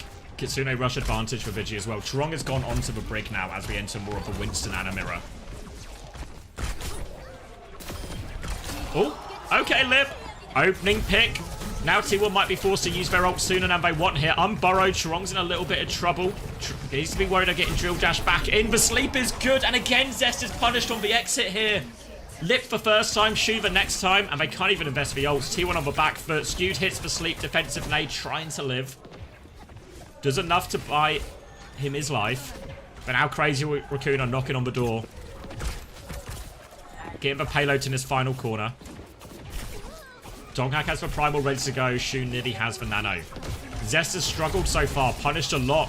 Jumbin's just going to dive, try and mark out, bubble out Donghack. Here's the Kitsune rush push, chasing the Brig down, but Chorong is around the corner. They're looking for more. Not a huge amount of meaningful damage, and the kite is good from Crazy Raccoon. Shu is going to back it all the way up, and now Crazy Raccoon can take their turn with the nano. They just have to try and deal with this primal. Jumbin's actually all the way in. Heesang has died. Nade goes out from Shu, doesn't find anything. Then bubble off onto the healing. Jumbin has to try and get further back. He has the primal if he gets in big trouble. And actually catches Lip. Zest forces him off the high ground. Now Donghack's looking for more. Yeah, Brig is isolated and T1 will get the reset. Forced all the way out. Crazy Raccoon going to have to full regroup. They want more. They force a back jump out of Jumbin.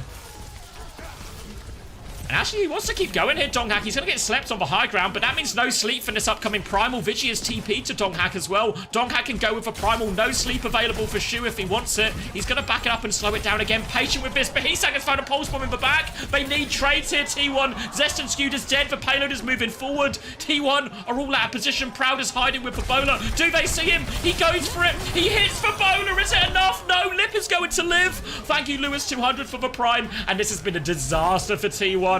They have the ults for the recontest. They're not out of it yet. But Crazy Raccoon have 4 ults as well. Zest will get the first touch. Nade comes through. Successful. The sleep. Zest is going to get slept up. He's stunned. He's bashed. He's executed. Crazy Raccoon deal with the nano. No problem. Donghack pops for primal to live. Jumbin is all over the backline here as well. All over Skewed. They can't save him from it. Donghack has found nothing with his own primal. He bubbles one more time on point. But Shu now has the nano finisher. And Crazy Raccoon, the backline that always can. The Ana that always can. Shu clutches up. And Crazy Raccoon full cap midtown.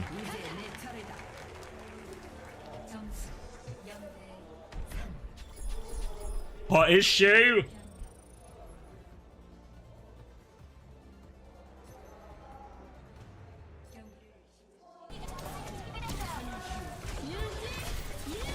Don't dive Shu with sleep available. T1 just missed. I mean, Heesang was the one who got in, killed the backline, hit the pulse bomb. And that was what really unraveled it for T1.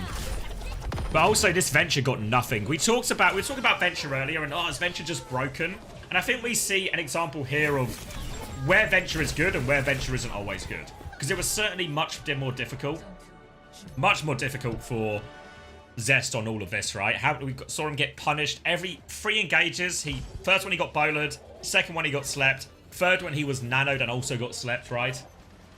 So I think once you start to play in these compositions that fight over a much wider, longer space, that's where the Venture can start to falter. My depression after 99 divine lost, but T1 winning would cure it. Orange heart emoji, black heart emoji.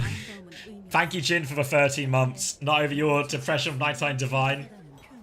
I mean, T1 are far from out of the woods yet. Miss what you were when you talked about Venture.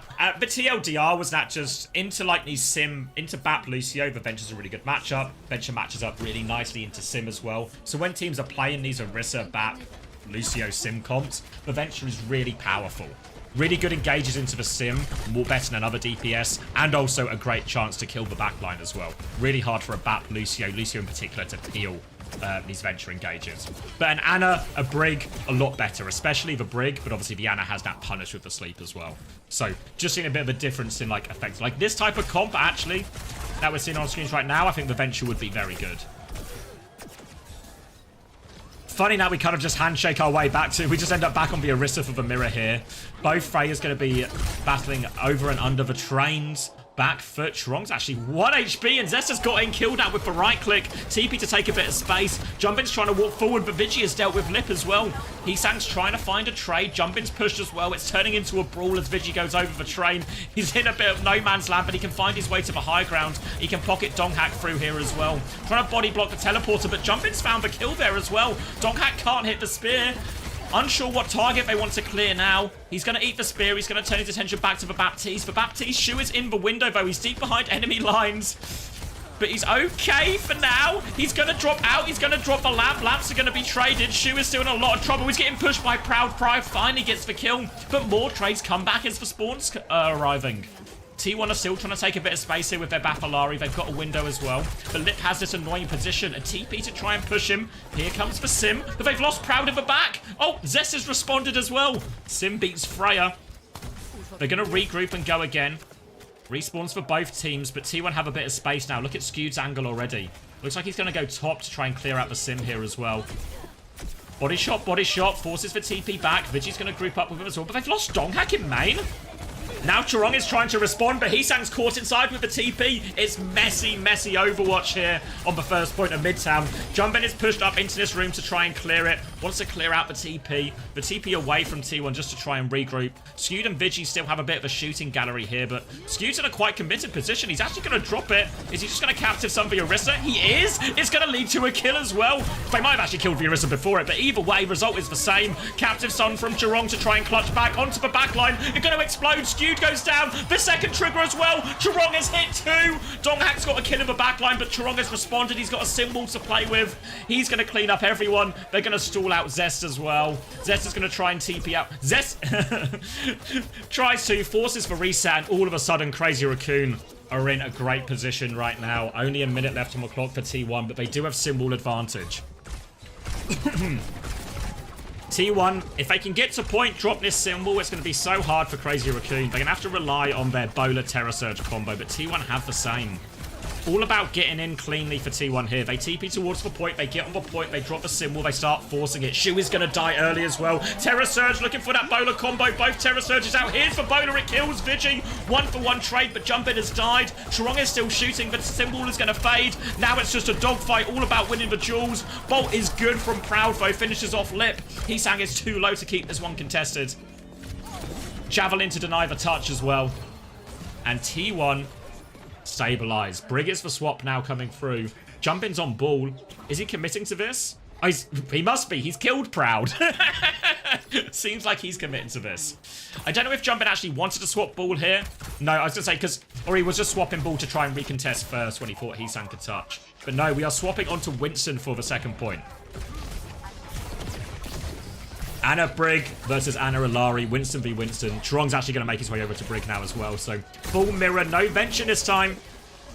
But while all these swaps are going on, Proud's just won a duel and this payload's going to keep walking forward. Paranoid about the Traitor behind right now. Can't find him, but T1 have control of the high ground. Because of all these swaps, there's not really too many ults to speak of. It'll be bowlers only in this next fight. Proud looking for his opportunity. They're going to clear Jumpin off point underneath. Down to half HP. Heesang will take over the touch for a little bit. But now they can retake the high ground, T1.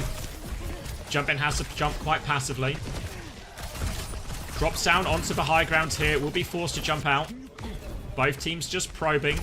Reaching a bit of a stalemate. Vigi's going to have a slightly quicker nano. Bolts from across the map. Looks like T1 just want to wait for the nano before they really commit. Vigi trying to peek in there. Bubble trade on point. Donghack's forced out and Jumpin's chasing a little bit here. Pulse Bomb misses in the back, but he might be able to catch Zest. Zest is there. Low HP. They're coming to help. Proud arrives just in time. Heesang is dead. The cart will start moving for free. Vigi nearly has the nano, as does Shu. Looking for their engage. There's the nade. There's the nano. The nade doesn't hit, but the nano sure does. Vigi can't use his back in response, and Jumpin gets it done with the nano. Full landing damage there. The backline is crushed. No whip shot to deny. No sleep. And Jumpin manages to live the whole thing as well. Huge nano engage from Jumpin. After they lost the Tracer on point, it looked like it was all about to go T1's way, but now T1 have to do all this work to reclaim the space again.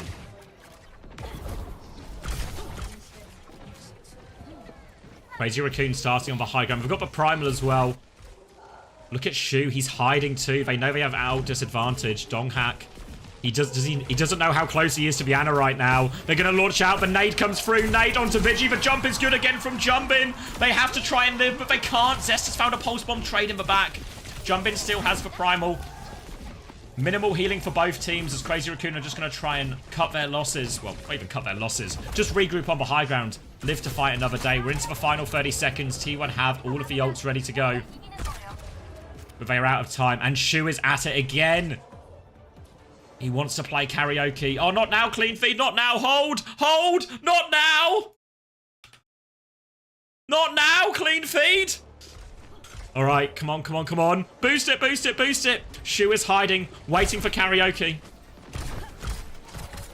Oh, come on, no. Oh, what's happening? All right, I don't want to miss this last fight, so just hold, just hold. Patience is a virtue. Oh, come on. Boost, boost, boost, boost, boost.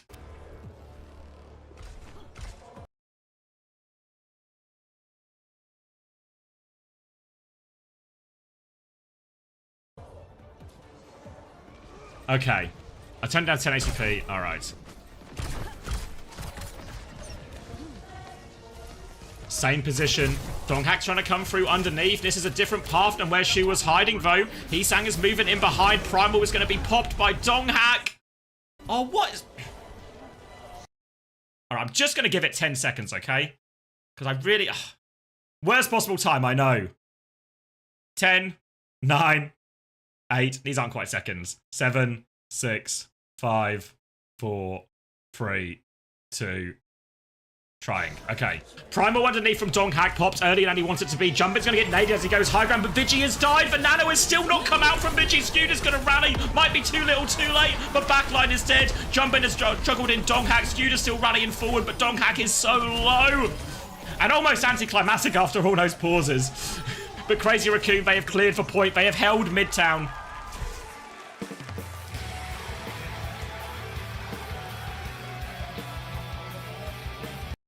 Apologies for the worst possible timing. Was it worth it? I mean, it was... Because if you look at where were we? Like here, you know? Because Shu obviously gambles in a similar hiding spot, but this time T1 just go under. But it still kind of starts really badly, right? Because like their Primal's going to get forced here right now, you know? And Donghak's Primal is forced for nothing. Jumpin manages to back jump. They get this Primal out for free. Then Heesang is behind right now. Bolt lands onto Vigi, and before he knows it, look at this. Vigi is defensively nades. He just dies before he can even get the nano off. Skew's rally, not in time.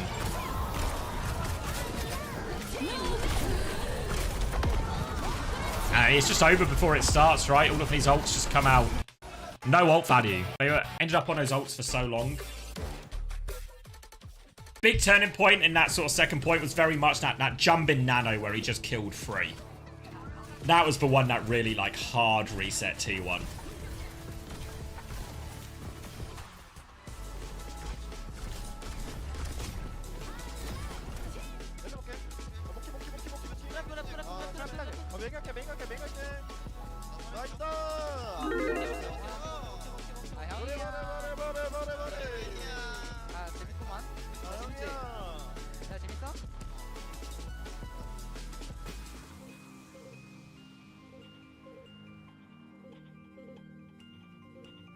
There's been moments in the series like this, right? We talk about the unforced errors on the T1 side. Some on Shumbali, that they did ultimately win. Missed opportunities on Suravasa as well. And certainly a few there on the, especially, probably more so on the attack than anything else. And Crazy Raccoon put themselves a single map away from becoming champions of Korea once again.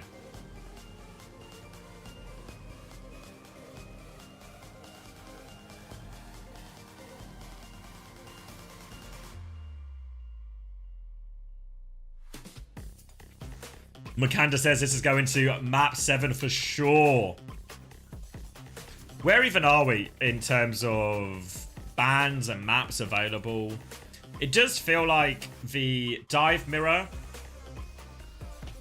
Oh, I don't want China, I want Korea. The dive mirror is actually in Crazy Raccoon's favor now. Talks about how, especially like maybe a Winston mirror, one of Donghak's best heroes, if not his best hero. Maybe it's something Crazy Raccoon wouldn't feel as confident going into, but I mean, the backline gap is notable.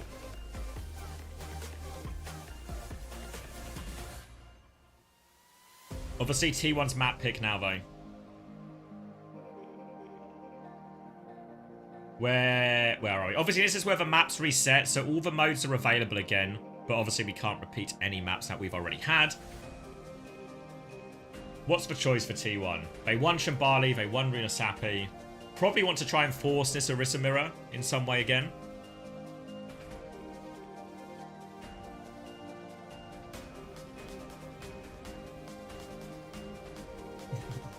It could just, like, honestly, could just hit, like, a New Chunk City or something, right? I don't know if is it worth picking Circuit Royale so you just block the escorts again? Yeah, T1 picked Ilios first map.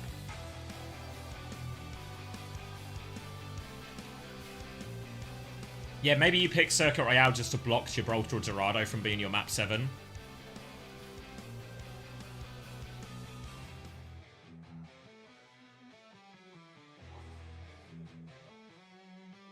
I feel like that's what I would do here.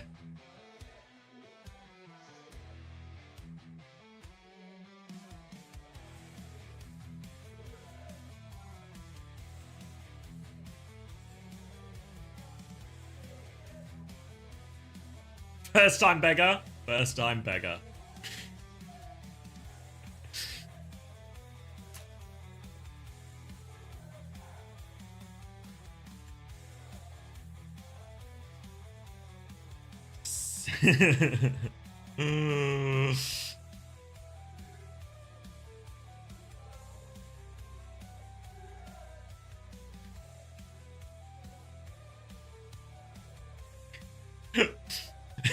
Oh god, everyone needs so much ramen. It is Circuit Royale.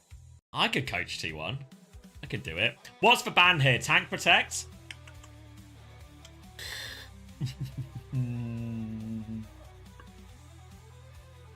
What have we used already? Lucio Baptiste, Tracer, Farah, Sombra. Is there any tank we're really scared of here? Ram? Yeah, maybe Ram. Maybe... I don't know. I feel like the thing is with Sig is if you... Oh, yeah, maybe... I don't know. If you ban Ram, will they just play Zarya? Max is in. That's for, like, if you ban Ram, do they just play Zarya? Do you ban Zarya instead then? And then you can just play Orisa into Ram?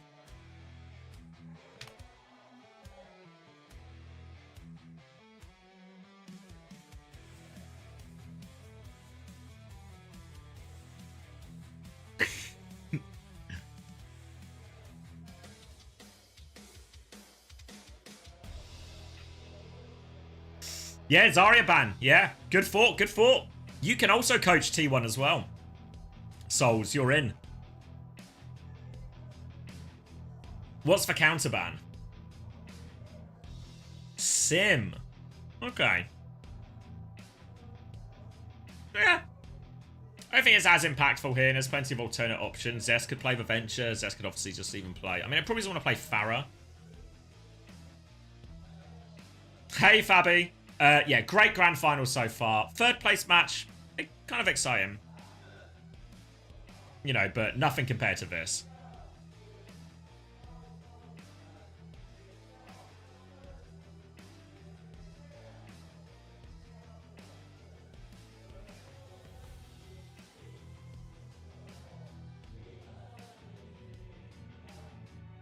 So expectation is here. Are we probably just in like some version of Orisa May?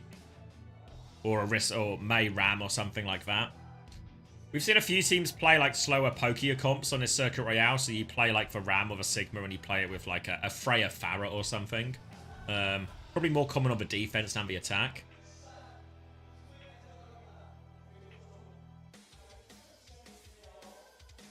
But T1 now have to win. Have to win to send us to a map 7. They might be in for some tricky map choices ahead of them once we go to map 7, but they need to get in there first.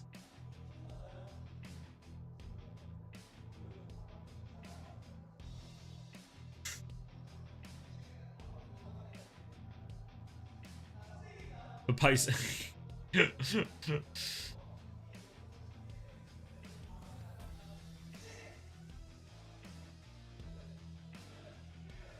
Heesang goes Farah. Yeah, I mean, Heesang's played a decent amount of a May, but he probably is the best Farah in the world. All right, smoke up. Potentially for the last time if T1 can't find their way through here. T1 will be starting on the defense. Can I greed a little bit more quality as well? Can I greed some HD? I think I can.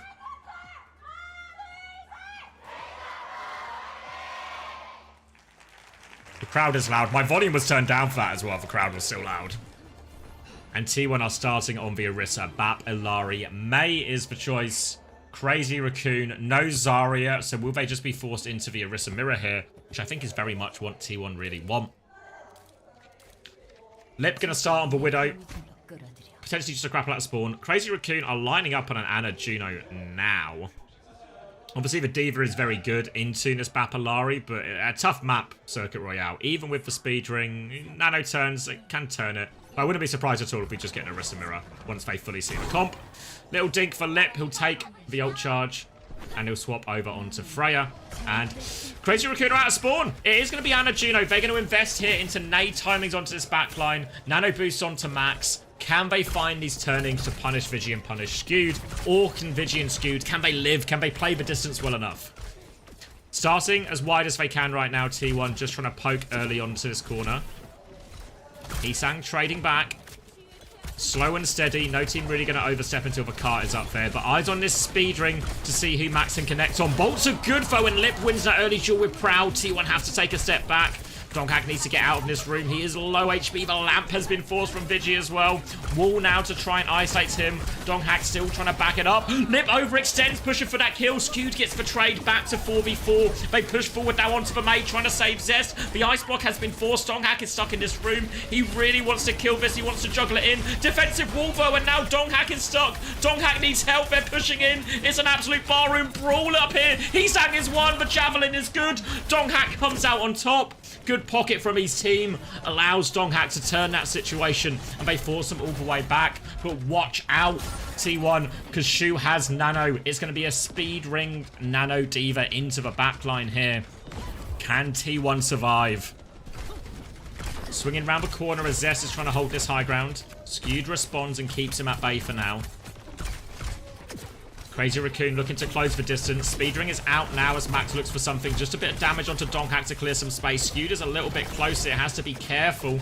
They force him back. The wall is good. The lamp comes through. It saves Donghack. The window is pulled. They try and respond. The Blizzard out on point finds nothing. Nano onto Lip as well. Not onto the D.Va. But T1, the storm is being weathered. The support ults hold. Now they have Terror Surge. But there is a Ray push coming from Chorong. They don't have the Blizzard just yet. Torpedoes and Bola around the corner. Terror Surge pulls everyone in, but Donghack can't find the kills. He's forced the backline back. And Vigi has killed Heesang on point. T1 holding strong for now, but they need to deal with this D.Va on the off angle. Max has killed Zest. The lamp is not enough. Now looking for the backline, and the D.Va can start to take over. He's isolated for healing. The nade onto Donghack now. And Donghack is on life support. A javelin. He's held on now. Zest is coming back with Blizzard, but can Donghack live long enough? No. They need to get the touch. Skewed has to go for it, and Crazy Raccoon get it over the line just in time. Was a bit surprised they initially went for the Nano onto Lip rather onto Max. You can see once Max gets free to fight the Bap or fight the Illari, he can do so much carry. He has so much carry potential on the D.Va. And then while they are using Max onto the backline here, Shu is just going to Nano Donghack around his cooldowns and really keep him on the back foot. So they're threatening both the front line and the back line at the same time. Donghack now coming back on the Ramatra. Skewed onto the Lucio. So now T1 want to play more aggressively. They don't want Shu to be able to play these positions. Shu is actually close. Zest is going to sleep, or Wolver sleep rather. Now the Blizzard is getting thrown out, but no, Max still manages to eat it. Zest thought he played around the Matrix, but he threw it too much in the air. Max has eaten the Blizzard. Now the Nano comes out onto Lip again. He is pushing forward for kills. He nails the first bolt onto it. Vigi has had his lamp force. He turns onto Skewed. Lip will take care of that one. Max finishes the kill onto Vigi off screen. And Crazy Raccoon are flowing forward. Snowball looks good as well, actually. I don't know if T1 can... T1 can't touch here. Their spawns are too late, and it will be third point and a monster time back for Crazy Raccoon. 4 minutes, 20 seconds. Trying to come out the high ground early on. They have a window to swing out here if they want T1, but still behind on ultimates. You see Shu has a good nade lineup as well. He's looking for it. Sleep gets thrown out. There is the nade. Nade doesn't find anyone, actually, but Donghack's taken so much damage, he's had to back it up a little bit. Now Vigi wants to peek with the window. They push out. Slow converts that one onto Lip. Lamp comes out, and Vigi needs the peel. They get the peel, but they need to avoid the bomb. Vigi manages to dodge it all. They kill the baby, most importantly, as well. And now T1 can stabilize forward. They'll be able to get a late kill onto Heesang. And Zest doesn't die, crucially. Max is going to swap onto the Ramatra mirror now. Skewed nearly has the beat, but Chorong has the Ray. Heesang has the Blizzard. Wall to try and take some space on the left here, Max. He's got full pocket. Crazy Raccoon have this Ray turn ready to go, but Max has taken a lot of poke, actually. For a precarious position. Has to form as well, actually. Blizzard onto Donghack. He's going to need all sorts of help. The lamp comes through. Will need the beat after this as well. Skew doesn't go for it. He holds the beat. They sacrifice Donghack. But Crazy Raccoon, they're not using any more ults. They're just going to try and live now, T1. They try and disengage, but Zest is in big trouble underneath. He's tucked inside the room. And T1 do stabilize. But look at the ults for Crazy Raccoon. And Nano to throw onto their Ram. Or even just onto Lip again to take the Freya Jewel. A Ray to force point. T1 need big value out of this Blizzard. The beat is going to be unmatched. There it is. Wall is good. And Max is going to get frozen up. His head is in the corner. The Ray comes through to try and save him. Max is still frozen up. The bowler over the top onto Chorong. Shuts that one down. Great bowler by Proud as the beat comes in over the top as well. They're walking forward, but they've lost Skewed. They're not out of the woods yet. Max is frozen. He's so low. Zest confirms the kill. Annihilation has to be committed by Donghack into the back as well. And he will get these kills. Heesang with a couple of fadeaway ones, but T1 have stabilized for now. Chorong onto the Lucio, Shu onto the Baptiste. Getting all mirrory.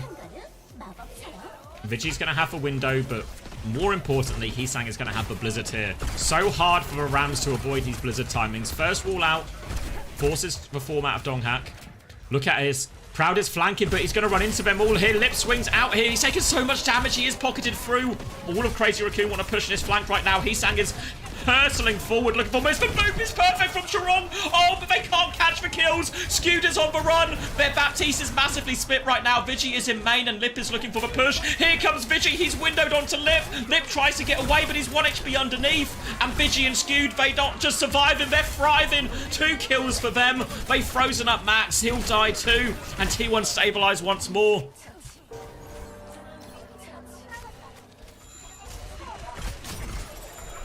What are you guys talking about? Blizzard available for Heesang.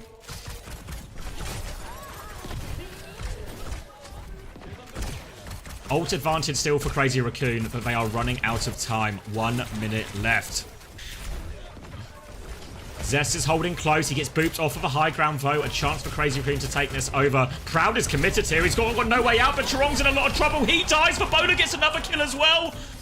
They clean it up. Once again, T1 are okay. Too little, too late on that lamp from Shu. Looking for Lip as well. The slow is good from Donghack, actually. Kobe's him.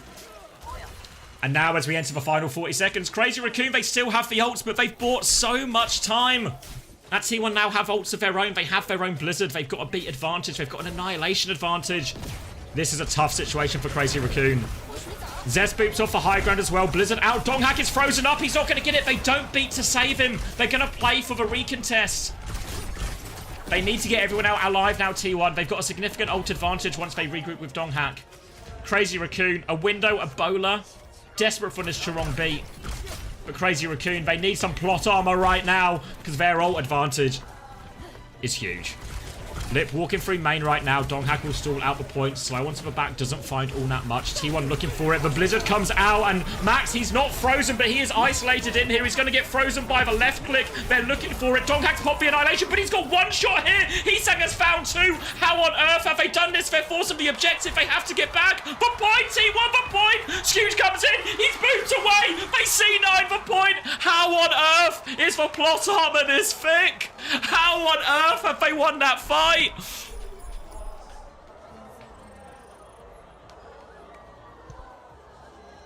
Unbelievable. Max was completely isolated inside. T1 pile on for that kill. We're going to get the full highlights here. Thank you, Ayumi, for the 2 months, Tier 1. How... Max was completely isolated. I didn't see how Donghak gets one shot on point with Annihilation as well. The beat doesn't find what they need. And then all of a sudden the point is being flipped on them and they're just left out. Ooh.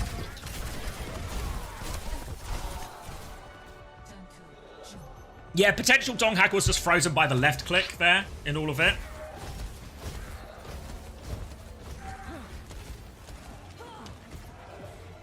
Okay. I mean, it was in overtime, but Crazy Raccoon have got the full cap. And it's not the worst result for T1, but the nature of how that one ended is painful. And Crazy Raccoon now playing to become champions of Korea. Any hold will do for Crazy Raccoon.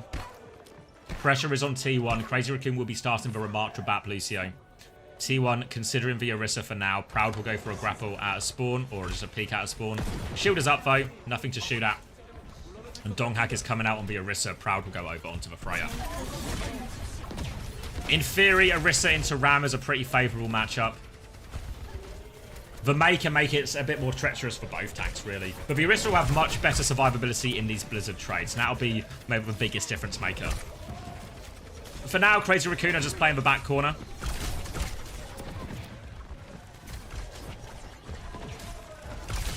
Proud's going to try and peek his way through.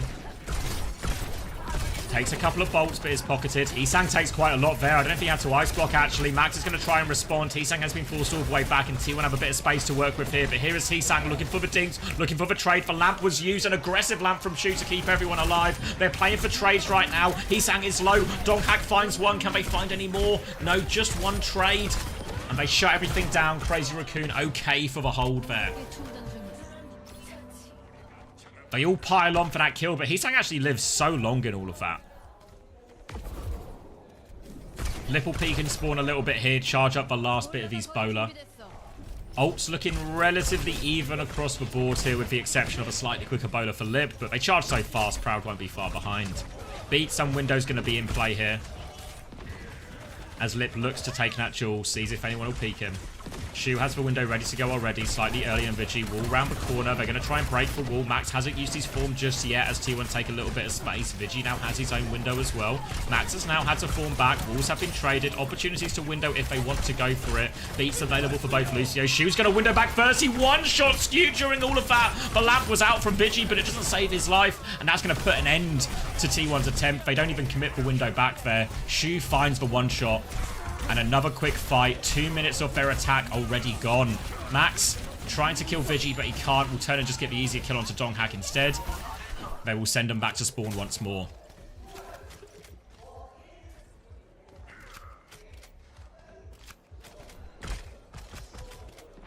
Heesang hiding with Blizzard. Will T1 realise they can't see the May?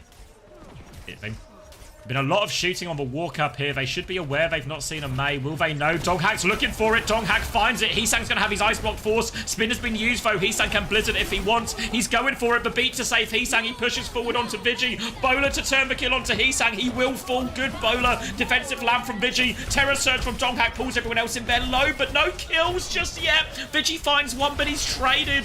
The trades are good. Max has Annihilation if he wants to clutch. Donghak kills him though beforehand. They're just going to save the ults for the final point here. Chorong still battling around. Donghak should be able to clean this one up. Chorong can maybe get out. No, he can't. And T1 will clean up. 1 minute left on the clock. They walk towards it, but Crazy Raccoon, they use the beat, but they didn't use the Blizzard, didn't use the Annihilation. Will be a Blizzard trade on point now.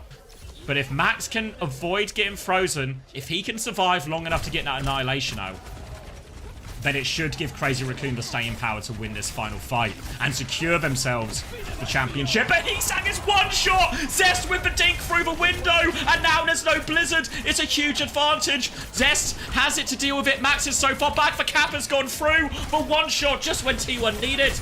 And this is going to be a clean fight for him as well. T1 keeping themselves alive in this final. Zest keeps the Blizzard as well.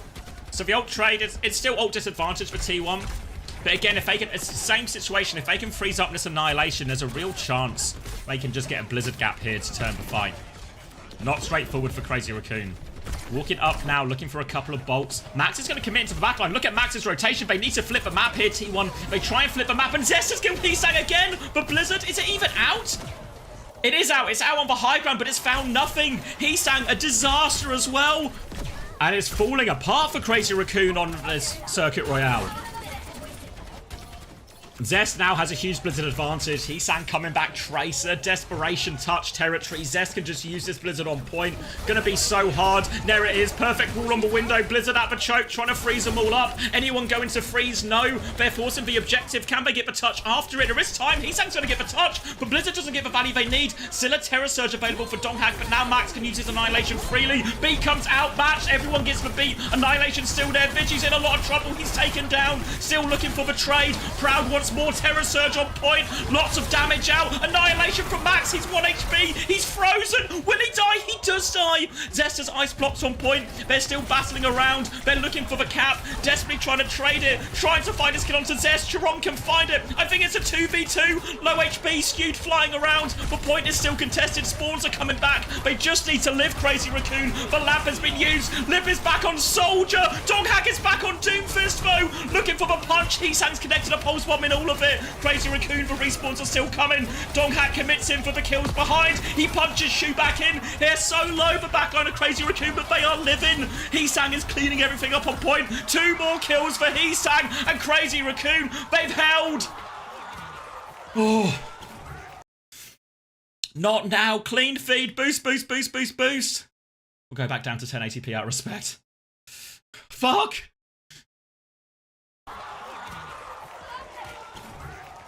Oh my god, what a clutch from Crazy Raccoon. Unbelievable hold. The Soldier coming back for Tracer swap from Hisang. T1 missing the Blizzard value. Lip has gone back to spawn to swap to Freya.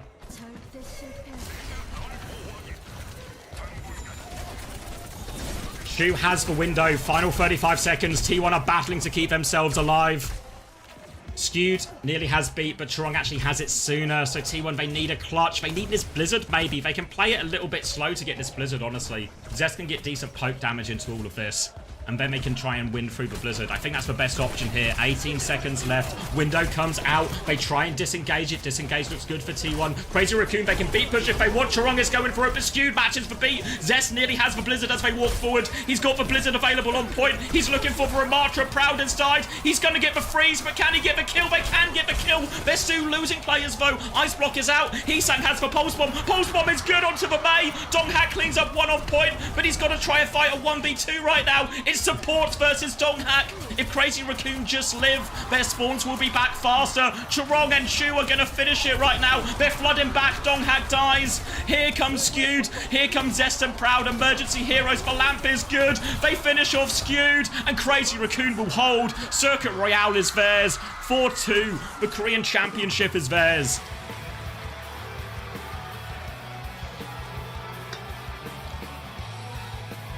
Everything leading into this final led you to believe T1 would win. But it's just Crazy Raccoon every time. They play so well. They win every clutch. Nothing ever happens.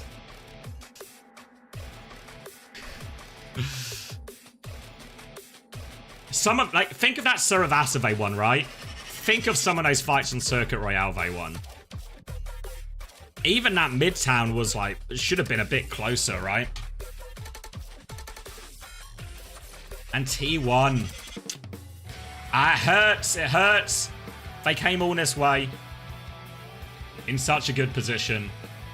But what can he do about Crazy Raccoon?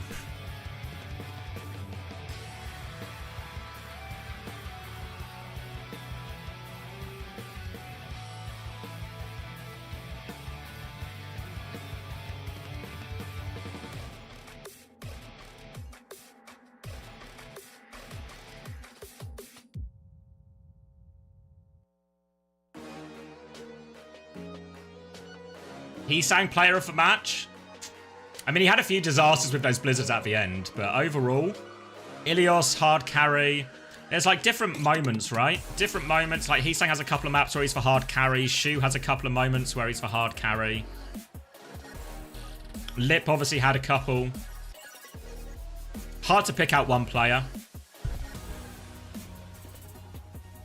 Maybe he sang the most consistent.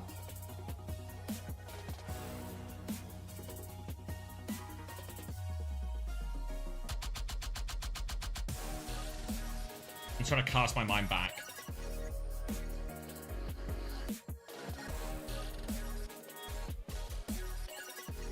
I swear this match was 3 hours long. Not quite, but not far off either. We need this emote. What is it? Let me see. Nothing ever happens. Yeah, okay. Oh wait, I'm not even signed in. Let me see if I can sign in. Alright. What's even the post-mortem here if you're T1?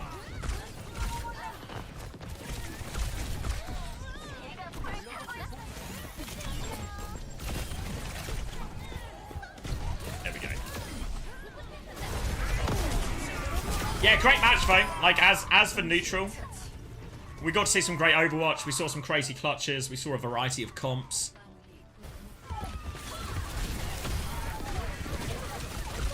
This clutch was insane.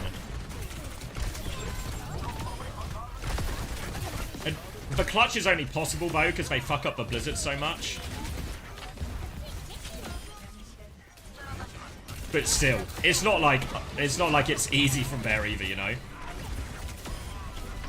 Yeah, it's Heesang cleaning up in the final fight as well. Pulse, oh, the pulse. Zest kills him as well, but the pulse bomb lands.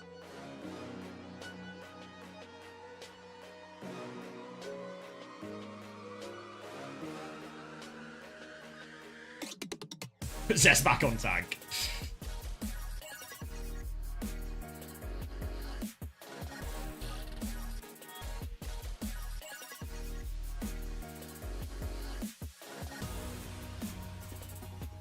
Yeah, just more of a choke. Yeah, just more patient with it, right? Like, the pressure is all on Crazy Raccoon to make the move. Force him to walk into you, force him to use cooldowns, and then drop the Blizzard. What can the Ram do? Somebody has to touch, you know?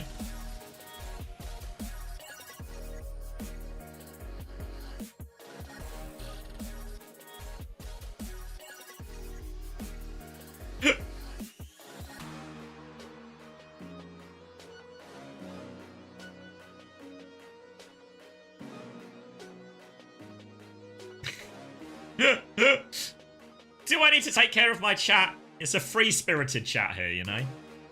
You guys can take care of yourselves, right?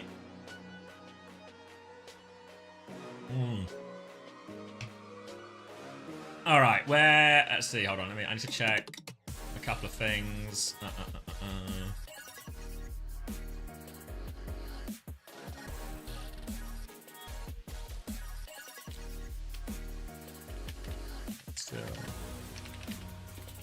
Alright, I think we're going to get the raid as well if it's still happening. Let me grab a drink and make sure I'm ready for the raid. And we can talk a little bit more about the final and stuff as well. But let me do that to make sure I'm ready. And then we can block it.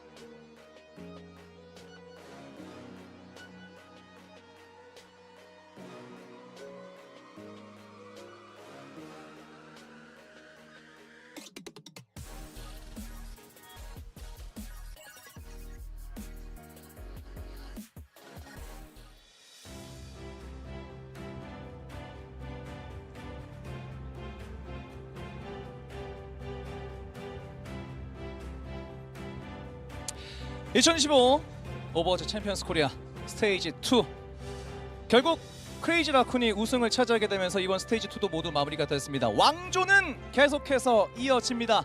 다른 말 필요 없이 그 왕을 모셔보도록 하겠습니다.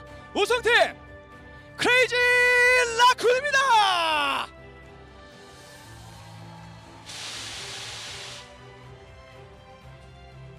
우승을 차지한 크레이지 라쿤 팀에게 큰 박수 부탁드리겠습니다.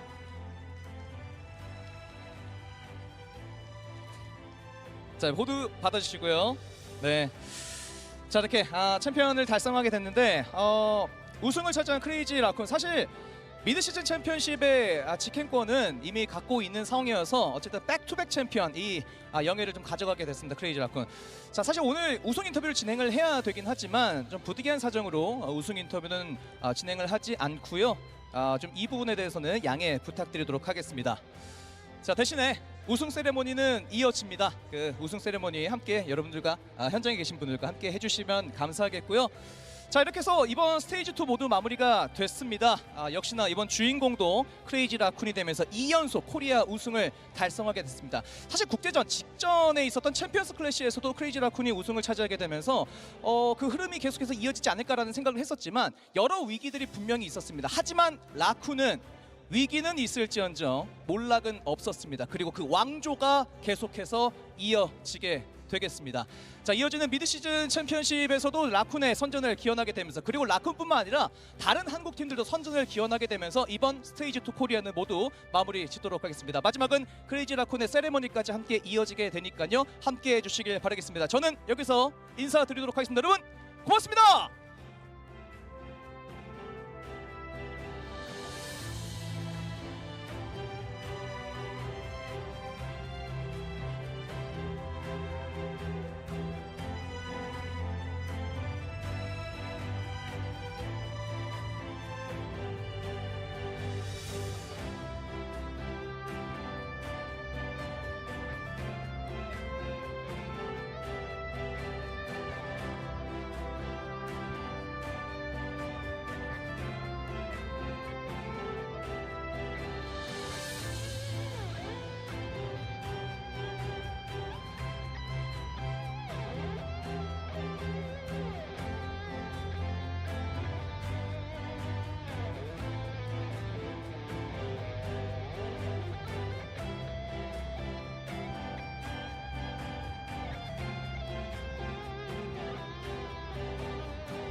Back.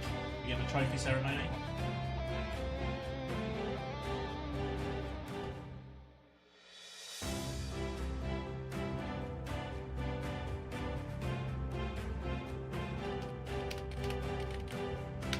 Ooh. Did I miss anything much? No trophy? What did I get? Did I get medals or anything? I just got a check. I missed a dog. There's the dog. Wait, Crazy Raccoon? Oh, they've got a dog! Is that Moon's dog? Or is it Shoe's dog?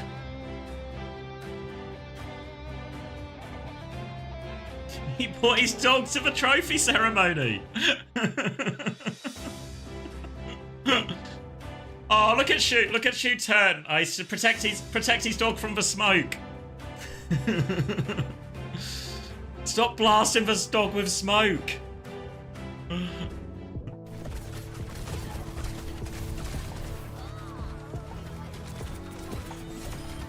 He held it up like a trophy, did he?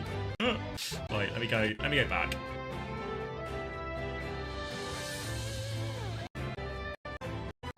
Oh wait, there it is, hold on.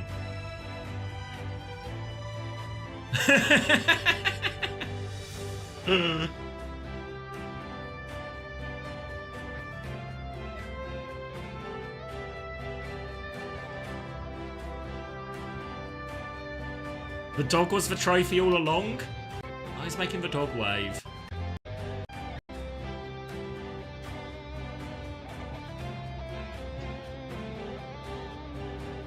What? Yeah, look at this bit in the middle here. He wants everyone to cheer, but nobody wants to cheer with him.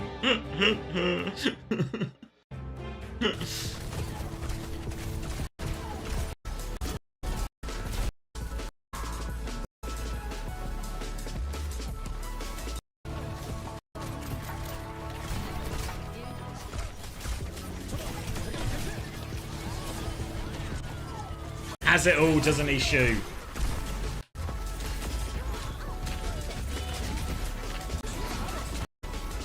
Too nonchalant.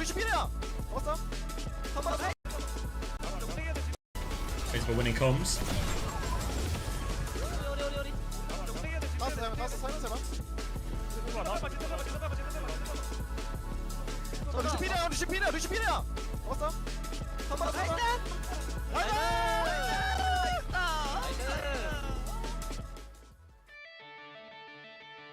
Woo! Roll the credits.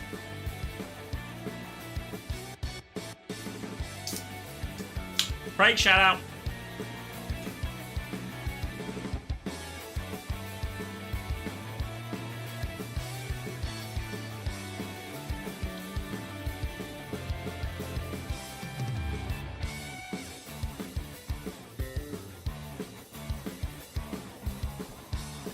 Woo! Now what? Now what indeed? So, we've got a bit of time before EMEA. 4 hours. No official co-streamer credits? No. Me and Hunter are with the dirty little secrets. But you guys know the dirty little secrets, so we're okay. Alright. So, do I have a mod? A mod at my disposal with a bit of free time?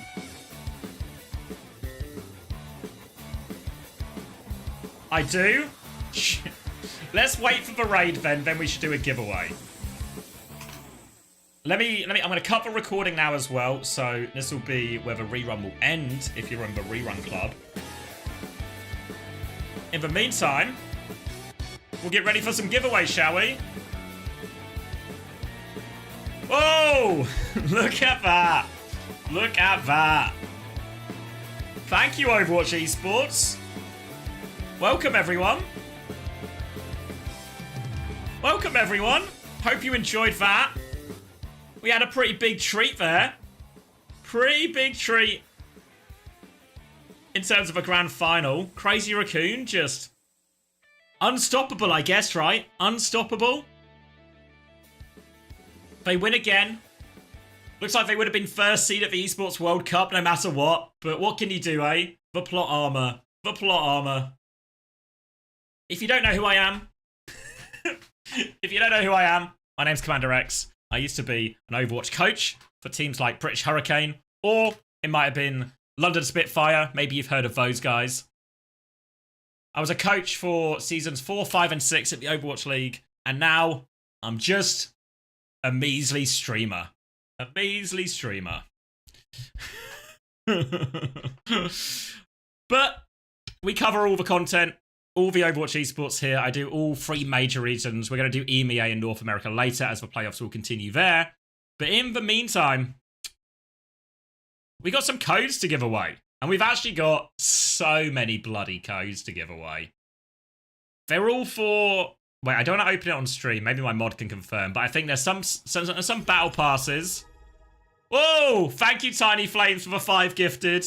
Thank you very much. Did PDK get one? Good on you, PDK. Duck Legend. Some Season 16 battle passes and some ultimate ones as well. Okay, so the situation with the giveaways is... we're going to play marbles. If you win the marbles race, you get the code. Nice and easy. The only catch is these are some codes they sort of gave us to them last minute. So these codes expire on Tuesday. So you got to redeem them fast if you win them. By fast, I mean you've got 48 hours. So you should be all right. So let me boot up some marbles. And we can all play a little bit while we wait for EMEA to start. Tuesday, really. But yeah, a treat of a grand final. More high-profile games coming up as well. Get started. Don't tell me about this. All right, you guys can see the marbles. My head's gonna be in the way, right? Let me. Oh, not that. Where's my head? Let me put myself in the corner here. Are you not sleeping? No, I got a decent amount of sleep. Hey everyone, welcome if you are joining. Be sure to follow. Join the Discord if you want. Lots of people talking about that. Also, we play Fantasy Overwatch. If you've not seen the Fantasy website, check that out. You're probably a bit too late for this stage, but if you've not seen the Overwatch Fantasy website, let me bring it up for you. Overwatch Fantasy. All right, nobody guessed my password. But if you've not seen the Overwatch Fantasy before, one of the mods here, Toby, very kindly made this website for us, where you get a budget each week, you can spend it on players, and then the players score points based on their real life performance in the matches. So you get to pick your team, you get transfers each week, and then, you know, whoever wins the most points by the end of it all wins a cash prize. So we can check the leaderboard out now. There we go. We can check the leaderboard out now. As you can see, 173rd is not bad, okay? Oh, wait, can't see the website? Shit. Hold on. It's bloody mob. There we go. Sorry. There we go. So this is the fantasy website. A classic. If it's your first time in the stream, be ready for these kind of NA production issues. Whoa, thank you, Human Readable. The Overwatch, just in time for the main event. Exactly. The marbles is why everyone is here. But this is the fantasy website that Toby kindly made. You score points based off a player's real life performance. And then whoever gets the most points wins a cash prize. Leaderboard right now, I'm at 173rd, which honestly isn't too bad. But to be in cash prize territory, you really need to be around this top 10. Quite a few people here. It's a decent lead for Wylor at the top, actually. Mod Arthur doing well, top 10. UV, you guys might know UV from Team Liquid. He's also good at the Overwatch. Good. Good at the fantasy. Painkiller up there as well. Wheats, coach, obviously, of GK. All very good. UV is not on Liquid, you're right. He's on GK. I know what I'm talking about, I promise. Have I missed Hunter? Where is he? Oh yeah, Hunter's all the way at 4th. I'm actually blind. Yeah, Hunter, obviously capitalizing on his insider trading from scrims to know who's going to do the best. What prizes do you get? So it's a £300 prize pool total, split between 1st, 2nd, and 3rd. So first place, it's, if I remember it right, it's £150 cash. Thank you, Tiny Flames, for the gifted sub to Corn Swolio as well. So if you want to get involved in that, obviously you're probably a bit behind in terms of scoring, but we're going to have another season of Fantasy next stage. So for stage 3, we're going to have Fantasy again for North American EMEA, and we're going to have the introduction of Fantasy for Korea. So if you enjoy watching Korean Overwatch, which you might well do, as you just came from this, then you'll be able to play Fantasy for Korea as well next stage. So be sure, favourite this website. I'll drop the link in chat for you now. Favourite this website, or join the Discord, or follow me on Twitter for more updates. And then we can go from there. Yeah, free to participate. There's no entry fee. You can enter for free and turn that into real life cash money. All you need to do is be the best.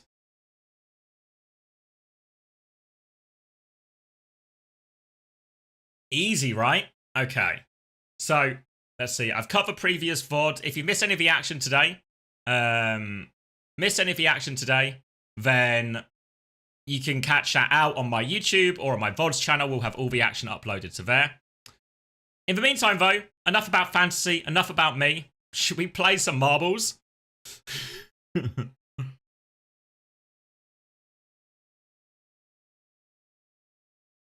Let me put the marbles back on. All right, let's find a community-made race. Let's find the most popular. Unbelievable clapping music. It's convinced me. All right, so this first one. For a battle pass, eh? What? What am I looking at? Exclamation mark play if you want to play. Winner gets a battle pass. I'm going to join in. Who's this guy?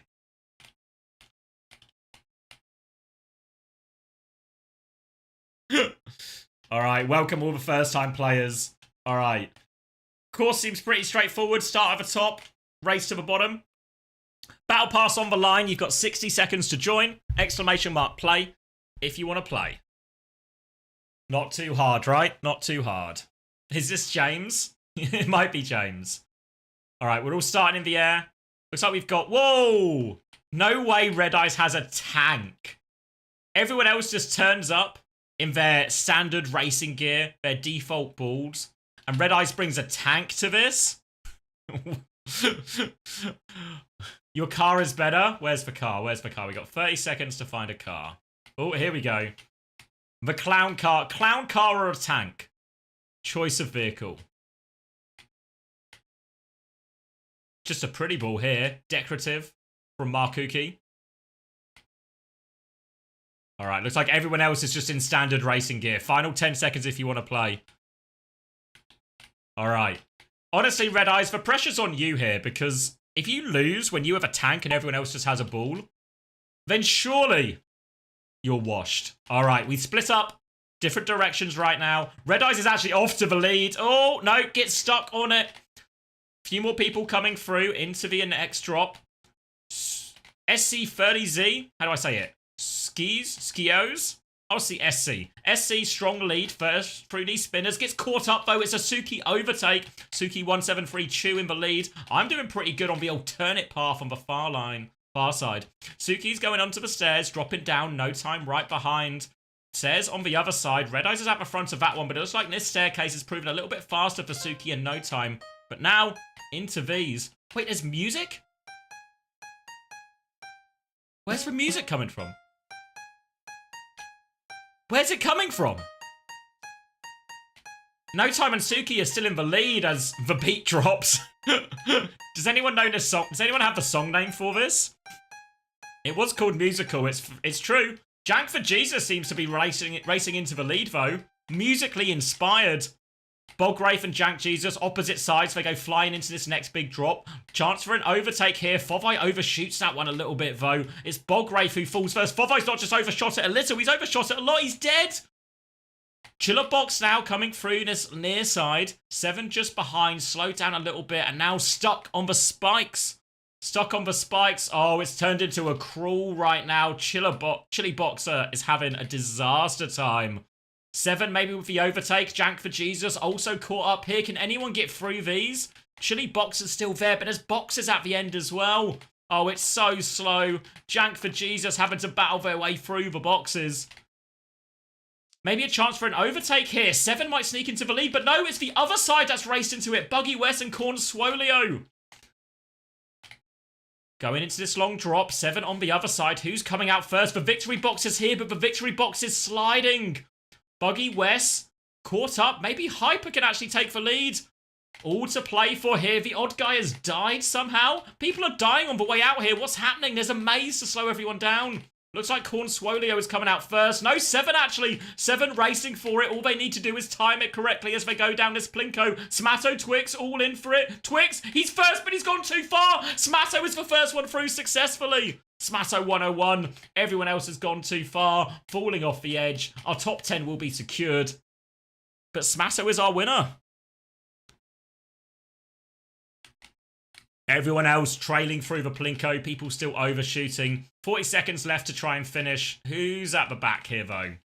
We've seen our fastest. Who is our slowest? Here's Okawa Shiro is having a disastrous time. There's also... Look how far back they are. Tamale, Vipex. It's a disaster. Going backwards here. No, look at this dribble fest. Absolute travesty from Tamale. Vipex has finally freed themselves, but Tamale will get stuck on every single one. 10 seconds left. No chance. Surely they won't get stuck on the spoon as well. No, at least they make it through here. Into the spinner.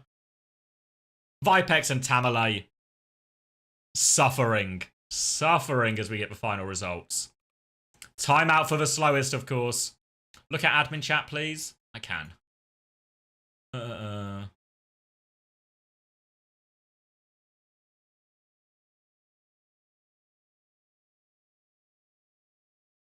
Oh, so what we've got? Ultimate Battle Pass. I said Battle Pass, so give an Ultimate Battle Pass for this one.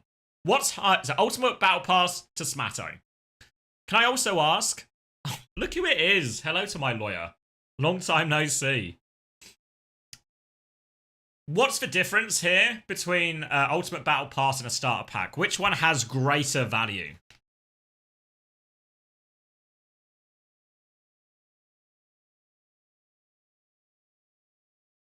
Ultimate is better? Okay. Alright. Alright, congratulations to Smasso then, winner of a Battle Pass. Alright, we should rattle through these though, because there's quite a lot. There's quite a lot to give away, right? So, should we do a starter pack next? Remember, you've only got until Tuesday to redeem these, so don't waste too much time. Let's do some of the starter packs now. Should we find... Let's find a shortish race as well, because we've got a lot to rattle through here. Maybe, like, not 10 seconds fast. Let's find this one. Dazzling Master Dreams. Let's do it. Yeah, more Ultimate comes with 2k extra coins and 2 exclusive skins. Oh, okay. Alright. So this one is for the starter pack. Whoa! Lots of plays. Alright. We're going to fly through these, though, so get ready to play. Keep playing. 60 seconds on the clock.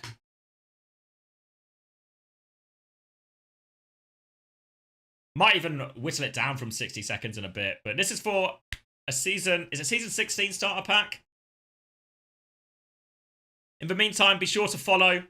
Look at my YouTube, anything like that. Thank you, Tiny Flames. It's going to be a while for the notification because of all the follows. But thank you, Tiny Flames, for the gifted tier 1 to Tialicious. Tialicious Elite. Alright, 30 seconds left. Seems a straightforward course, this one. Simple Z-shaped course. Not too many obstacles, not too many things that can go wrong. All about speed. Thank you for the first-time players. If I type here, can I join the race? No, Vesper. It only works on Twitch chat. If you are currently finding yourself in YouTube chat, you need to make yourself your way over to Twitch. 4 seconds left. And we're off at the drop. Starter pack up for play. To Wade. Nearly had an early lead, but it's actually CJ coming out top. Few people getting caught on the bumpers. Oh, few people taking a big ride. Is anyone going to cheat the course? Cheat the course? No, dead. I thought there was an insane skip tech about to be utilised there. But it's going to have to be won the old-fashioned way. And Sebasur is off in the lead. Oh, a few more people flying off the edge, but I don't think anyone's landing it. Bumblebee goes wide. It's Sebasur with the advantage. Clean run through the spinner. Lots of people getting slowed down there as well. Sebasur's lead has grown. A great opportunity to convert, and it's just through one more spinners. The pink spinners. And it's clean from Sebasur again. The lead gets bigger, but a few people have taken a speed boost, but no, too much for Elastic Girl Cool. And now Sebasur has been caught up on the corner, and Andy Rice jumped into the lead. There's a chance right now, just for final spinner, as long as he can find the hole. But no, the corner does him again. It's Red Eyes and Tamaris. Any wants to go? Mocha Mikey in play. Who's through first? It's stolen. Just gameplay, WASD. Absolutely stolen, straight through the hole. Our top 10 is secured. No idea, Red Eyes. Arthur all around. But it's just gameplay who nailed it. I thought you had it, Mocha Mikey.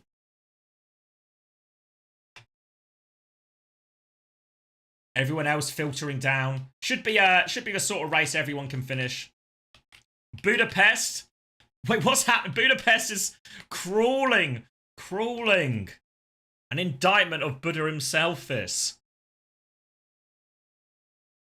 I guess in many ways, is it quite Buddhist to not worry about the result? Not worry about the speed and finishing fast. It's more about the journey. And actually, it's a turtle and hare situation, as Budapest has actually overtaken Muesli and Gatekeeper at the last moment as well. Oh no, Gatekeeper's going to finish last.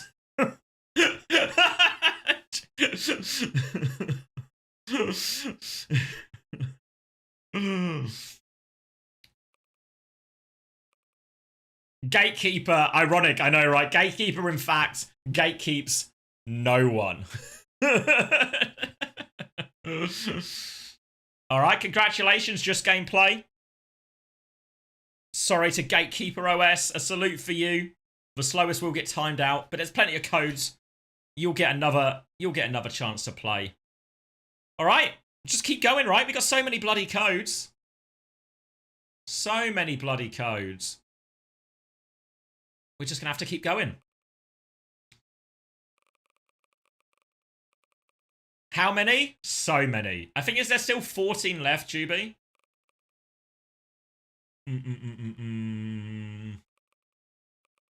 Let's go Fill the Darkness. No way there's 18 left. How has it gone up? We're going to be here all afternoon.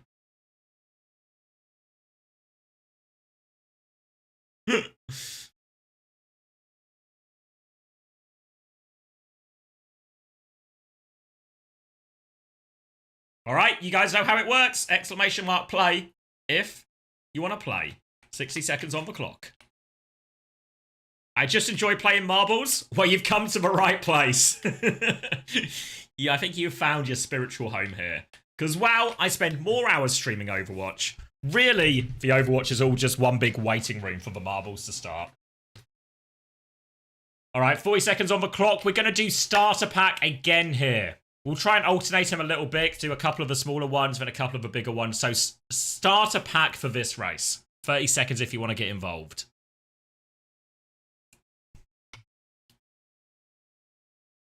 Smatto entering again. Smatto back-to-back attempt. All right. Nice and easy. Looks straightforward again. Mainly the spinners look like they'll be the difference maker in this race. Final 10 seconds to get yourself in. And we're off. In no time at all. Oh, wait. How did I just...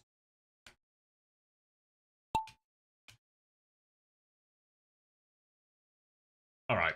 I thought I turned off a HUD, but it's okay. It's okay. We're off. And actually, Mason has just... How's Mason got such a big lead already? Master of the start. Herman, disaster of the start. How are people falling off already? Wait. What's happened? Z Vipers? What's happened? Come on. Disaster. All right, we'll leave that behind. Over on the front.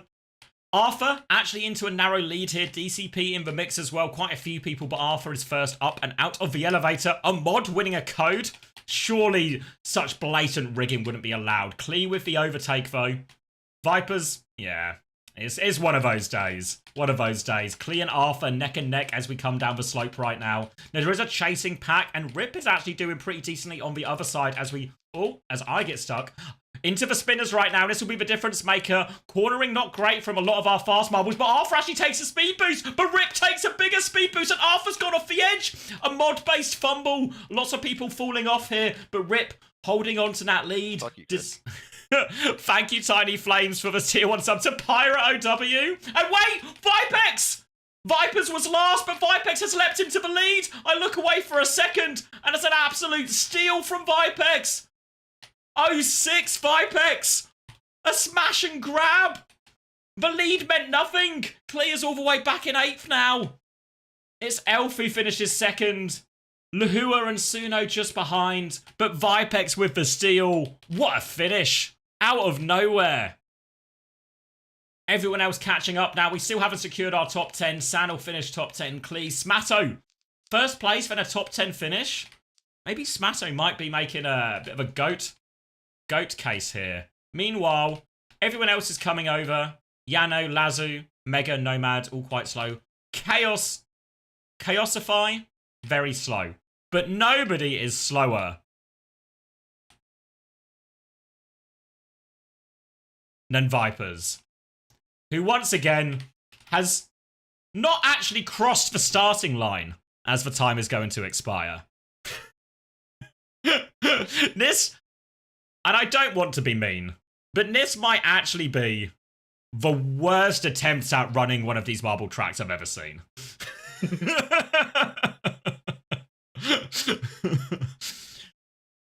The difference between Vipex and Vipers can't be understated.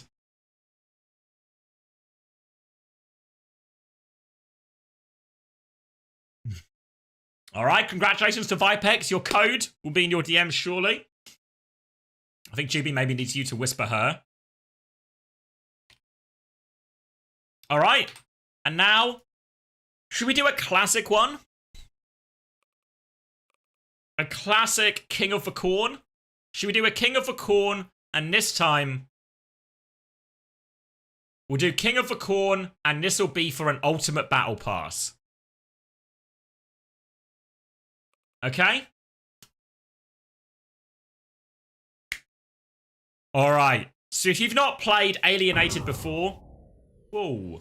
The key is to be King of the Corn. Chris TF locking in early. Getting in a few warm-up races before his elimination match tonight. 60 seconds on the clock to get yourself in. Ultimate Battle Pass up for grabs. A pretty straightforward race in many ways. You just got to make your way through the corridors.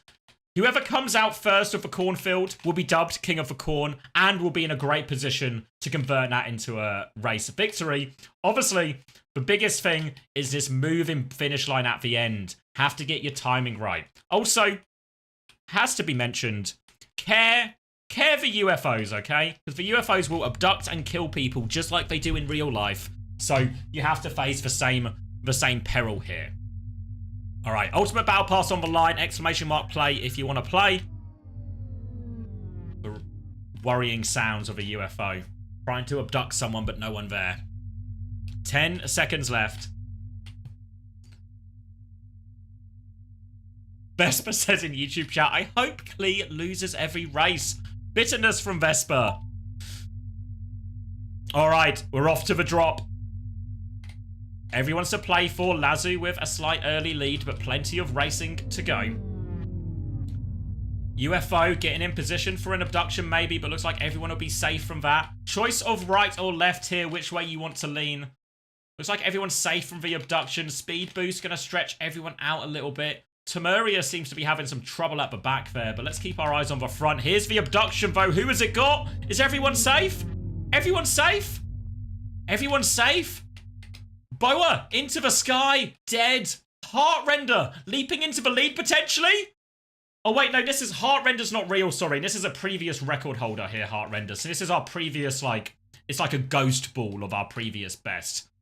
Everyone else falling off the edge. You can see why it was the record holder. Look how quick that world record pace is. Meanwhile, though, everyone else enters the cornfield. No one has taken a skip here, so it's all to play for. Gotik, Willow, all taking different paths through the field. Flurak and DCP coming out trumps, but straight into a barrel of hay. Oh no, and then abducted. It's a DCP disaster. Abducted, executed, probed, not necessarily in that order, and it's over for DCP. It's Mikey OW seems to be taking the early lead. Minimal obstacles left now. The big one, though, is the one right at the end. No time's going to fall off the edge. Is there another abduction taking place over here as well? Yeah, it's Vipex. Our previous champion has been abducted. They want to study his winning ways. Now, a battle between right and left. A few more bumpers for Mikey to make his way past. And then the moving finish line. And Mikey's having some problems with the bumpers, but looks like everyone is as well. Mikey with a significant lead. All they need to do is time it correctly for the finish. Mikey OW, Ultimate Battle Pass on the line. All he needs to do is finish. Oh, no, he's hit the rim. Reaper's missed. Chris has missed. Fish-themed person hasn't missed, though. Oh, it was open for Mikey. But fish-themed person first over the line. A lot more people missing as well. A final abduction to take place as well. Who's it looking for? Looks like everyone might have missed. Is Nyx going to get through? Nyx is going to get through. Anya also through. Oren Slayer bringing up the rear a little bit, but it's been between Jawade and Khan. Jawade and Khan really having a race for the worst. Sentinel's actually not going to make it. Between Khan and Jawade. Who will be last? Who's going to get timed out? Khan's going to have his first attempt. Oh, Khan's on the rim. Jawade also misses. It's neither of them. They both die. They both chose suicide over getting timed out. I think it's a legal maneuver. Who was last? I don't know. They both just jumped off the edge. They both reset. Who was the last did not finish? It's Oren Slayer! Oren Slayer was the last to actually finish.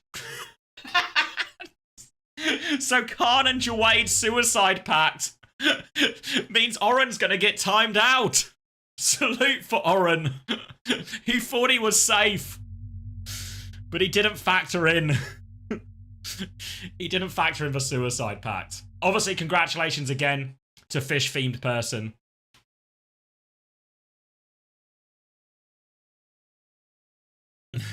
Blue names, I believe, are subs, right? I think blue names are subs, the darker pink is mod, and the lighter pink, I want to say, is VIP.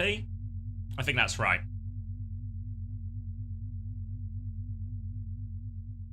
Yeah, can't deflect those tiny flames, I'm afraid, but we can refund you your points, though. All right. So, Ultimate Battle Pass to fish-themed person. Congratulations. Truly an unto-gay sex moment, yeah. Look at how they're dancing in the bowl. Wait, how can I... Oh, I can still move. The gentle sway. Modded green, dark pink is founder. Oh, okay, good shout. All right. Should we go back to a starter pack? What do we want for a starter pack? You guys were saying bumper balls. Is that an arena one? Finally, someone playing Overwatch. Is Battle Royale? That's the word I'm looking for. Let's go find a Battle Royale. Actually, if we're going to do a Battle Royale, change this one. We'll do it for a Battle Pass. So a bumper balls for a Battle Royale. Okay?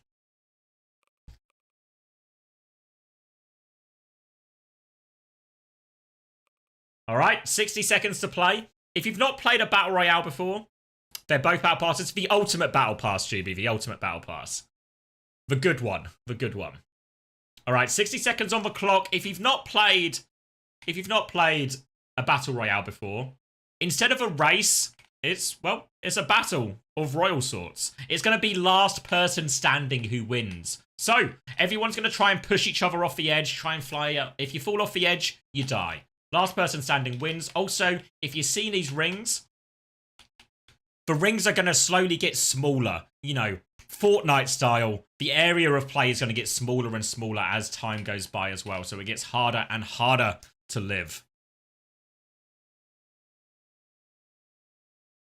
Remember, you'll see as well below your names. Now maybe be a little sword symbol and someone else's name. That is who you are targeting. That is who you are choosing to push off the edge. So it's going to get brutal. It's going to be chaotic when we start. Try and keep your eyes on your ball as best you can.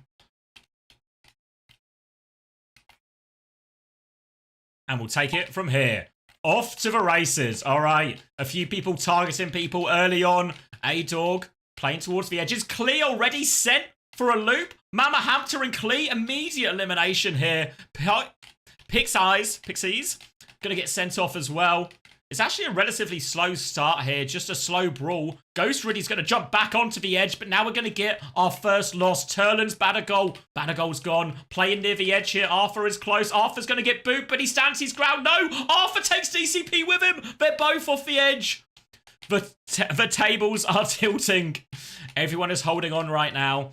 Still plenty of people left. Mr. X, Red X, sent towards the edge. Amber Ring's getting smaller. Huge elimination from Twix there. What a shot. Yamil now, too close to the edge, falls off. Exploding barrels have entered for Frey, and all of a sudden, it's starting to get very crowded on these rings. Battle on the edge. Plum's getting sent off now as well. Kill feed is filling up fast. I have been killed as well. Rushkit. Oh, huge period of elimination. Again, we get smaller. Minty Ben pushed towards the edge. Trickles over. Muesli with the elimination. Red Eyes in the tank. Presumably, again, a tank would be pretty good at this type of arena. More exchanges. Everyone regroups in the center. Anto goes for a slam. Slower pace right now. Barrel's going to explode, but no one seems to die from that. Lots of people going on the far edge, and oh, everyone's trying to jump back on. Rally manages to jump back on. Turlan's not so fortunate, and suddenly the pack is whittling down pretty quickly. Jank for Jesus has been sent off. Rally tries to jump back on, but not this time. Fish-themed person, our previous champion, also gone. Red Eyes on the edge with a tank, tries to get back on, but no, sent off. Misdirection from Red Eyes. And all of a sudden, we're down to our final 20. The barrel will explode. Twix is just going to be tipped off the edge. 17 people left. Another barrel explodes, stuns everyone. Chaosify sent off as well. Another stun. Vanan can't get back on. The arena's getting smaller. Mincy in trouble. We're getting close to a top 10 situation right now. 13 people left. Laxative gone. It's a top 10 situation. It's a top 10 situation. We're losing everyone quickly, actually. Ayua, ASD, right on the edge. Just pirouetting around each other. Flirting, twirling. But Ayuya makes the fatal blow, but now needs to get back onto the arena. It's our top 3. Ayua straight into the barrel, though. Never lucky. Maybe lucky this time. Battling on. No, never lucky off. Ayua jumps back on, though. It's not over yet. It's a 1v1 for all the marbles. Solomon versus Ayua. It crawls down to a slow. Solomon goes for the first one. Ayua tries to respond, but he misses. And Solomon is our winner.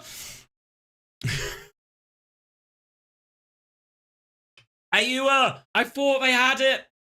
But no. It's Solimonte. Congratulations. A well-deserved champion. 4 eliminations as well. Let's see who our top fragger was. Oh, Joris. Joris getting a lot of kills, but not that close. Muesli with a 4. Orkwa and Waz, 5 apiece.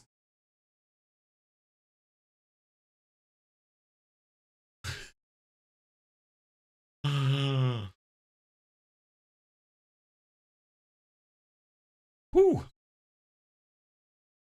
All right, should we do a... Let's go back to a standard race. Thank you, Juby. Poor old Vespa. Continuously targeted. All right, let's do a normal race. Let's go community, and let's do this one for a starter pack as well. What is Vespa doing? Mostly just getting bullied. Mostly just getting continuously targeted by Klee with timeouts.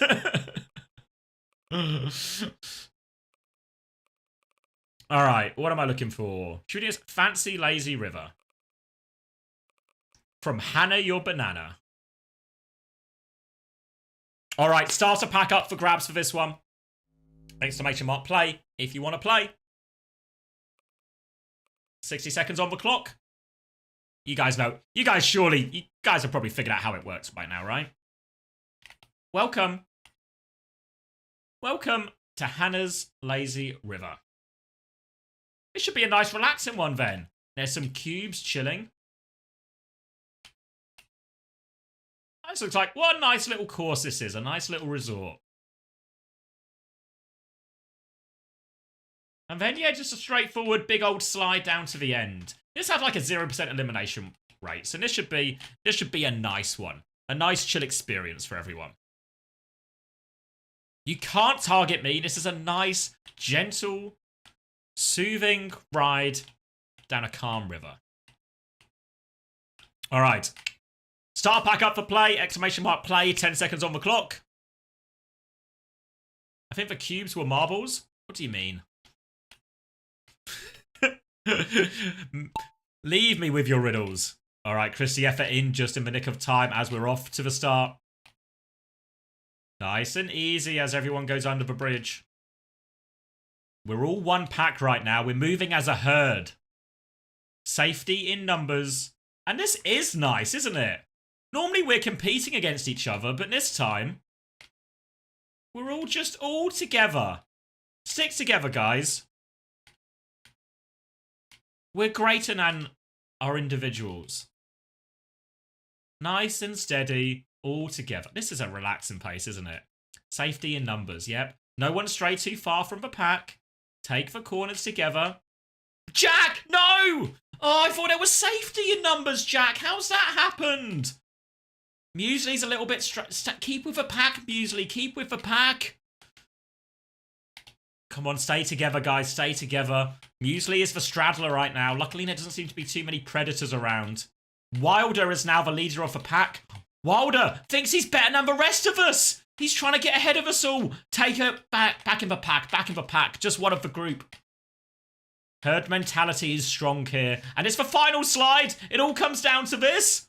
Beroxar in the lead. Can they get it over the line? Go in. There we go. Beroxar. Nice. What a nice... Seems like that was actually really smooth. Beroxar in the front, Wilder overtaken at the end. Poor old Jack. This was meant to be a 0% elimination. Muesli was straying at the back as well. How do you die on a 0% elimination?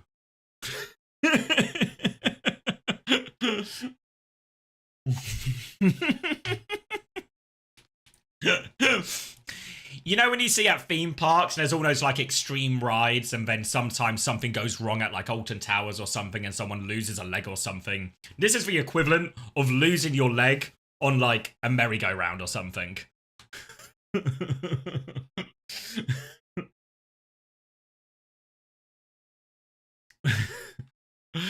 Congratulations though to Beroxar. We'll get you that code over to you. Thank you as well, Reformed Ferrith, for the Prime. Welcome back. Let's get another one going. Let's do it. Maybe, you know, we've had a calm one there, so maybe we can hit a little bit more action now. We can hit a little bit more action. Where am I going? Ultimate Grand Trial. All right. We're all relaxed. We're all peaceful. Losing your leg on the basketball shot game. Exactly. All right, 60 seconds. I'm joining.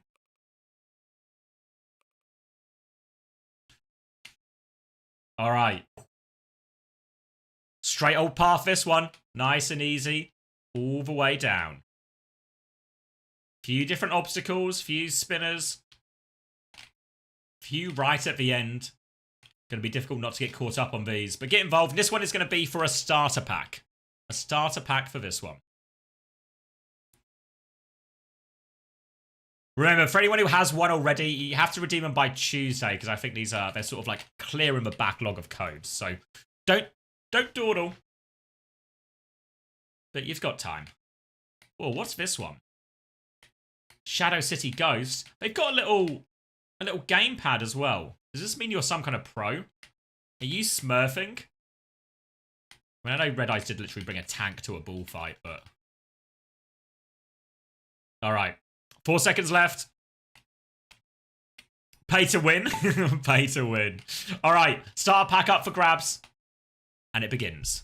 Chris, too slow. Oh, no. Hopefully this isn't a bad omen for TU's game later. Coming round. Stuck in the spinner. Whoa, Amari, Brigadier, Garrett. It's all gone wrong. It's Transient 9 into an early lead, but plenty of course left, as we can see. The pack's starting to filter out, and this one is back to the competitive side. No gentle ride down the river. And Transient 9, strong lead, but caught in the spinners. Wall Sloosha, too far. Sentinel, too far. A few people trying to skip, but it's not working out for them. Transient continues their lead. Ahead on the stretch, Fovai in the chasing pack, as is Valraw. Transient now on the spinner. Sand Clown Car. Sad horn noise as he goes flying off the map. And Mincy's actually crept into the lead here, all of this. Transient is now on the chase. Caught up in the spinners. And Mincy's looking good for it. Fovai slips into third. And Mincy now drops down. Few more people trying for skips. None of these are working out, though. Mincy's going to extend their lead a little bit. A few more people. Sausage Influencer. Oh, no, too far. Transient's gone one way, Fovai the other, but Valraw's actually leapt into the lead. Tuug also in the mix. Mincy catching up as they go different sides. Mincy trying to overtake. It's become a 3-horse race. Transient has slipped now into fourth. Tuug. Such a good name, actually, Tuug. Tuug into the lead. First through the speed boost. Over the bumpers. Mincy right behind. Valraw in third. Now Transient 9 holds on to fourth. Trying to play catch up here. We're getting towards the end of the race. Tuug and Mincy in the front pack. Valraw and Transient right behind. Mikey's getting involved again. So a few people caught on the cog. Oh, everyone's caught on the cog except for Tuug. King of the cog. And Tuug now with a significant lead into this final spinner. But there's a few more obstacles. Tuug right round that spinner as well. Great run by Tuug, getting better as the race goes on. Over this spinner as well, but Chaosify out of nowhere leapt into second, leapt into first. How has Chaosify done this? A final spinner to steal the win? Right round it, and Chaosify has nailed it. Tuug has been robbed. How on earth? Where did they come from? 2 Oog! I thought you had it, pal. Valraw 3rd in the end, Transient 7th, Mincy in 6th after a pretty strong start. 30 seconds left. It looks like it's going to be Regex, who is suitably seemingly been rejected from all of this and will finish in last place.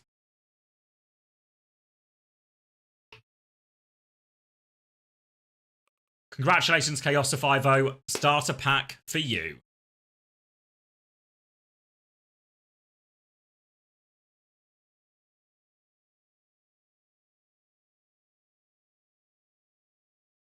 Did you at least finish this time, Jack? Let's see. 103rd, mate. Trending upwards. Trending upwards.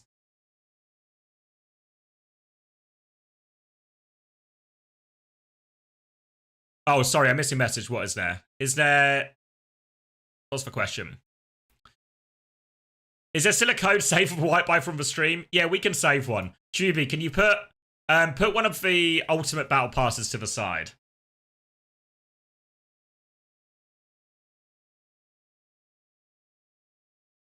All right, where are we going now? We want a longer one? We'll do a longer one. A 24-hour one?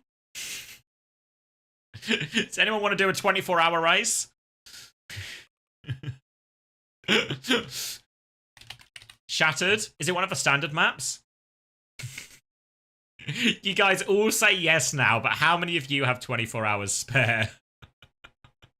Le Mans Marble. Where is it? Shattered. Shattered Dreams. Is this the one you mean? Yeah. All right, let's do it. I trust you. We're doing this one for a starter pack as well.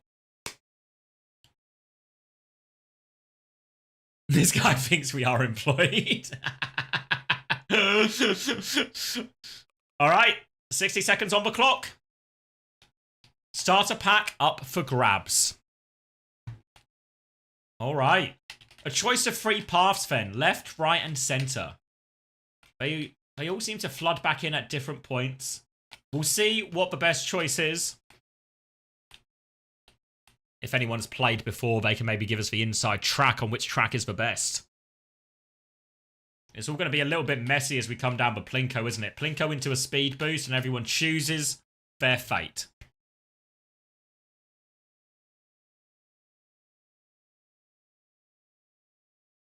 Few people leaning middle. Will Chris play in time? Is he in the mix? Oh, he's in the mix already. Chris is ahead of the game. Don't you worry. Oh, he's got there now. Yeah, they atted him.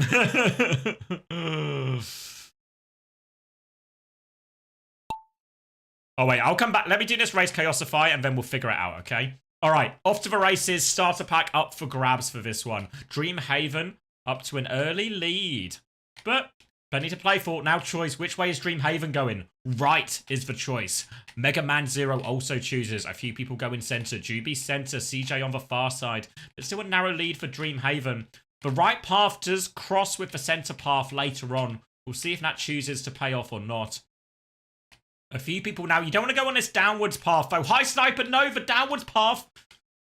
Oh no, it goes back to the middle. You don't die. It's okay. And Fovai, actually the left path. I thought Dreamhaven was in a good position here, but Fovai's left path seems to be paying off right now. And Fovai's got the lead. CJ the Pizza Man following in Fovai's footsteps. Fovai coming up to the spinners now. Ooh, little bit of a stop. Ooh, bit of a speed boost though, and it's a good run from Fovai. A significant lead. Over the bumpers immediately as well. And Fovai now, the lead is colossal. There's no way Fovai can mess this one up now. A couple more obstacles over the gap. And Fovai is looking for a slam dunk. Just needs to make his way through these barriers. Caught on 1, caught on 2. This is the last few though. And Fovai, it's looking good. CJ the Pizza Man has closed the gap a little bit. But surely Fovai won't mess this up. Oh no, Fovai's stuck. Come on, Fovai. Fovai, forward. We're so close, Fovai. Fovai!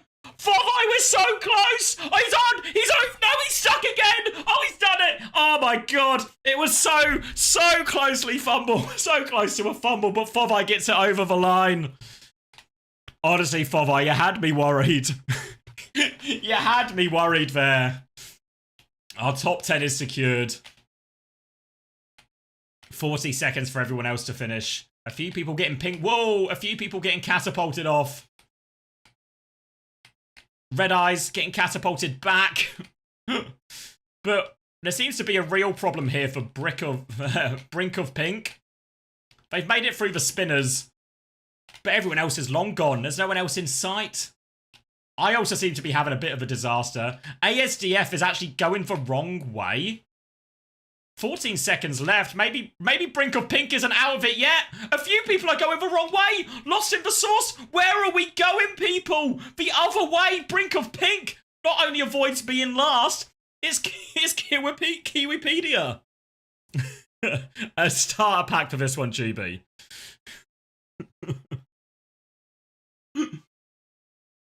Starter pack for old Fovai.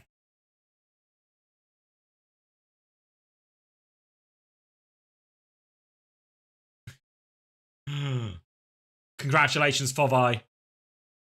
Did we sort the Chaosify situation out? I didn't quite catch the whole thing, but I saw there was a problem with the code.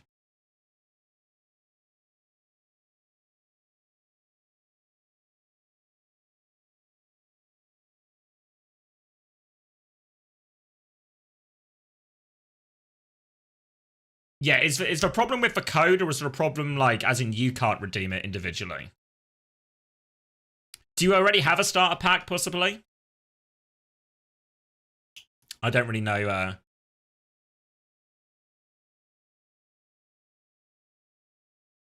Does it? I don't suppose it tells you why you can't. Like, does it say you already own this or something like that?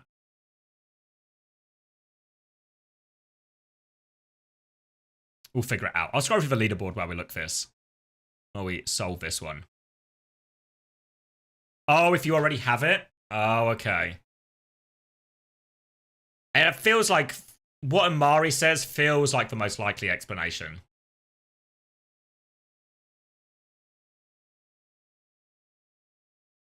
Races are fun to watch. Yeah, I mean, there's probably a lot of people here. Some people in the chat already knew it because they've experienced this before. But for some of you, it'll be your first time. And what you'll be slowly coming to the conclusion of is Marbles is actually a better esport than Overwatch. It just doesn't quite have the same funding.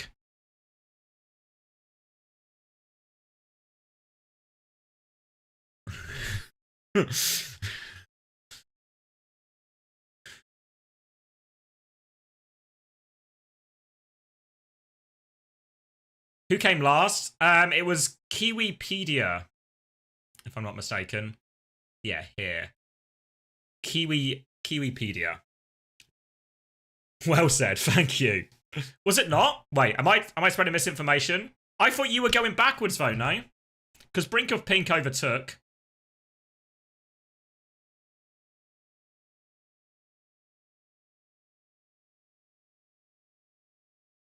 Gotta finish. No, because what happens on... If you are still on the track... Wait, let me... Oh, I'm accidentally... if you are still on the track, when it ends, it kills you.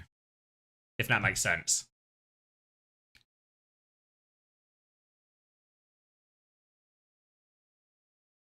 But I also can't super remember, so... We can let bygones be bygones on this one. Because there's plenty more codes to give away. There's plenty more timeouts to give away. So it's far from over yet. Alright, what's another classic?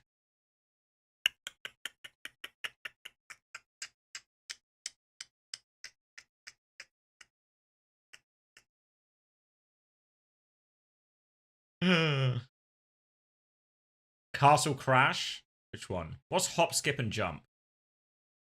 I feel like we haven't actually played too many. I feel like we actually haven't played too many of the standard maps, right? We always go custom. Should we do Portal Purgatory? We'll get a Castle Siege in at some point, don't worry. Well, we can have a look for that one. Remind me after Shadow City and we can have a look for it. Alright. 30 seconds on the clock. Well, by 30, I mean 60. As you can tell, we're now on the 3rd day of me streaming, which means the neurons aren't all firing at full capacity, really. And for UGB, this one is for a... We'll do starter pack again. Starter pack. Oh, wait, actually, wait. Before we go too far as well, Chaosify is still here.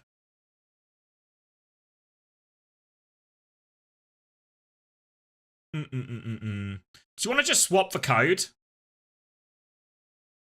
Do you have an ultimate battle pass? Like, just swap the code and we'll reuse the starter pack and you can get a prize. Obviously, there's like, this won't work for forever in case we run out of ultimate ones first. But can we swap the code and we'll reuse Chaosify's starter pack for this race, and we'll give Chaosify an ultimate battle pass code. If you can orchestrate that, GB. I'll leave that with you, as there is more marbles to race. It's a good question, Shadow City, which I don't know the answer to, but we'll come back to it. Justice itself is into first. I'm actually in the lead. Wait, I might win the code. Guys, I'm going to win the code. You guys have no chance. This is my wheelhouse here. It's a good map for me. As you can see, I'm immediately, slowly but surely getting through the spinners and dripping into, like, 10th place. But it's all about the late leg. Luigi, though, big start. There's a few teleporters, though. Wait! People are teleporting! Is anyone getting a speed boost, craft-wise? Wait, teleported back? How on earth do you finish this race? How on earth do you finish it? A few people getting sent backwards. A few people catapulting. Waz! Whoa!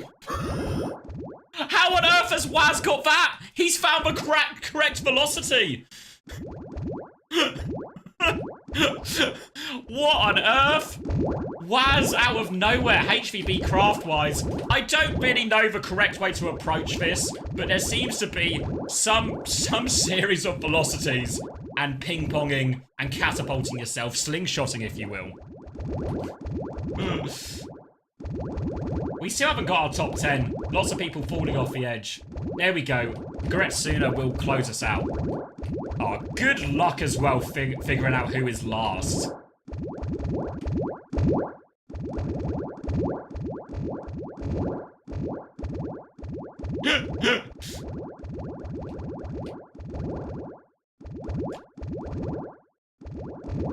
Yeah, hell of a finish by Waz. Oh wait, hold on. I've been at it as well.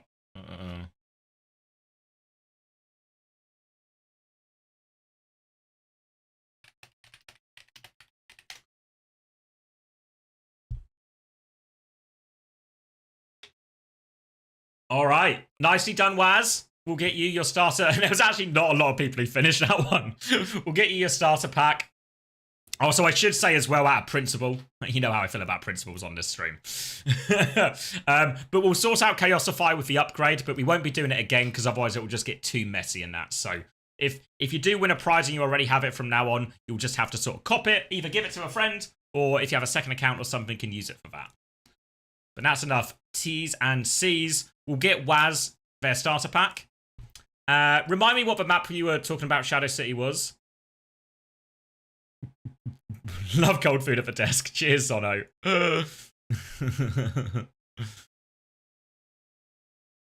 It was Haunted something, right? Haunted... Haunted Hills?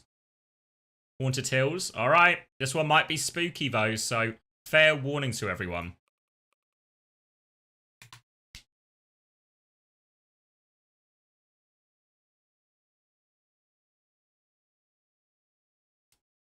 For Waz, before it gets lost in the thing, if you click on Juby's name, there should be like a whisper button on her or something. And then you might be able to DM her to open up the channels of communication.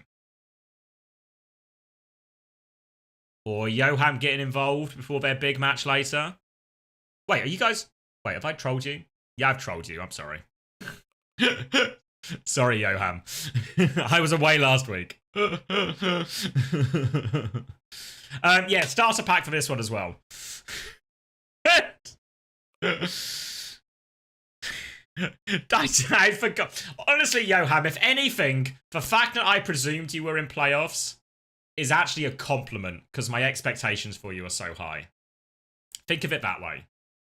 Think of it. I think I've saved it, chat. I think I've saved it.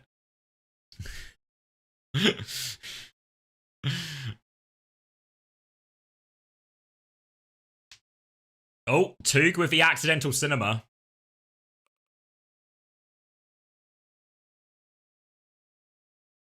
Vesper's just said in YouTube chat, seems like Klee has infinite resources to ban me.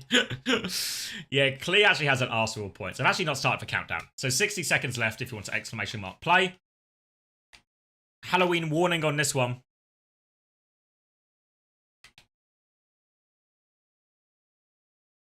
And we can crack right on.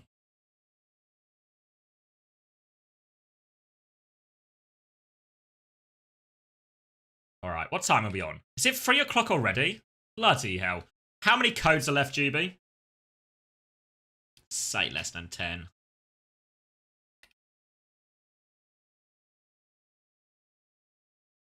10? Okay, alright, we can do it, we can do it. I got another hour of marbling in me. Yeah, okay. You're okay. What can I have? 10 seconds left for this one. We are doing starter pack. Maybe, can you drop me the ratio as well in admin chat as well, Juby? From like starter to ultimate. This one here will be for a starter pack, but we'll go from there. All right, into the cauldron we all go. Smatto 101 with an early lead. Transient 9 with a very sluggish start. Sound effects hit. Wait, where are you going, Smatto? Is this a shortcut or death? Shortcut or death? Maybe it's a shortcut. Smatto's going the right direction. Is this good news? I think this might be good news. This isn't good news at all. I've misled you. This was in fact terrible, terrible news and you are now dead. It was not a shortcut in the slices. Meanwhile, safe on the tracks as we get a few more people getting abducted by spirits. Is actually Fovai in the lead again? We're going onto the staircase. Where do we go from here? Oh, it's a jump pad into the window. Fovai lands it. Zale and Blue Slime just behind. Fovai now racing into the lead. It's about to get a little bit spookier though. Round the corner. Through the doors, down the staircase, and Fovai has lost his lead. Who's the quickest down the stairs? People coming through. There's a few people just all over the place. San and his clown car actually on a bit of an overtake, but now we're floating, flying, hovering. The laws of gravity don't apply to us.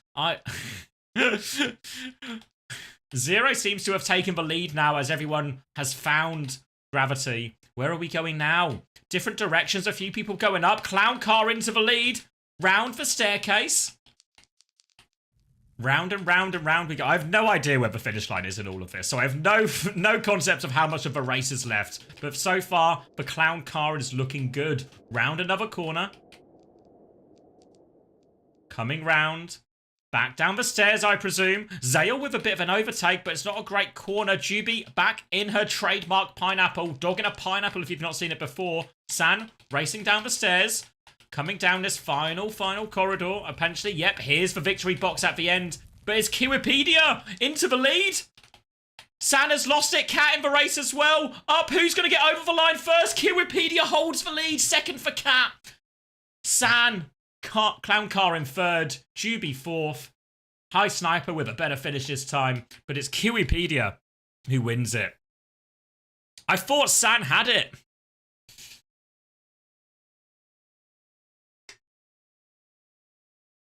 $50-50? Alright, thanks, Juby. Alright, where are we? Who's last? Wait, is it just Dragon of Mila being abducted? Okay. What game is this? This is Marbles. Is Juby X's wife? No, Juby is just the... I would say head mod. I would say head mod. Not my wife, though. What if we just imagine I won? There's no, there's not enough imagination in the world. Wait, I just saw this message in YouTube chat. Ryan Santos says, my wife just left me because she said I had too much hair. Can't sympathize at all. All right. Congratulations, Vo. Starter pack out. Let's do another starter pack. I'm going to go custom this time. And I'm going to go... Good Mad City. Classic Rolling Cycle. Beautiful Lollygagging Night. Okay, that one's convinced me. It sounds nice.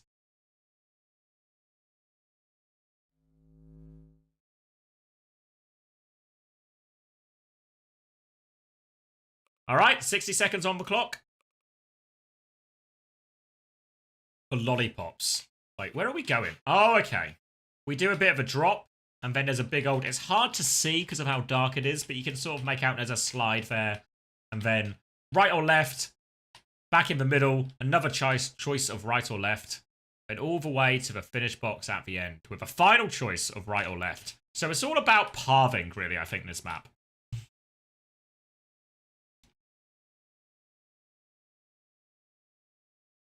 All right. Yep, starter pack for this one.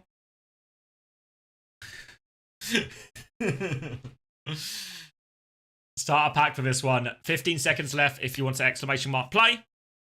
Get yourself involved. And we'll go from there. Chrissy in just in the nick of time. Surely Chrissy will win something today. If he... there is a bit of a track record from players and coaches winning races, then winning their officials. So, honestly... Chrissy really needs this, okay? So if we can, try and let Chris win at least one, you know? But don't tell Chris we're letting him win, because he won't take the handout either. All right, Sivart with an early lead as we all spiral down into the darkness. Coming down, Sivart still with this early lead, but everyone's to play for still. Chris seems to be at the back mostly now, but it's Wilder who's actually the slowest. But we're all joined in the spiral now, so a chance for anyone to come out in the lead. Swirling, swirling, swirling. Still swirling. And Baron. How do I say that? Baroncelli? Baroncelli with a strong lead actually here. Straight through all of these, lighting up the way, lighting up the path for everyone to follow. Chooses right for their first option. Down this colourful path, holding on to their lead for now. Jank for Jesus, Lovely Bears, trying to chase, but I forgot how to say it as well. Baroncelli still in a strong position. Baroncelli now coming through up to this next drop. There's a pretty big pack behind actually here, so all to play for still if they can close that gap. More choices of right or left up as well. Pixies, Valror, Lovely Bear, all still in the mix right now. Everyone is trying to play a little bit of catch up. But Baroncelli, their lead has been narrowed. They have chosen right once again. So right for Baroncelli has kept them with this early lead. Swirling round now into the final tunnel. Jawade, blue slime off the map. How has that happened? Baroncelli still swirling around. Nice and straightforward, holding on to this lead. One final choice of right or left. Baroncelli has been all right so far.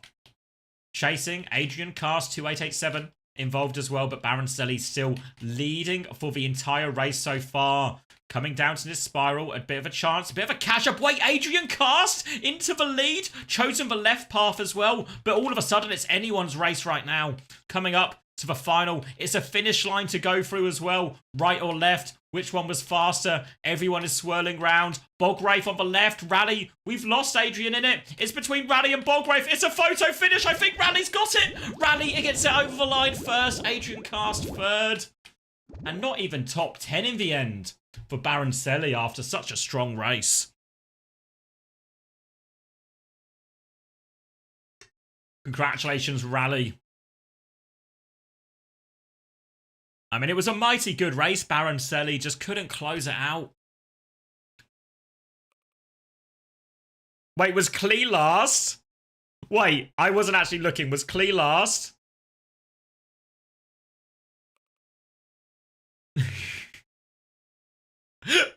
Klee, so Klee is going to get timed out for finishing last, but with a final breath, Klee takes down Vesper for one more time out before they go. Will Vesper's suffering never end? Wait for deflect! Klee's gonna get a double!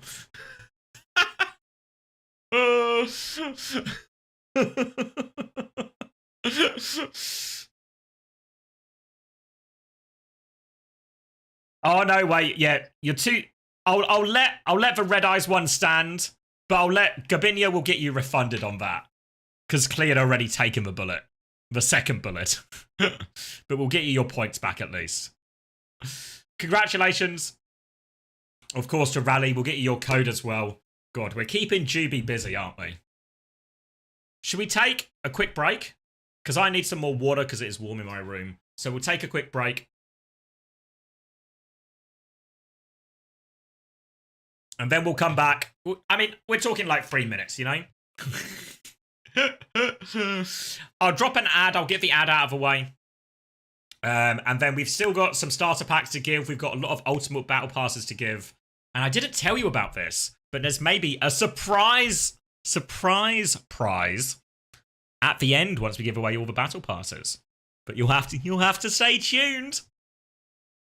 All right, let me drop the ad and I'll be right back. Don't flatten me.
This is not part of my programming.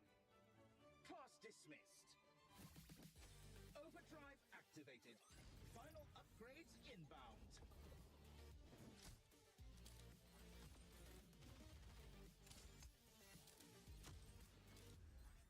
You have unlocked the privilege to annihilate. Leaving so soon. Game over.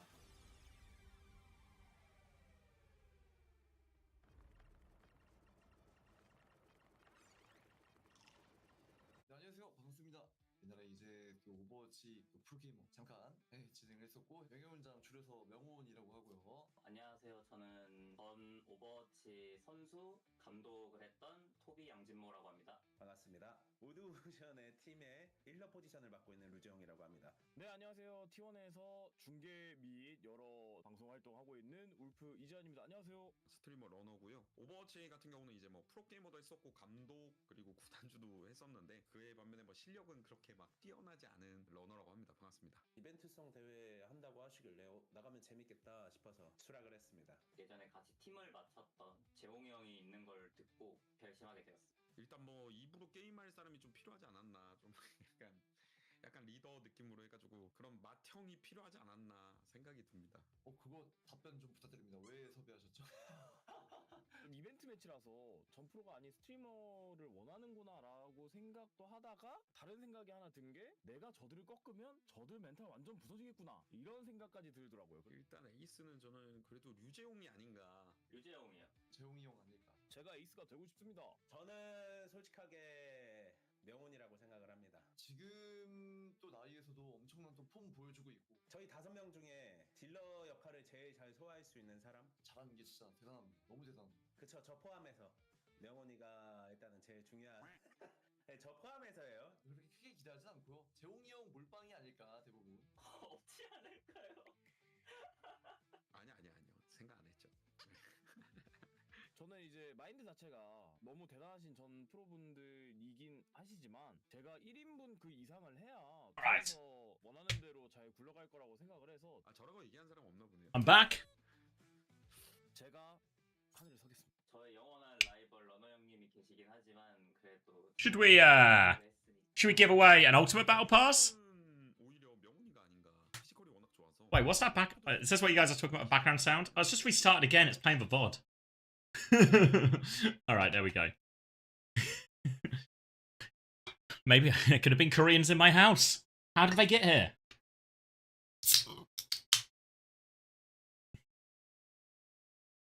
All right, let's do it.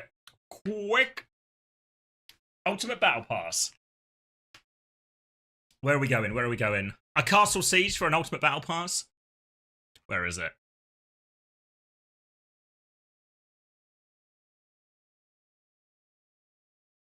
Do my eyes work? Have I missed it? There it is. There it is. Can I sign Quick Esports? Maybe a few more subs and we can sign Quick Esports. All right, 60 seconds on the clock. This one, straightforward race. It's just a big, long, straight tunnel. Nice and easy. All you need to do, you can't see them, but the cannons are firing from somewhere. Oh my god, I'm drunk driving. The cannons will be firing from the side. You've got to try and ride the momentum. You've also got to avoid, you'll see it at some point on this, there'll be barrels. Exploding barrels that can slow you down. So it's all about like surfing the explosions, really. If you played TF2, you'll be good at this. All right, 25 seconds. Ultimate Battle Pass on the line. As you can see, it is quite a long tunnel. I'm making it back. I'm going fast. I'm going to make it back. 10 seconds. I did play TF2. All right, opening Plinko. Off we go.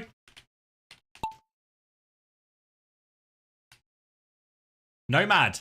Early through, but it's out. Who's out the door first? Bogwraith is out. Here come the initial cannons as well. Some people taking early hits.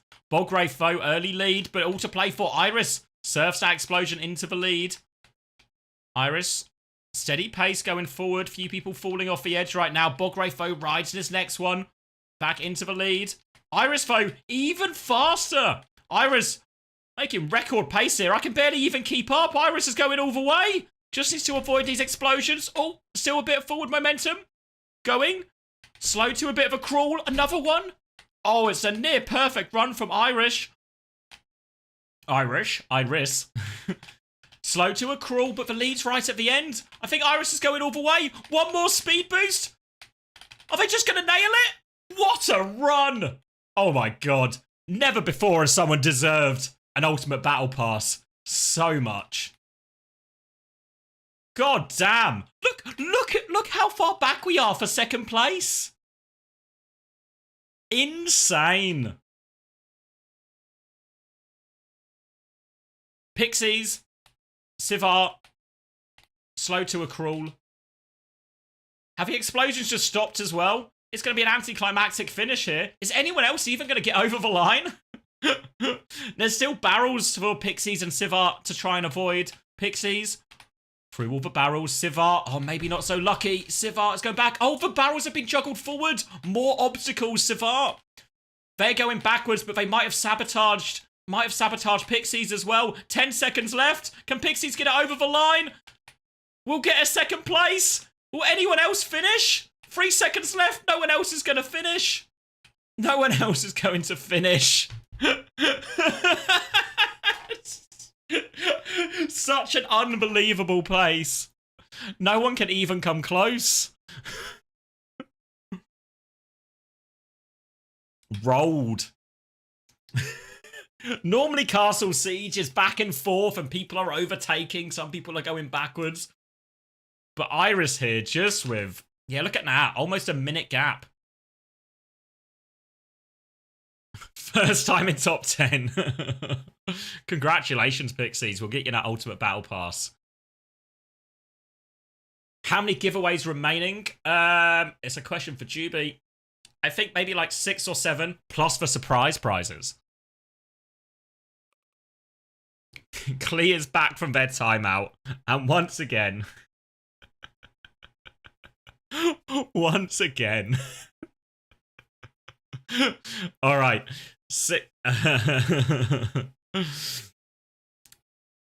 All right, the deflect war will take place.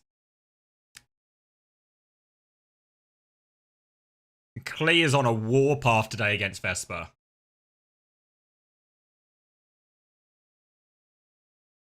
All right, where are we going? Should we go? Let's go custom. Let's go most played. Let's look for something with like a decent elimination rate, you know? 43%.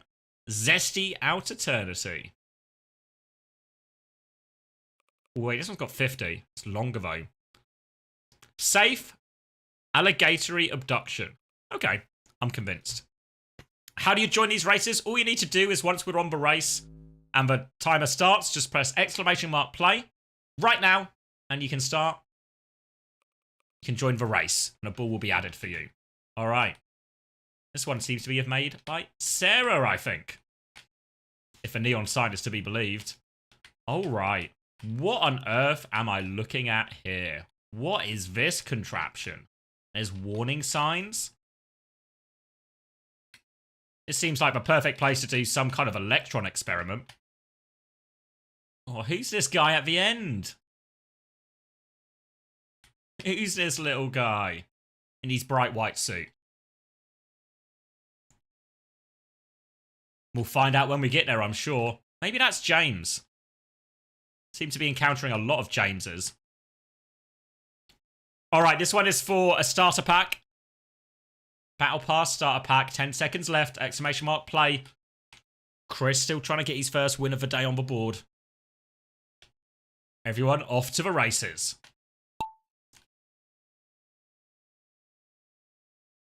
Lois Sanudo was off to an early lead, but it's quickly gone. Not too many obstacles on this first bit. It's going to be a slow spiral down. Iris and Pixies, after their incredible run on Castle Siege, are now bringing up the rear on this one. Maybe it was just a fluke. Coming through, it looks like everyone's spiring. Sausage Influencer and Mama Hamter seem to be coming out first. No, Mama Hamter caught up a little bit. It's Sausage Influencer who has taken this lead. Over the bumpers.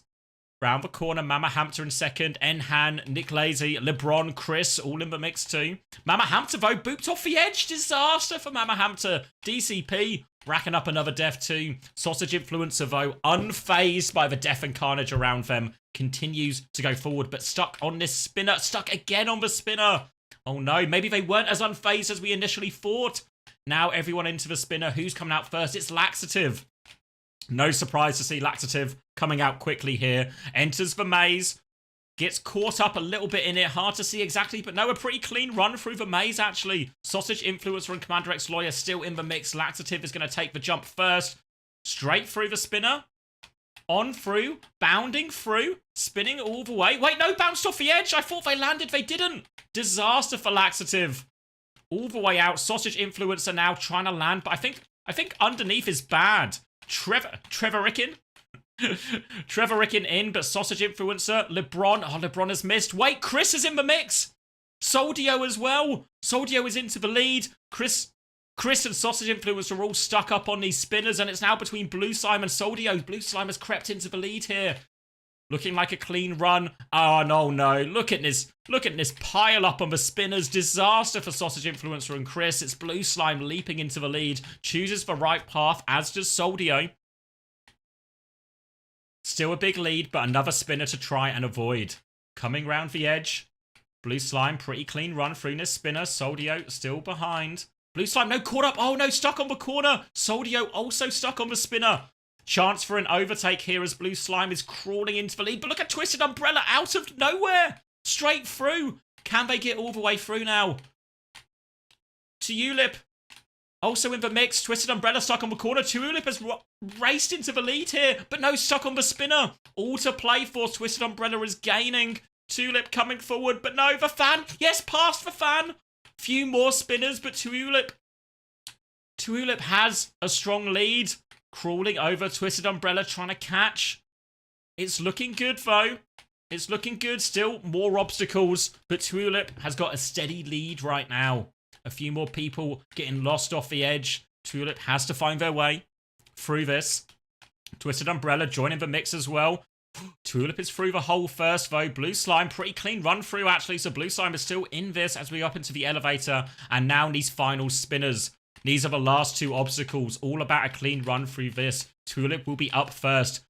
Not a clean run at all. Stuck on the first hurdle. Blue Slime is catching. Tulip stuck again. Blue Slime also stuck. Tulip goes through. Tulip has made it to the second spinner right now. Straight through the second spinner. Tulip will convert the advantage over the finish line. Twisted Umbrella, Blue Slime going to take second and third respectively. Chadversary in the mix. Tulip, a worthy winner. Transient 9 going to get another decent finish.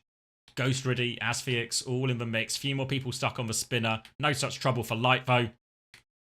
Top 10 will be closed out. I think Juby's going to get a top 10 in there as well. No, Juby actually snuck outside the top 10. All the way at the back. Where are we? Who is bringing up the rear here? It's Wilder. It's Gabinia. And Wilder is... Oh, no. Prohill and Gabinia. There's still 20 seconds for Wilder to recover. Needs to get a clean run through this spinner. Won't have a clean run through this spinner. And Wilder is having a disaster time. Disaster run. 12 seconds. A few people are stuck. Looks like Wilder is in trouble. 5 seconds left. Any chance of the overtake? Prohill actually behind Wilder. 1 second. No! Stuck on the bumper. Tulip is our winner. Wilder is our loser. Congratulations, Tulip. A salute for Wilder. That was for a starter pack, yeah. Or a battle pass. Starter pack, I think that's the right term. Whew. Alright. Let's keep on trucking. Because the codes keep on coming.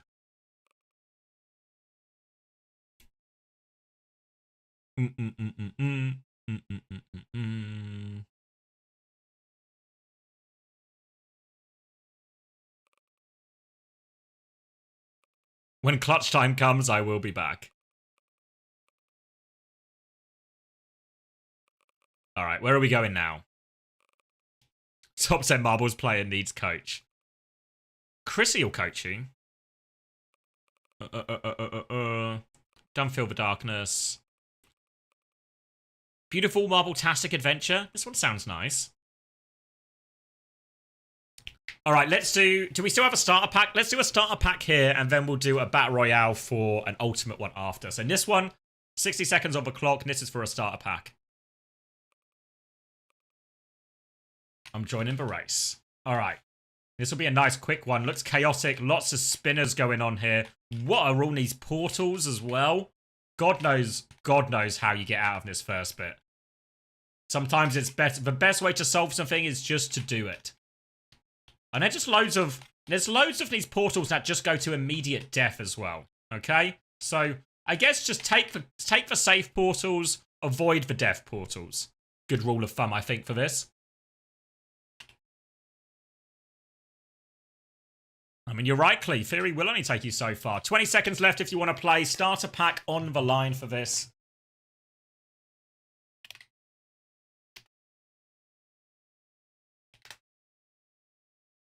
Right. Okay. Responders to that. All right. Locking in. All right. All to play for. Initial portals. Where are we going? Pick your portal. Right, left, or center. Off to the races. All right. Where on earth? Okay. Everyone's taken different paths. Looks like a few people have found the right portal. Okay, everyone seems to have survived so far. Good start, everyone. Good work. Now we're coming round the cogs. Round the cogs into the middle. Into the middle, and Glowwoo, well, was off to a good start, but a few people have overtaken on the leap. Massive intellect. Flexing their massive intellect here in the lead. It's a slow and steady crawl. Hattie's in mix for top 10, as is Chris Tieffer as well. Massive Intellect stuck at the boxes. Oh, there's a big pile up of the boxes. It's anyone's race. Who will come out first? Will anyone come out first? Anyone? Umari and Mido and me. We all come out first. But now a choice of right or left, and that lead doesn't last for long. It's Bonk comes through, but more boxes slowing everyone down. Another pile up, another reset. Guga. Guga stuck on the spinner, but so Willow is able to overtake in all of that. Through the spinners, through the mazes. So Willow making their way all the way around. Where are we going now? Wait, what? Oh, was that just it? So Willow just wins. All right, that was the finish line. There was a portal straight to the finish line. Now everyone is flying out, ascending to the heavens. I thought there was going to be more. Everyone's ascending beautifully to the heavens. All making our final ascension to become constellations in the night sky. Congratulations to Sir Willow.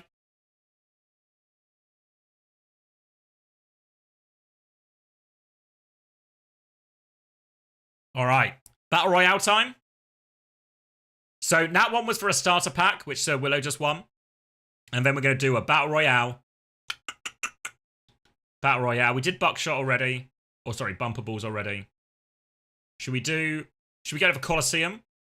Or the Battle Stadium? Should we do the Bois Battle Gym? Anyone interested in a Bois Battle Gym?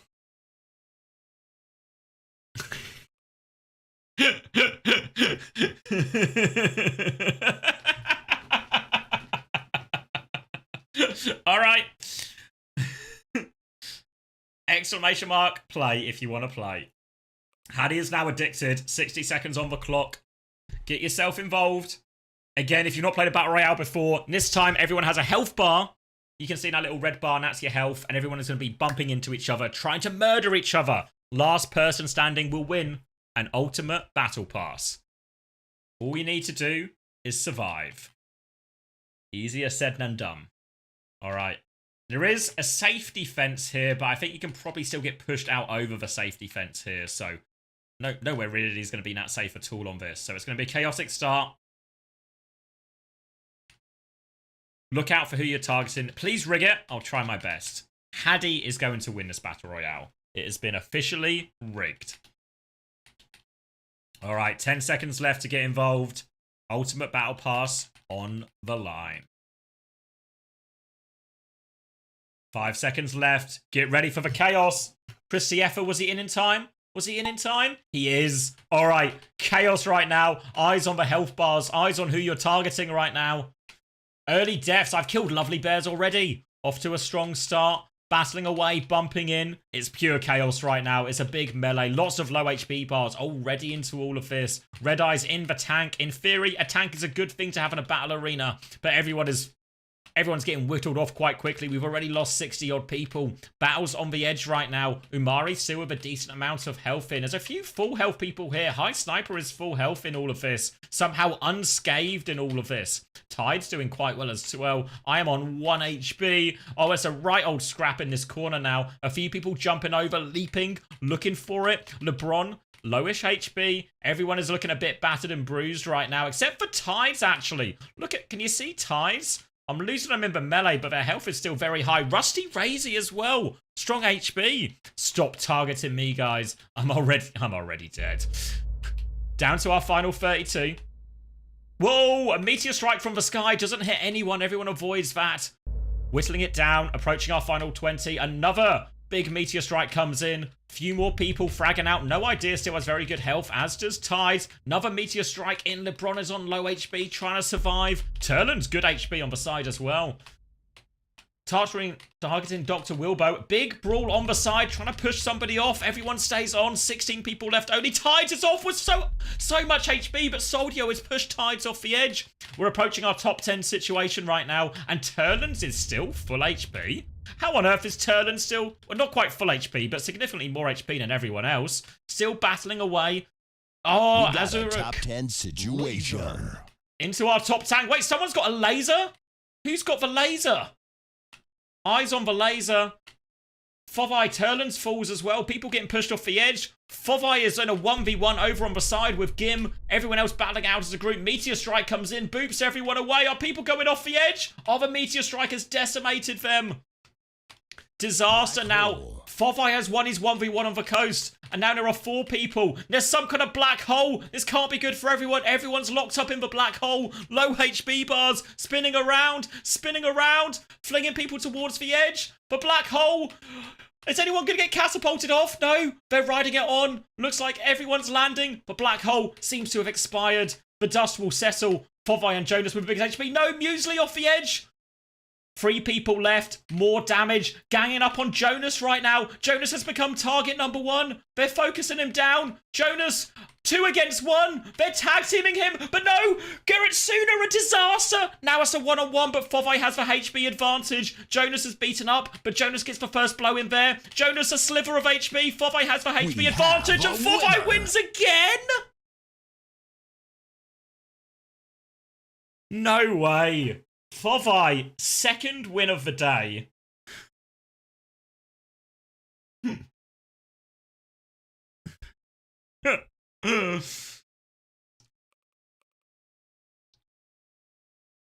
Three kills in the end for Fovai there.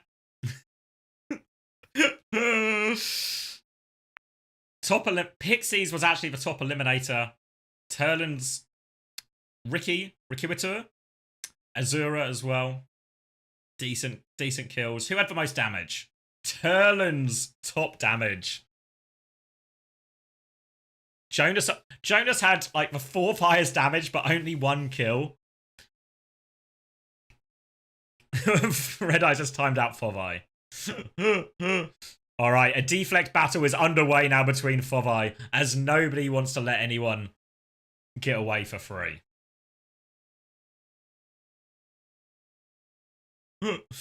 Alright.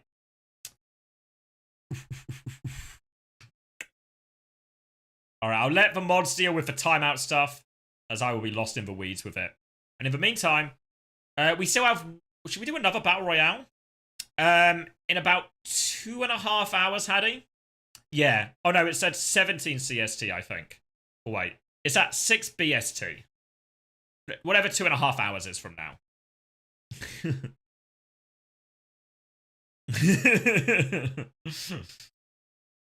Alright. Should we do another Battle Royale? Battle Royales are pretty fun, actually. We did the Bois Battle Gym. Should we do the Scarlet Spectre Forest? Let's do it.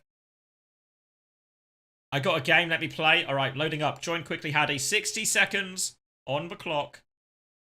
I'm getting involved. Same layout, except this time, instead of a battle arena, we're in the woods. Last person alive in the woods will win. Haddy trying to get an early target onto Christiefa. It's autumn. A suitable backdrop for a bloodbath. And let's do Ultimate Battle Pass for this one, Juby, again. I feel like the Battle Royales are a more fierce competition and deserve a grander prize. Or autumn on their home map. Home ground advantage. 18 seconds left.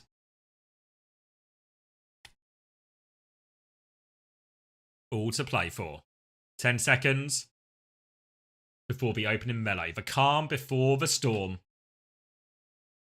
Oh, that's not the right thing. There we go. Big drop. Huge melee. Let's get ourselves through the woods. Goofy Jokester is just trying to play safe. Saving their HP, saving their KD, hiding in the trees as the melee goes on. But Goofy Jokester's going to get in the mix now. Juby, dog in a pineapple, looking for more. Lots of damage being traded. Lots of people falling already. We've lost our opening 20. You can't exclamation mark hide. There's no hiding in the arena. Terra Platypus, low HP. Everyone is battered and bruised already, except for Gralis, actually. Chris in the mix, but a sliver of HP only. Going to be hard to survive from this point. Battling away. A few side fights are breaking out right now. Looks like Baxter and Jonas getting involved on the side here. A few more people trying to take refuge in the woods, but there's no escape from the melee. We've already lost almost 100 people as we enter our top 50. Battling away. Jonowich trying to hide. People slowing it down on the outside, but Turlins is on the hunt. He is after Sausage Influencer. And he doesn't make it, though. Arky interrupts it. Dairy Boy and Twisted Umbrella. They're also red. What does red name mean? Does this mean they're some kind of zombie? They're still battling away. Their HP is full. Are they actually in this, or how does it work? I don't know how it works with the red names, but we'll figure it out. Red are AI. They're real people. Twisted Umbrella's a real person, I swear it. Either way, we're down to our final 20. The chase is on. Burnt Bean Boy. And it's really... Look at... Where's Jonowich going? Running for the hills, but the chase is on. They won't leave him alone. Jonowich continues to try and take evasive maneuvers, but no such luck. Now coming through. Very few people left. Jonowich actually goes back in and gets a kill right now. More and more red names here. Twisted Umbrella is thirsting for blood. Oh no. Top 11 10 left. Situation. Yeah, top 10 situation. I think the red names aren't actually in contention. I think they're essentially bad guys or zombies. So I think the red are just out for blood. The white names and the blue names, these are our actual competitors because we are down to 5 and Herman with the HP lead, but another zombie appears. The zombies are approaching, closing it, but our 4 remaining challengers, they're still fighting. iPhoney has literally 0 HP, a single bar of health. Herman's gonna fall. Human Readable, 1 more left. It's a 1v1. Burnt B-Boy versus Human Readable. The zombies are closing in. Burnt B-Boy takes him down at the end. They avoid the zombies on the run.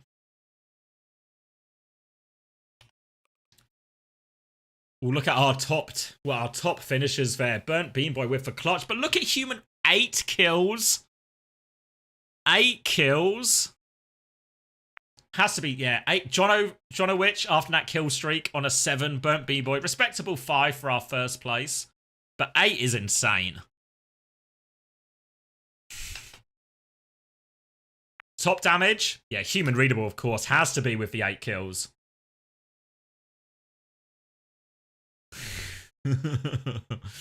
Ruthless.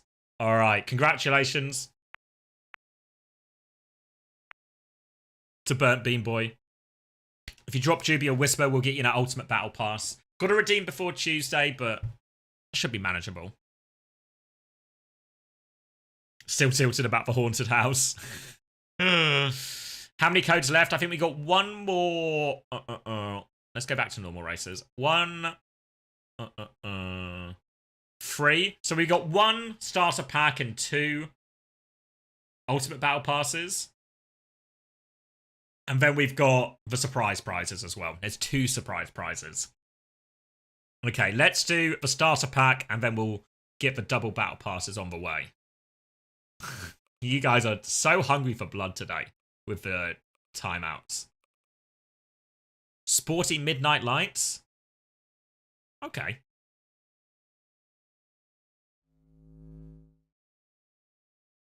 All right. Starter pack up for grabs. 60 seconds on the clock. You guys know how it works by now. You guys know how it works. Should I update the stream title to something as well? Let me just go giveaways.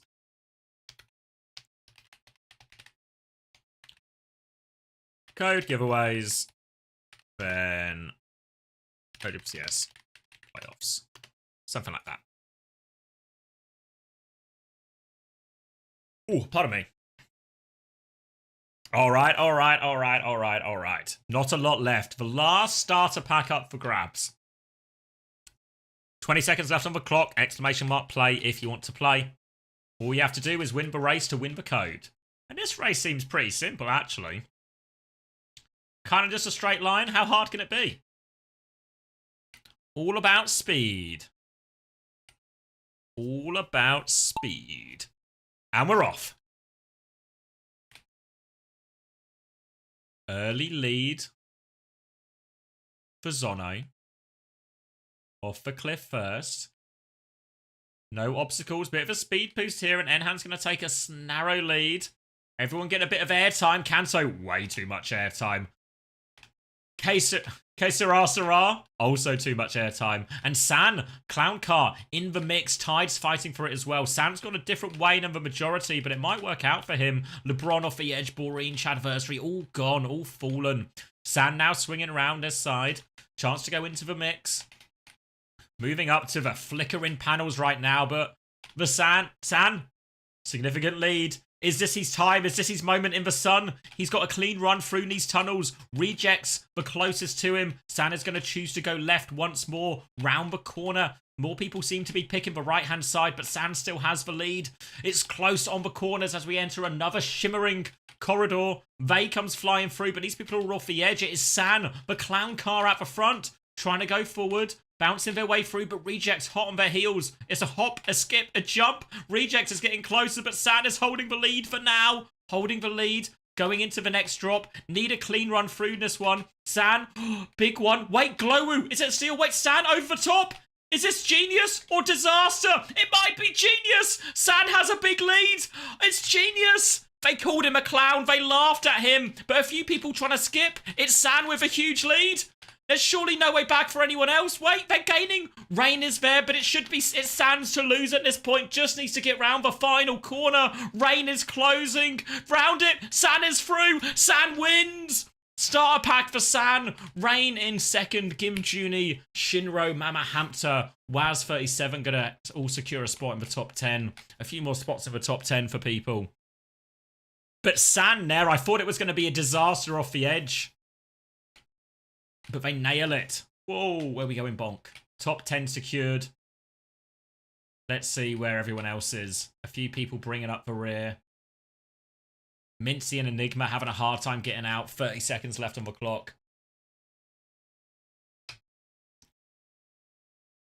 San redemption arc. Yeah, it looks like it's a few people having a lot of problems here. Temerius struggling. In the struggle zone right now. 10 seconds left. Small chance for an overtake. It's your 5th or 6th top 10, really, Suno? You're very much in the close but no cigar camp. But congratulations to San. Hell of a run, really. It was a bit tight at the end, but able to convert that big lead. A salute for Temerius as they fall. And now we are on to... Oh, someone tell you how to redeem it? Yeah, I don't know exactly how it works, but someone will get it. Yeah, it will be somewhere in your BattleNet you can redeem it though. that's maybe not the most helpful clue. I know you don't care, but what's this? Voted twice at this job. This is me. And then 5. Muted. I'm muted, but now I'm not muted. Good morning. Everyone. What is it? It's only 9 minutes. Bloody hot food. It's 9 minutes. Why would I watch 9 minutes of me? I'm so confused.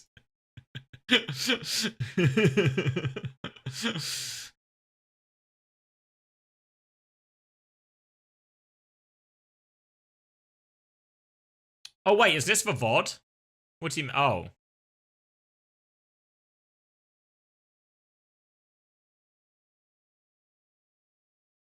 It's meant to be the grand final. I had to restart the stream right at the start, so there might be like... Yeah, I had... Because I started the stream and then it was lagging, so I restarted my PC and stuff. So there's probably going to be one stump. That's just like a few minutes. And then there should be a bigger VOD. That's actually still... I can actually link it to you. It's still live now on YouTube. Because this will be all of the Korea finals, plus a few hours of marbles at the end. Yet to be concluded. Well, take care, San. Congratulations again.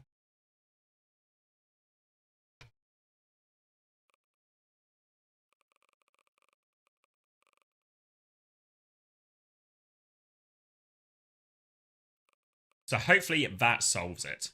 All right, where are we going? Am I right in thinking we are at 2 ultimate battle passes as well?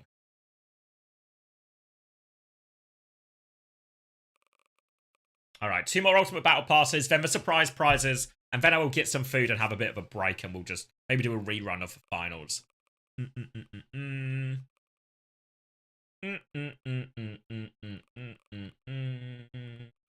This one maybe? Silly flickering kaleidoscope?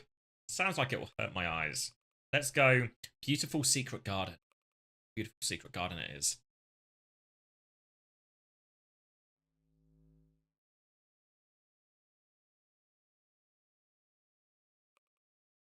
Ooh. Where are we? Some kind of 4-leaf clover. Alright, seems pretty straightforward. Grow, as in grow up. Alright, 60 seconds on the clock. Exclamation mark play if you want to play. Ultimate Bow Pass up for grabs. Paddy wants to play. He's not the best at typing it, but he wants to play.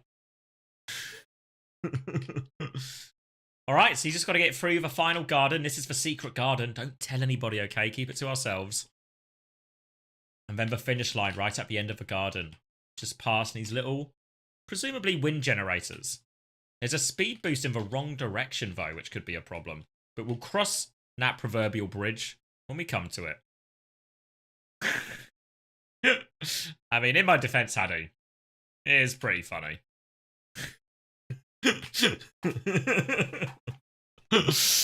Alright, 15 seconds left. Exclamation mark play if you want to play Ultimate Battle Pass on the line.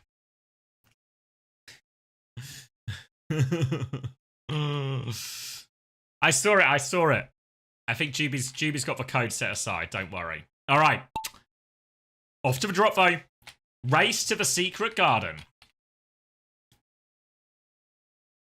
Who's called themselves Dave? Is that Dave Blunt's crusty sock? Who's done that?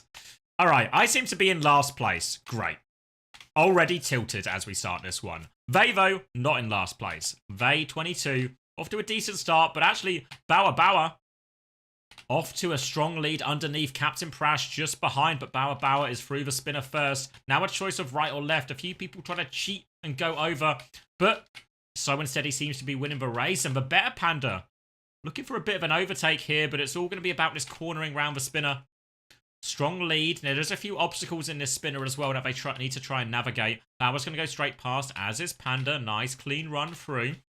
Now coming up to the stairs and the drop. Still plenty more race to race. Bauer and the better Panda, though, are very much our front two.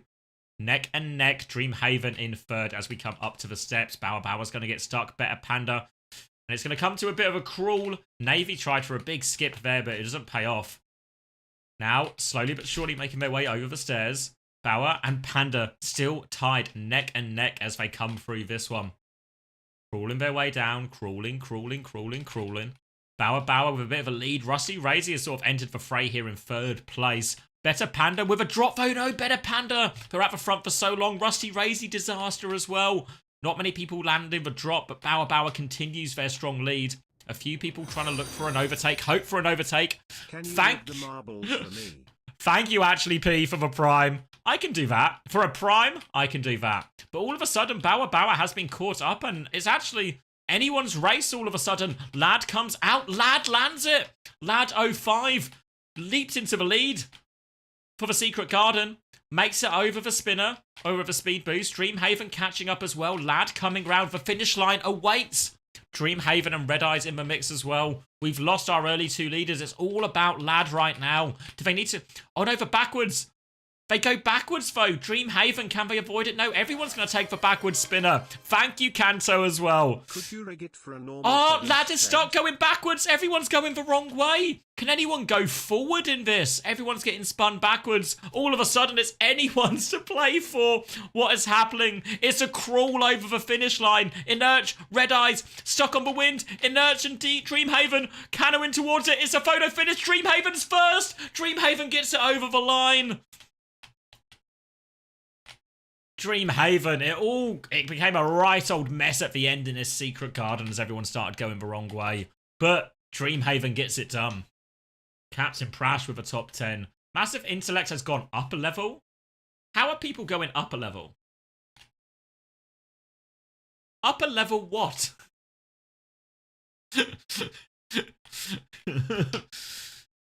Like an in-game level? Either way, congratulations to Dreamhaven. Meanwhile, at the back, it's slow and painful round the spinners.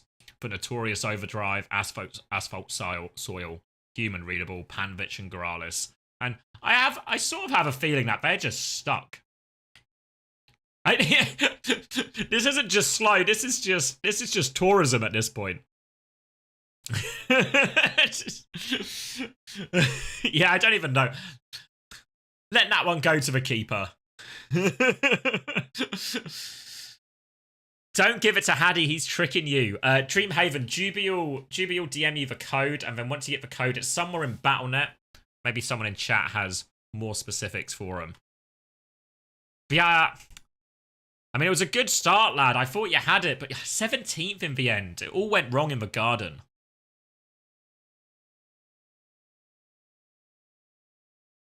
All right, thank you, Juby. Are we one more battle pass left? Is that true? All right, should we do Castle Siege again? But this time, maybe Iris will let the rest of us play.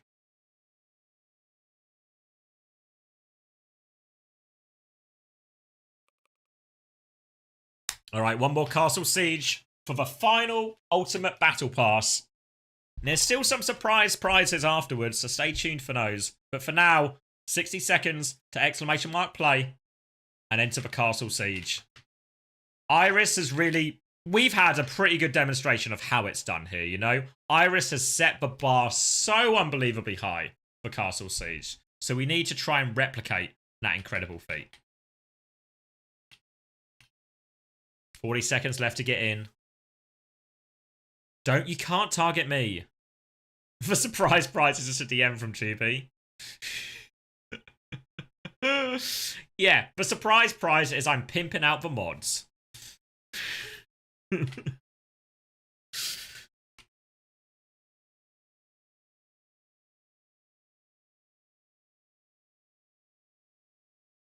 Alright, 15 seconds left. Ultimate Battle Pass up for grabs.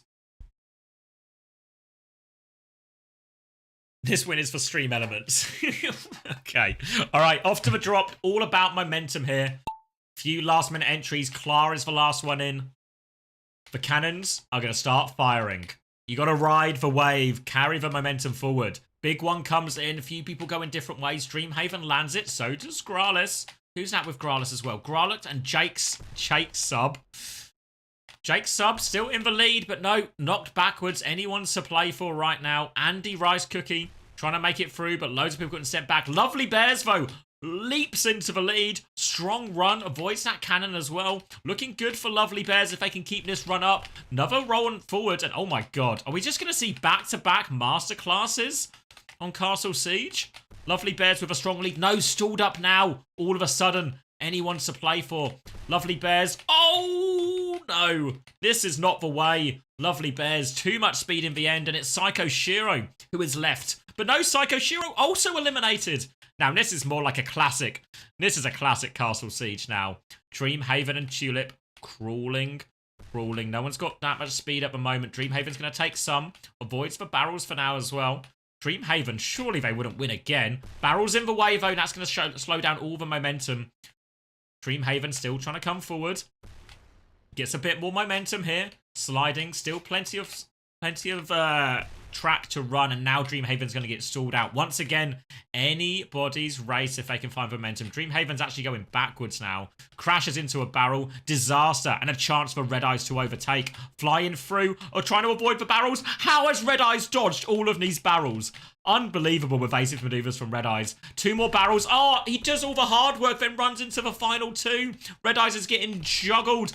Tossed like a salad. And too much speed in the end. Cannons into the abyss. Disaster. All of a sudden, Gim Junie, he's doing it for stream elements. He's in the lead. But Heat 21 isn't far behind. Gim Junie is trying to navigate it. Gets a little bit more speed. Can they make it through? There might be a barrel in the way. No, Gim Junie's just going to tap it in. For stream elements. For stream elements, he's won it. Gim Junie with first place. The Heat 21. Oh no, juggled away. Gim Junie will be catapulted off. The Heat will die. Gecko. Oh. No, Gecko! Nobody can finish second! And Aura's going to do it, surely. Aura and Chris in third. Chris's highest finish of the day, up in third place. 30 seconds left on the clock. This was a brutal Castle Siege here. Lots of deaths as we get our top 10 closed out. Congratulations, though, to Gimjuni. And, of course, on the behalf of Stream Elements. As we look for who's last, No Time, Lad, Jonas all having a slow run. But there's a certain situation at the back here. I think Dr. Wilbo took an early wrong turn.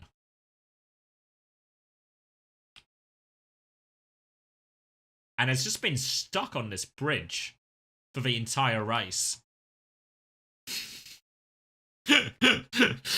So it's a salute for Dr. Wilbo. And a congratulations for Gim Juni. There we go. And now, let me find these. Let me find these. Because that was our last battle pass. But the giveaways aren't quite over yet. If I can find the right DM. If I can find the right DM. Okay.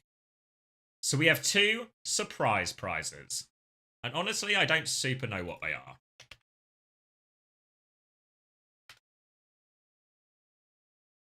Let's see.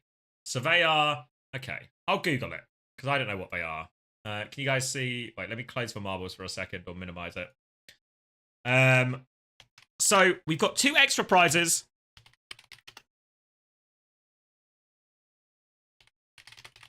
And they are a Celestial Bundle. Let's get an image going. Okay. This looks alright. It's not the highest quality image. But we have 2 of these to give away. 2 of these.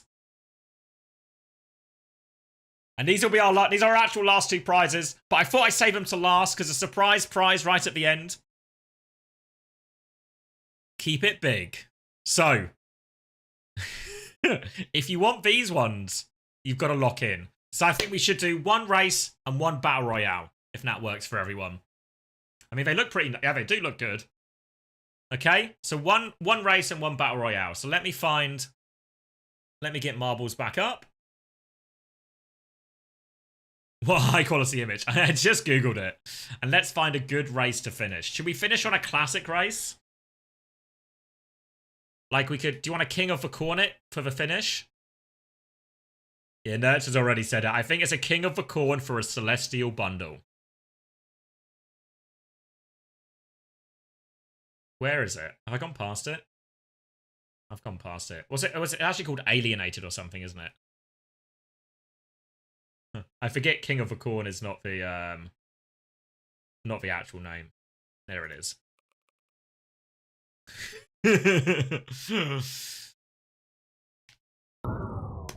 Ooh, alright. Celestial Bundle up for grabs. You know what to do. Exclamation mark play if you want to play. All you have to do is be the first marble over the line. If you're the first in the cornfield, you've got a great chance. All you need to do is time the finish, because this finish line will be moving backwards, as you can see. Also, try not to get abducted. Abductions are fatal. Again, just like in real life. All right, let me put 60 seconds on the clock here. Exclamation mark play if you want to play.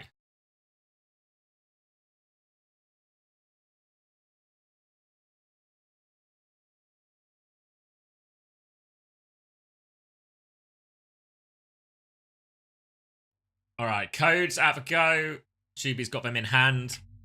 We'll do a battle royale after this for the second code, but for now, 40 seconds to get involved. Exclamation mark play.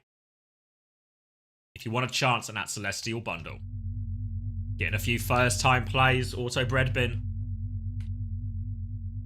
You can hear the UFO, it's close. Looking for its next target.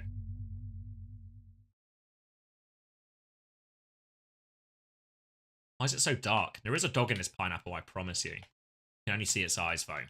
10 seconds left. Exclamation mark play. If you want to play. Celestial Bundle on the line. As well as the crown. As King of the Corn. Alright. And we're off. Initial Plinko. Anyone's race at this point. All you have to do is be the fastest. Go in different directions. Choice of right, choice of left. Everyone's sort of getting caught up at this junction. Zero coming around the corner. First through the speed boost.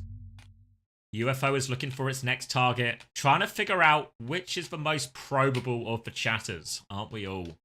Coming up to the initial bumpers right now. Turlin seems to be making good pace on the other side. A few people getting catapulted into the air. Can anyone stick the landing? Doesn't look like it. Meanwhile, while everyone else is trying to skip and jump, Turlins is just off to the races, coming round. Ricky as well. But wait, Kim Junie again? The Stream Elements buff. Kim Junie and Vipex, 2 previous winners in the lead. Can they go back to back? They're racing to become King of the Corn. Who can get out of the Corn first? Kim Junie's going straight through, and Kim Junie, King of the Corn, off to the lead. Vipex has gone right. Kim Junie has gone left. Now they go in different directions. Turlins is in 3rd place, but it's not over yet. Remember, this moving finish line is brutal. You have to get the timing right. Kim Junie coming round one side. Vipex round the other. Vipex has lost a little bit of pace here, actually, as a few more people are getting slowed down. Kim Junie approaches the final bend. Wait, the UFO is coming for an abduction, but Kim Junie is already out of the way.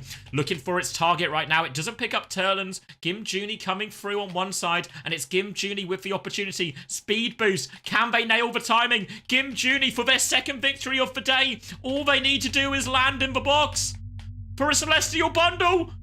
No! The edge! They're on the edge! It's all to play for! Vi Citrus, Kim Junie's been pushed off. Vi Citrus is going for it. They all miss as well. Wait, can Turlins snatch it? Turlins has missed. Frostari, anyone? Exor CDs. Stolen. Absolutely stolen. So close to the Celestial Bundle. But it's I don't know if I'm saying this right. Exor Ceres.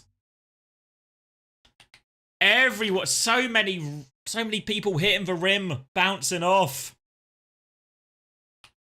Turlins wants to time themselves out. They can't face it anymore. Pixies with 2nd again. Soldio, Klar in 3rd. But it's Exordes who nails it. Poker Green, the slowest to finish. To close it out. They miss, but the bumper? Oh, stylish finish from Poker Green. It's a shame we're going to have to time them out for being last. But what a finish. What a finish, Poker Green. Actually insane. What do we think? Mercy? Mercy for the style points? No. No. But a well-earned salute. A well-earned salute, Poker Green.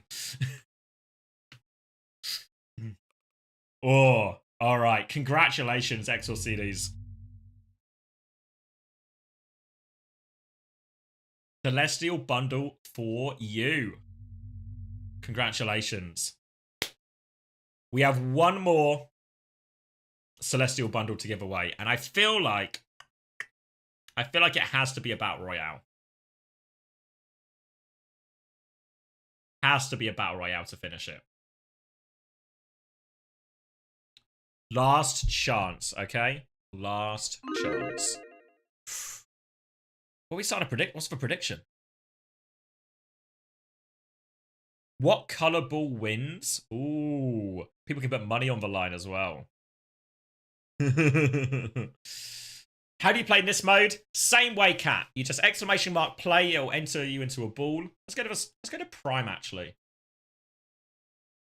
What, Prime or Starfield? Prime or Star? I think Prime. Exclamation mark play to play. Your ball goes in. You all have health. And it's basically last person standing. Everyone's going to bump into each other to try and kill each other. Last person standing wins. Nice and easy. This one is for a Celestial Bundle, okay? So 60 seconds on the clock. I'm going to get involved as well. I could win it. Why not? Last person standing. I see Kanail getting involved here as well. Kanail hoping for a victory as a good omen for later.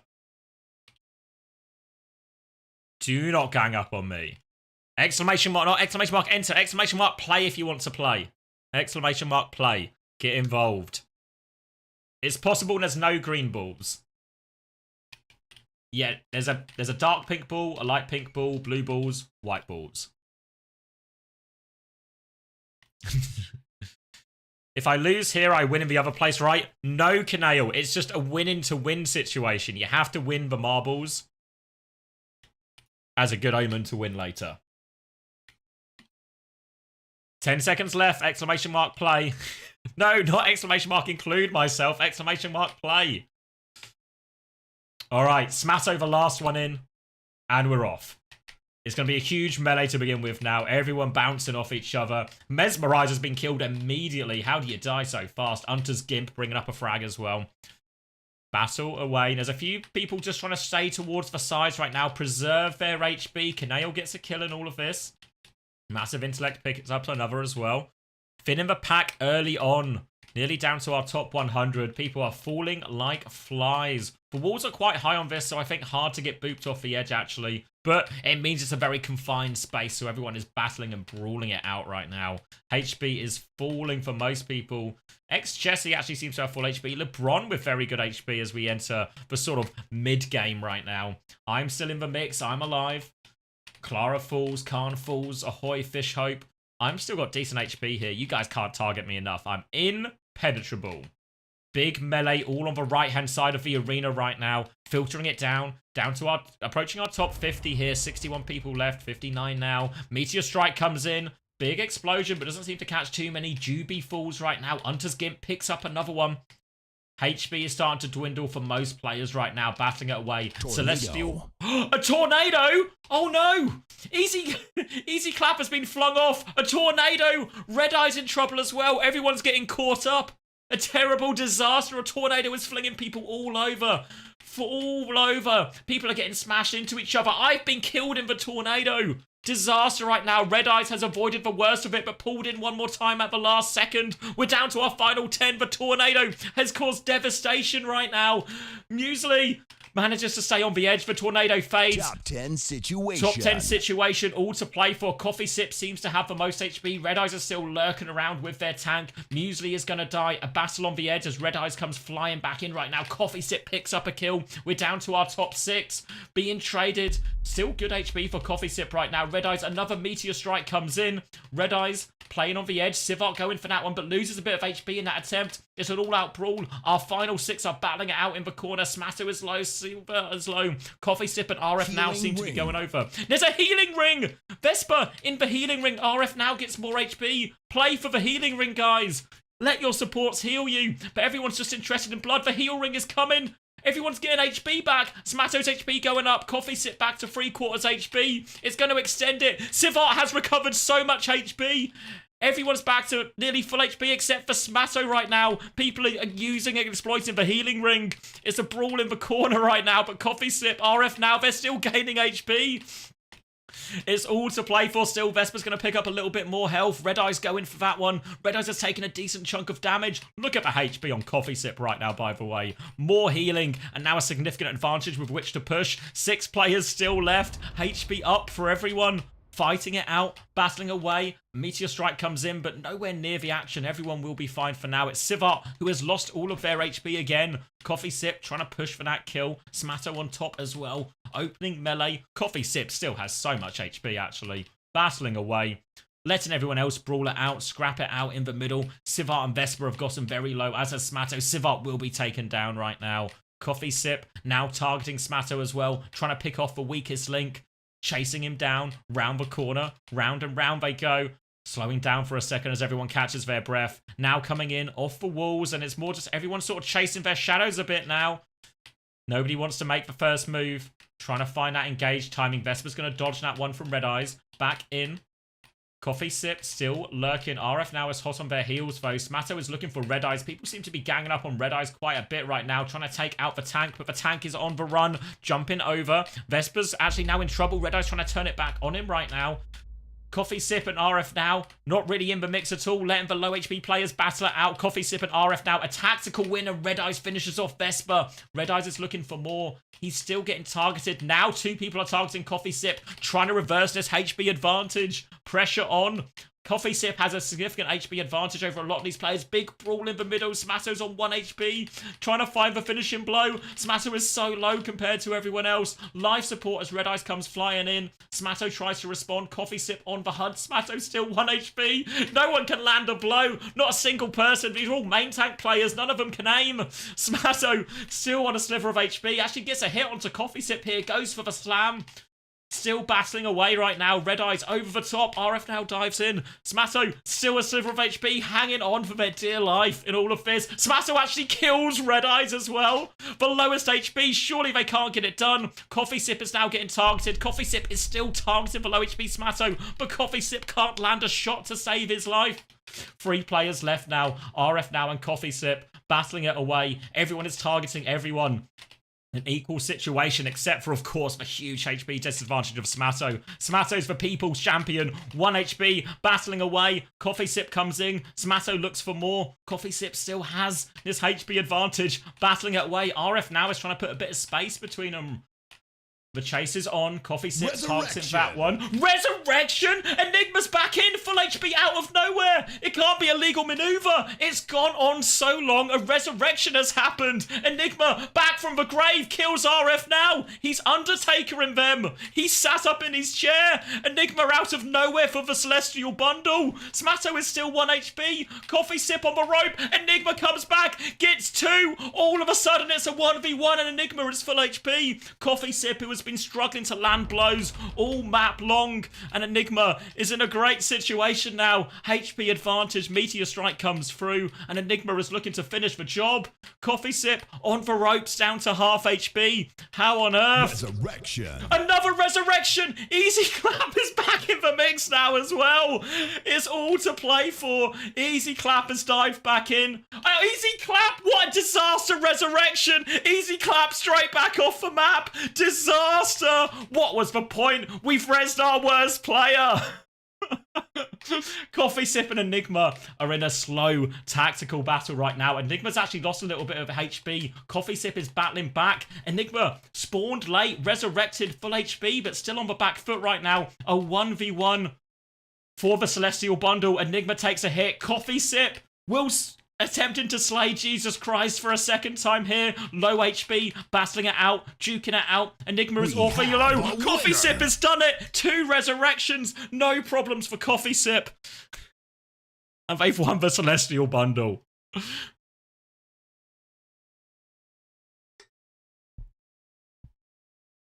Oh. Gee, what a round. Deserved? Yeah. I think that was a well-earned one, that you had to put in a shift there. You had to battle, well, you had to battle 2 resurrections, but let's not really count Easy Claps, because that was a disaster resurrection. Blue Ball is the winner as well for the betters. Look at the points. All right. Most eliminations. Dryad, actually. A lot of kills in there, but didn't seem to last all that long. Damage. Yeah, Coffee Sip top of the damage, because they had to kill several full HP people at the end as well.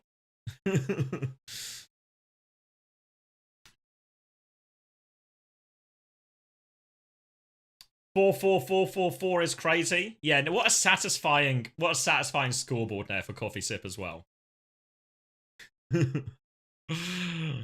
Woo! All right, congratulations, Coffee Sip. What a way to end our giveaways.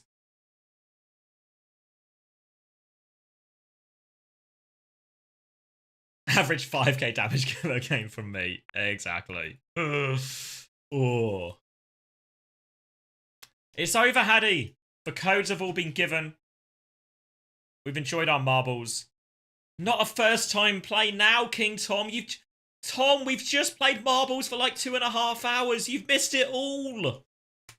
Ah, Tom.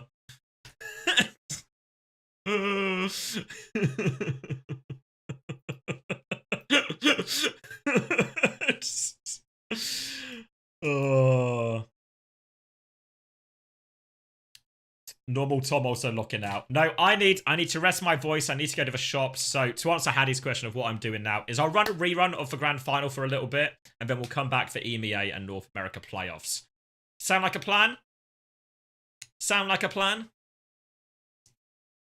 I know you guys love the marbles, but we have to show restraint. So let me get this rerun queued up, and then I'll leave you guys. Let me put my camera back first, maybe out of respect. Let me get out of this. And then I will see you guys for playoffs, because remember, it's elimination games today in EMA in North America, so there was plenty more action to deal with. So let me mess around with this VLC here. And we don't actually, obviously, it's not even going to be that long a replay. I don't know if we actually even get through the grand final, honestly. But we can play it nonetheless. Is it that one? Okay, all right. I'm going to love you and leave you. I'm going to end the YouTube stream now here as well. So if anyone is still on the YouTube stream, we'll be starting a new YouTube stream for the EMEA and NA playoffs. So that will all be up for that if you want to watch on YouTube. In the meanwhile, see you all in a little bit, Twitch. I'll get it updated, and we'll be doing a rerun for a little bit now. So see you all shortly. If you're just here for the drops, which I'm sure at least a couple of you are, the drops will still be active the entire time, and they'll run all the way through EMEA in North America. So if you're still missing any of your drops, you should be able to get that. So see you all soon. Enjoy the rerun, and I'll see you tonight.